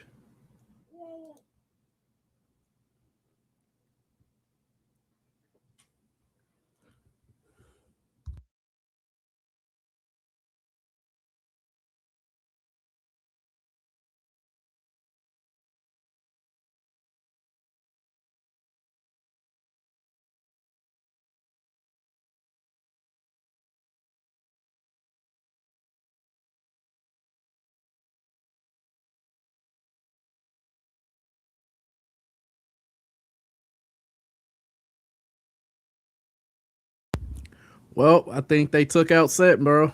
I think Set gone.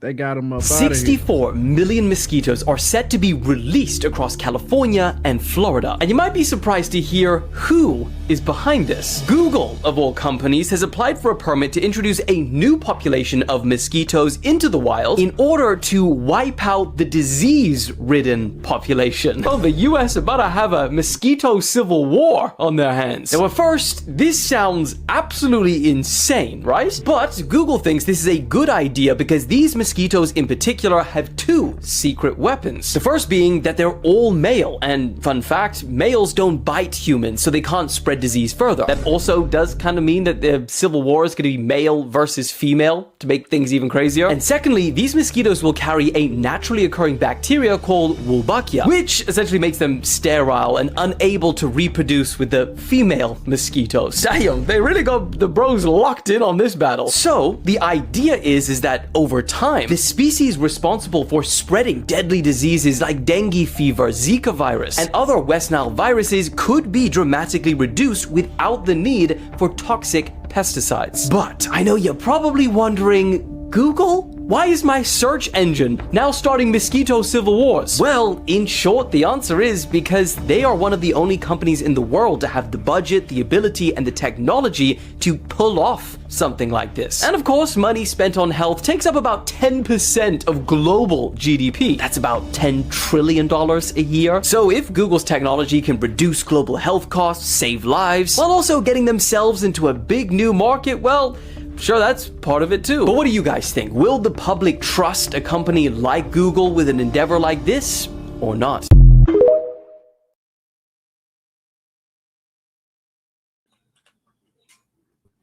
And we are back. There we go. Dang, Mossad took you up out of here, huh? Man, bro, the Mossad had to do an internet attack on my black ass. Barely. I was like, okay. But I was able to fix the problem in the background. So I'm like, all right, I guess I'm happy. Didn't like the fact that it had to restart the whole damn thing, but it is what it is. Let's see how it's playing now, though. I do want to play it again. So bear with me, guys. Bear with me. I'm like, oh, okay, very believable. However, if this is true and this is what's going on, and the IRGC and the hardliners are really in charge, then I think this is kind of worse than where it started. Because for the people that have been protesting, this is bad, because it means if IRGC is in the point of ultimate power, Pat, I think this is really bad for them. The markets aren't liking what came in this morning.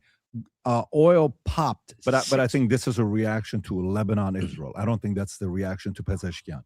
I think that's which we'll get into that here momentarily as well. I think the main reaction to this, what the market is saying, is due to the attacks that are taking place between Lebanon and Israel. No? Well, I think it's showing two different ways on my laptop. I mean, it's showing pretty good on the laptop. It's playing smooth on there, but I'm not really sure how it's showing to y'all because it's looking choppy on the computer. So let me know. You're probably going to have to flip-flop it. You're probably going to have to use your main PC as the actual hosting platform and use your laptop as like the checking platform, because the laptop can't handle that much traffic going through it.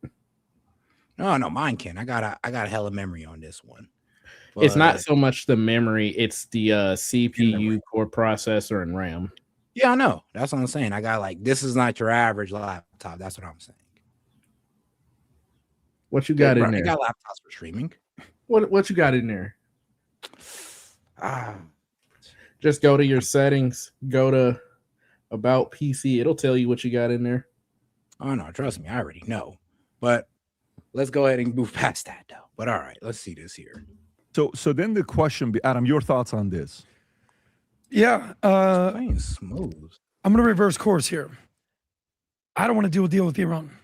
They're never gonna honor any deal.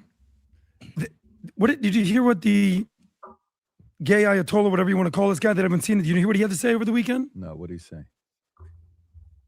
Doubling down on everything they've always done. Death to America, death to Israel. This is quote unquote. This will be the common slogan of the Islamic nation and the revolution. They're still doing the revolution, and the oppressed people of all over the world, especially youth. The future belongs to the Islamic nation, the IRGC, and the new Islamic civilization, and each of us can play a role in realizing this future together. Does this sound like somebody who wants to cut a deal? And if Pezeshkian, the president, we all know the president doesn't really have any power. The Ayatollah, the supreme leader, has power. As much as I think it's going to get ugly, we've already done what we needed to do with epic fury, economic fury. Trump has been very clear that he doesn't necessarily care about midterms, so to speak. I think they may even get into another hot war over this. And we've already done the hard part, whether it's economically, whether it's militarily. We need to finish the job with these people. I mean, but what's finishing the job? Let me put it to you this way. So here's what I want to think about. Let's go be in the room, the situation room of IRGC. Let's be in that room. Okay. If you're in the situation room of IRGC, what are you saying? Khamenei's in there, Pezeshkian is not in there. It's only people that are pro-IRGC people that are in that room, okay? What are you telling each other? What are you telling each other? Number one, it starts with Allah. Allah wants this. This is what Allah commands. This has nothing to do with Allah. That's what kills me. It's like, what does this got to do with God? Like, I'm sorry, but did you forget the part where they're attacking you, where we attack them? Like, if this had, I'm sorry, but if these were the jihadists you're talking about, then I'm gonna be real with you. They'd have just popped it off with us, and they'd have been popped it off with us since the 12-day war.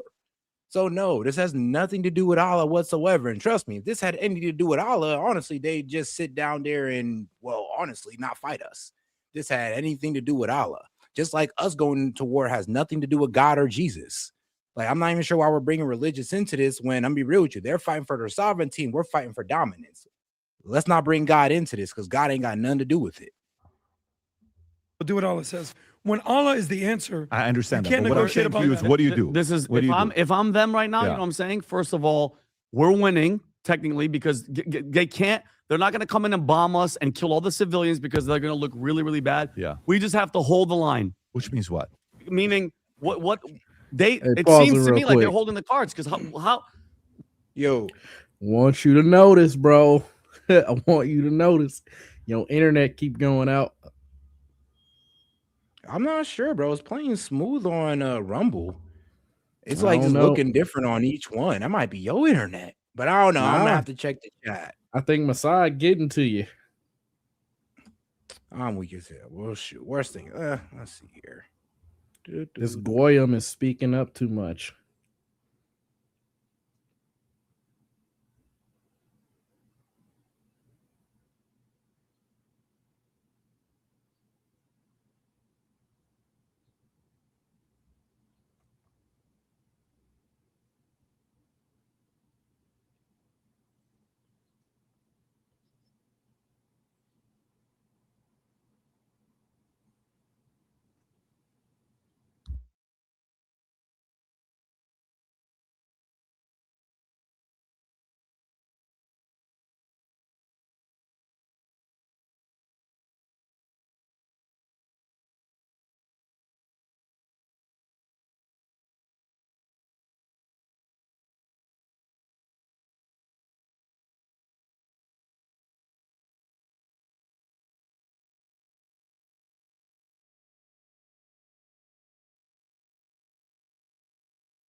I knew it because I was looking on Rumble and I'm just like, dog, why does it look so clean on Rumble, but just YouTube is skipping around?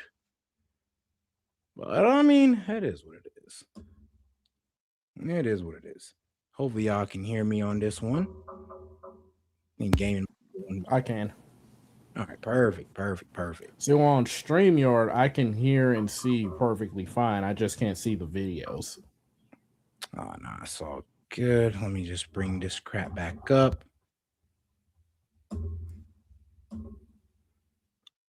Whoops.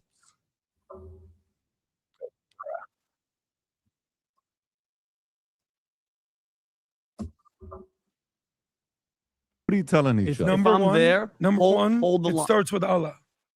Allah wants this. This is what Allah commands. And we'll do what Allah says. When Allah is the answer, I understand you that. can't But what I'm negotiate saying to about you is, that. what do you do? This is What do you do? if I'm them right now, you Yeah. know what I'm saying? First of all, we're winning technically because they can't. They're not going to come in and bomb us and kill all the civilians because they're going to look really, really bad. Yeah. We just have to hold the line. Which means what? Meaning, what they? It seems to me like they're holding the cards because what can the United States do, Pat, to harm them right now? You're in the Bomb room. You're in the room. What do you think is being sent out? Well, based on what I see from the outside, I would assume, and just kind of doing game theory on here, they're sitting there with each other saying, we just need to wait it out and get a deal and get the deal that's a ceasefire and get the deal on Hormuz. And then, get them to agree to negotiate the uranium and everything going forward. They're saying no. Every day that we make them wait, we're closer to just getting the war over, and we'll negotiate all of that later. That's what we want. Every day we wait. I fully agree with Tom on this. Tom is right. What does winning look like? They just have to survive. If they cut any deal, the deal is almost irrelevant.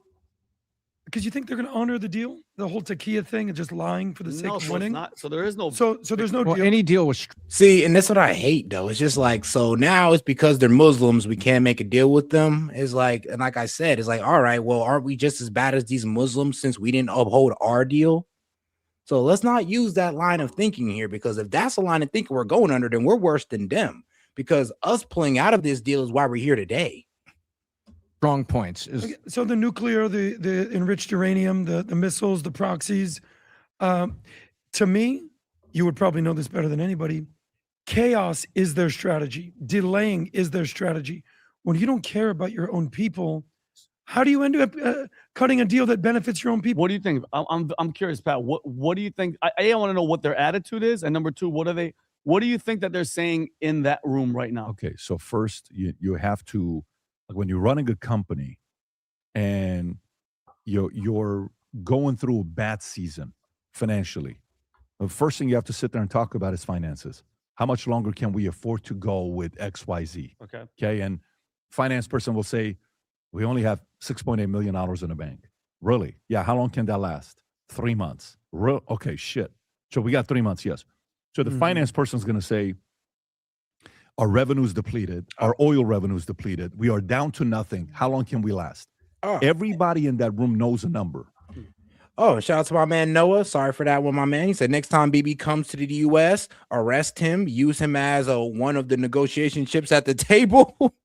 This war is immoral. It's Mossad messing. It's Mossad messing with it. Hey, shout out to my man Noah. So you want to know what's crazy?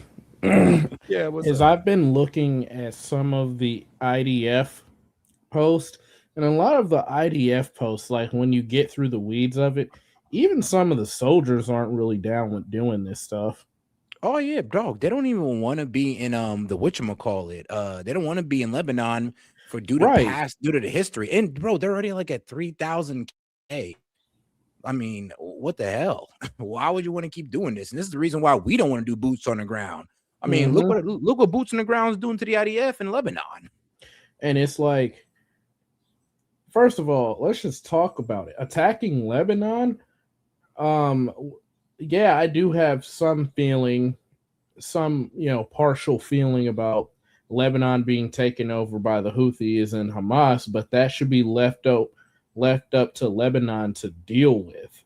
And if they reach out for help, then that's when an outside country can, here's a get problem involved. though. Because of Israel, people are now starting to like rally around Hezbollah. Like, dog, we got Christians asking Hezbollah for help with Israel taking their land. Like, that's what is coming to. Like, Israel literally made themselves the enemy of the entire country, and they're so delusional that they still think that, oh no, it's Hezbollah. People think that Hezbollah is the enemy. Hezbollah is not bombing their homes. Hezbollah is not displacing them. It's you guys. Yep. How could you sit Yep, there he like froze up dumbasses again. and think that everybody thinking Hezbollah is the enemy when you're the one displacing them and destroying their cities? Like, are you serious?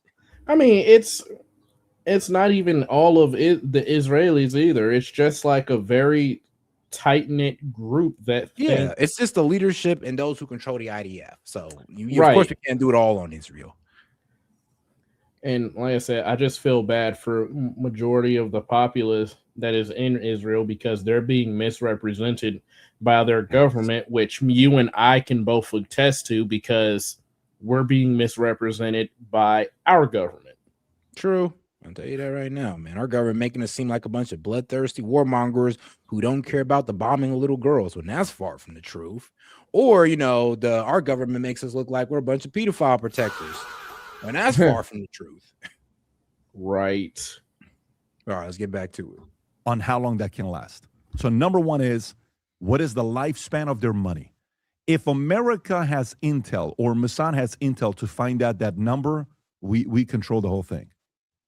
So assume if we know exactly what that number is, we control the whole thing.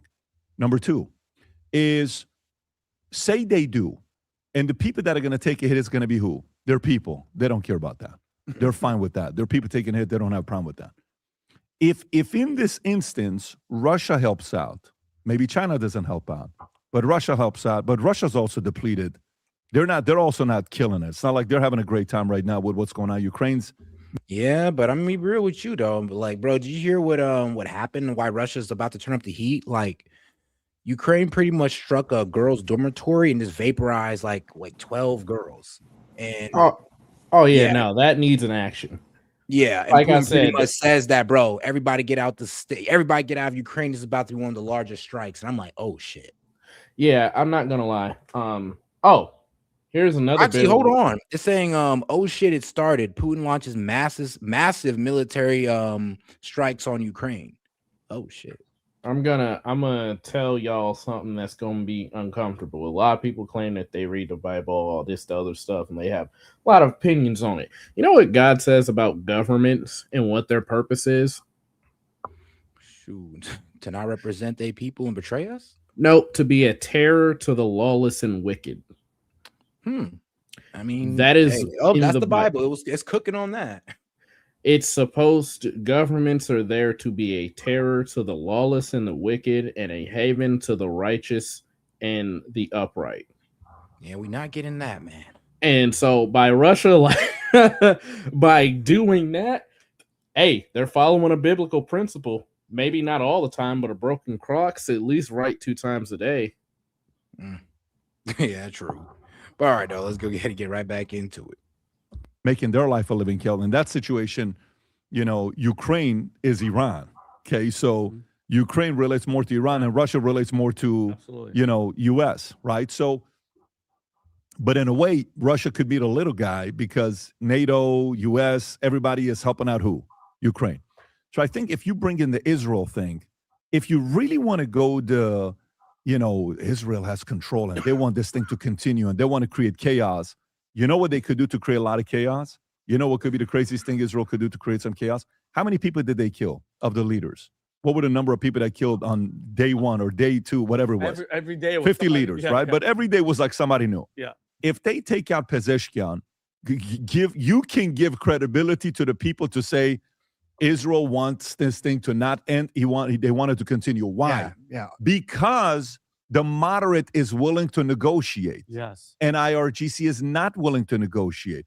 So if all of a sudden in the next week you hear a story, Pezeshkian's been killed, there's credence to say, I get what they're doing. Yes. I don't know if you understand what I just said right there, right, Tom? Are you kind of No, tracking what I'm tracking saying? 100%. So I would not. I don't know. I think they would be tripping if they killed Pezeshkian. Because I'm like, bro, that's a reformist. I mean, you get all the principalists out, and that's your guy.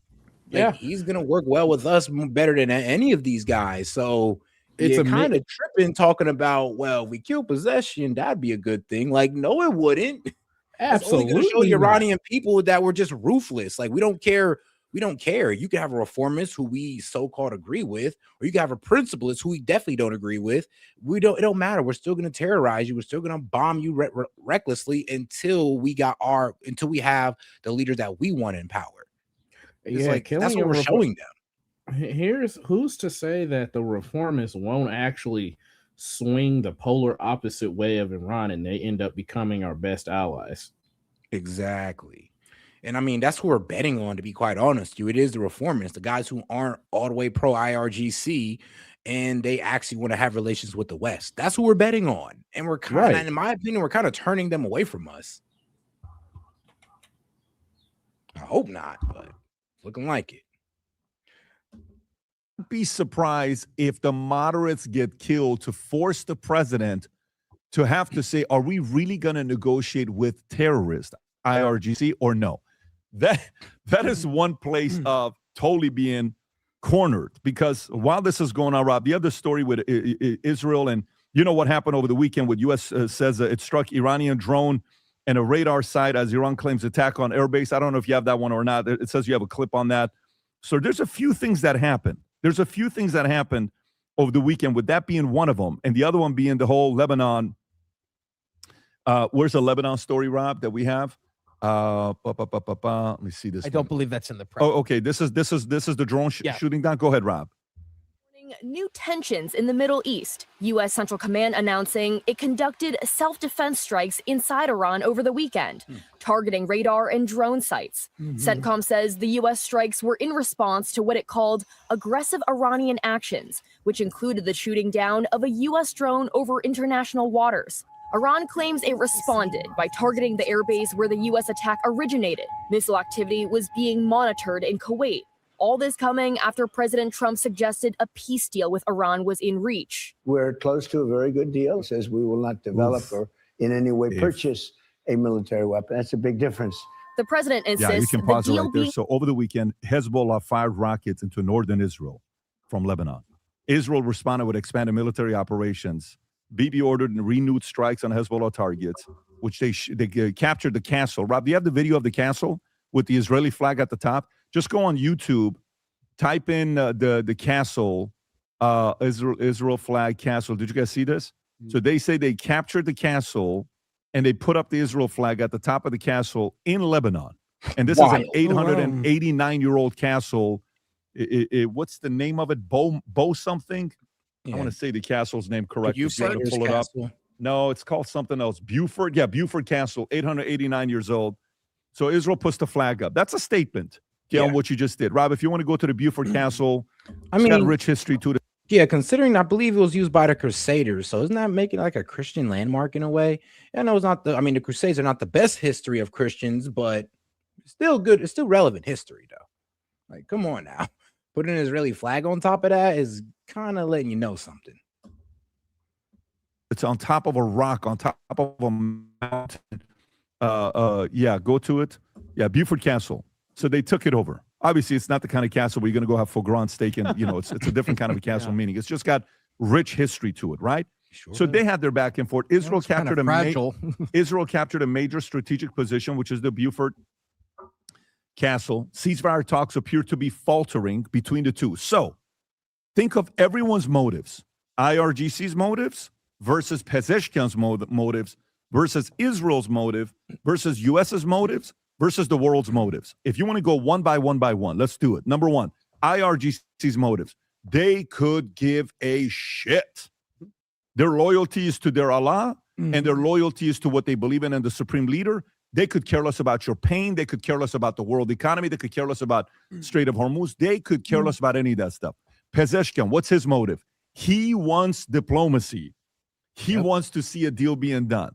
He is a moderate. He would like something to happen, which, by the way, believe it or not, that guy's got a target on his back by two different people. You know who? His own side? IRGC and Israel. Yeah. Because if Israel notices Trump's going to extend this, they have to get rid of Pezeshkian. So Pezeshkian has to be. I mean, I could see that. I could see where they're just like, all right, Pezeshkian, you want to lead? Like, we'd be cool if you lead, and we'll just go full force on the Ayatollah. And if you can see if you can get people to rally around you and take him out, that'd be great. So we could rally behind Pezeshkian, but that's going to put a target on his back, and we're going to see bro get executed in public the next day. So I don't think Pezeshkian is going to put his life in danger like that. I mean, seeing what happened to the last, he could do it strategically. Huh? He could do it strategically. But I don't know, man. Like the last Iranian president that tried to do that got locked up in his house with 2 IRGC guards outside of it, and then we blew him up. Well, so what I'm saying is he could have somebody that goes out and speaks for him on his behalf, and all the while doing backwater deals. I'm not really a fan of it, but if it's to keep him safe, to try to put it into this war, he could do it that way. Yes, unfortunately, he'd be using people as disposable pawns, but when you're in this situation where somebody's got to die either way, I mean, what other choice do you have? I'll give you that one. I'll give you that. It's not like I wouldn't want the plan to be a success. It's just that I don't know, the probability of that popping off is not likely, but anything's possible. Gone one way or another. If Israel's motive, if Bibi's legacy goes that Iran got stronger with IRGC, that's not a good look for his legacy at all. U.S. is about what? Where is Trump at right now? We need the economy back down. We need gas prices back down to be in the high 60s, high 70s to be, high 70s to be fine where we are. Economy needs to be opened up. On the world is like, we got to get the shit to be done because we want it to be done. But the Gulf states don't want IRGC. It's such a complicated mess right now. But if you can find out how much money they have and what their run rate is and what their pain is, if Mossad or the CIA can get into their situation room, which is probably going to be in some kind of a bunker, and hear what their biggest pain is, now you have a situation there. So for me, I think there could be a lot of moving parts, a lot of different things happening, but that's what I think is going on right now with Iran, Israel and U.S. That's where my thoughts are. It was yesterday. We had people over at the house, and I'm walking around, and Tom is asking me about the different shoes. So I wore the white, the brown, and the black this week. And all right, guys, we're gonna go ahead and call it. A night on this one. But I'll be back though. I'll be back later on for the independent media analysis, because we pretty much did the media analysis. I went through all of current news and all that good stuff to cover what's been going on. And then we're going to do an independent media analysis because I do want to finish a couple videos.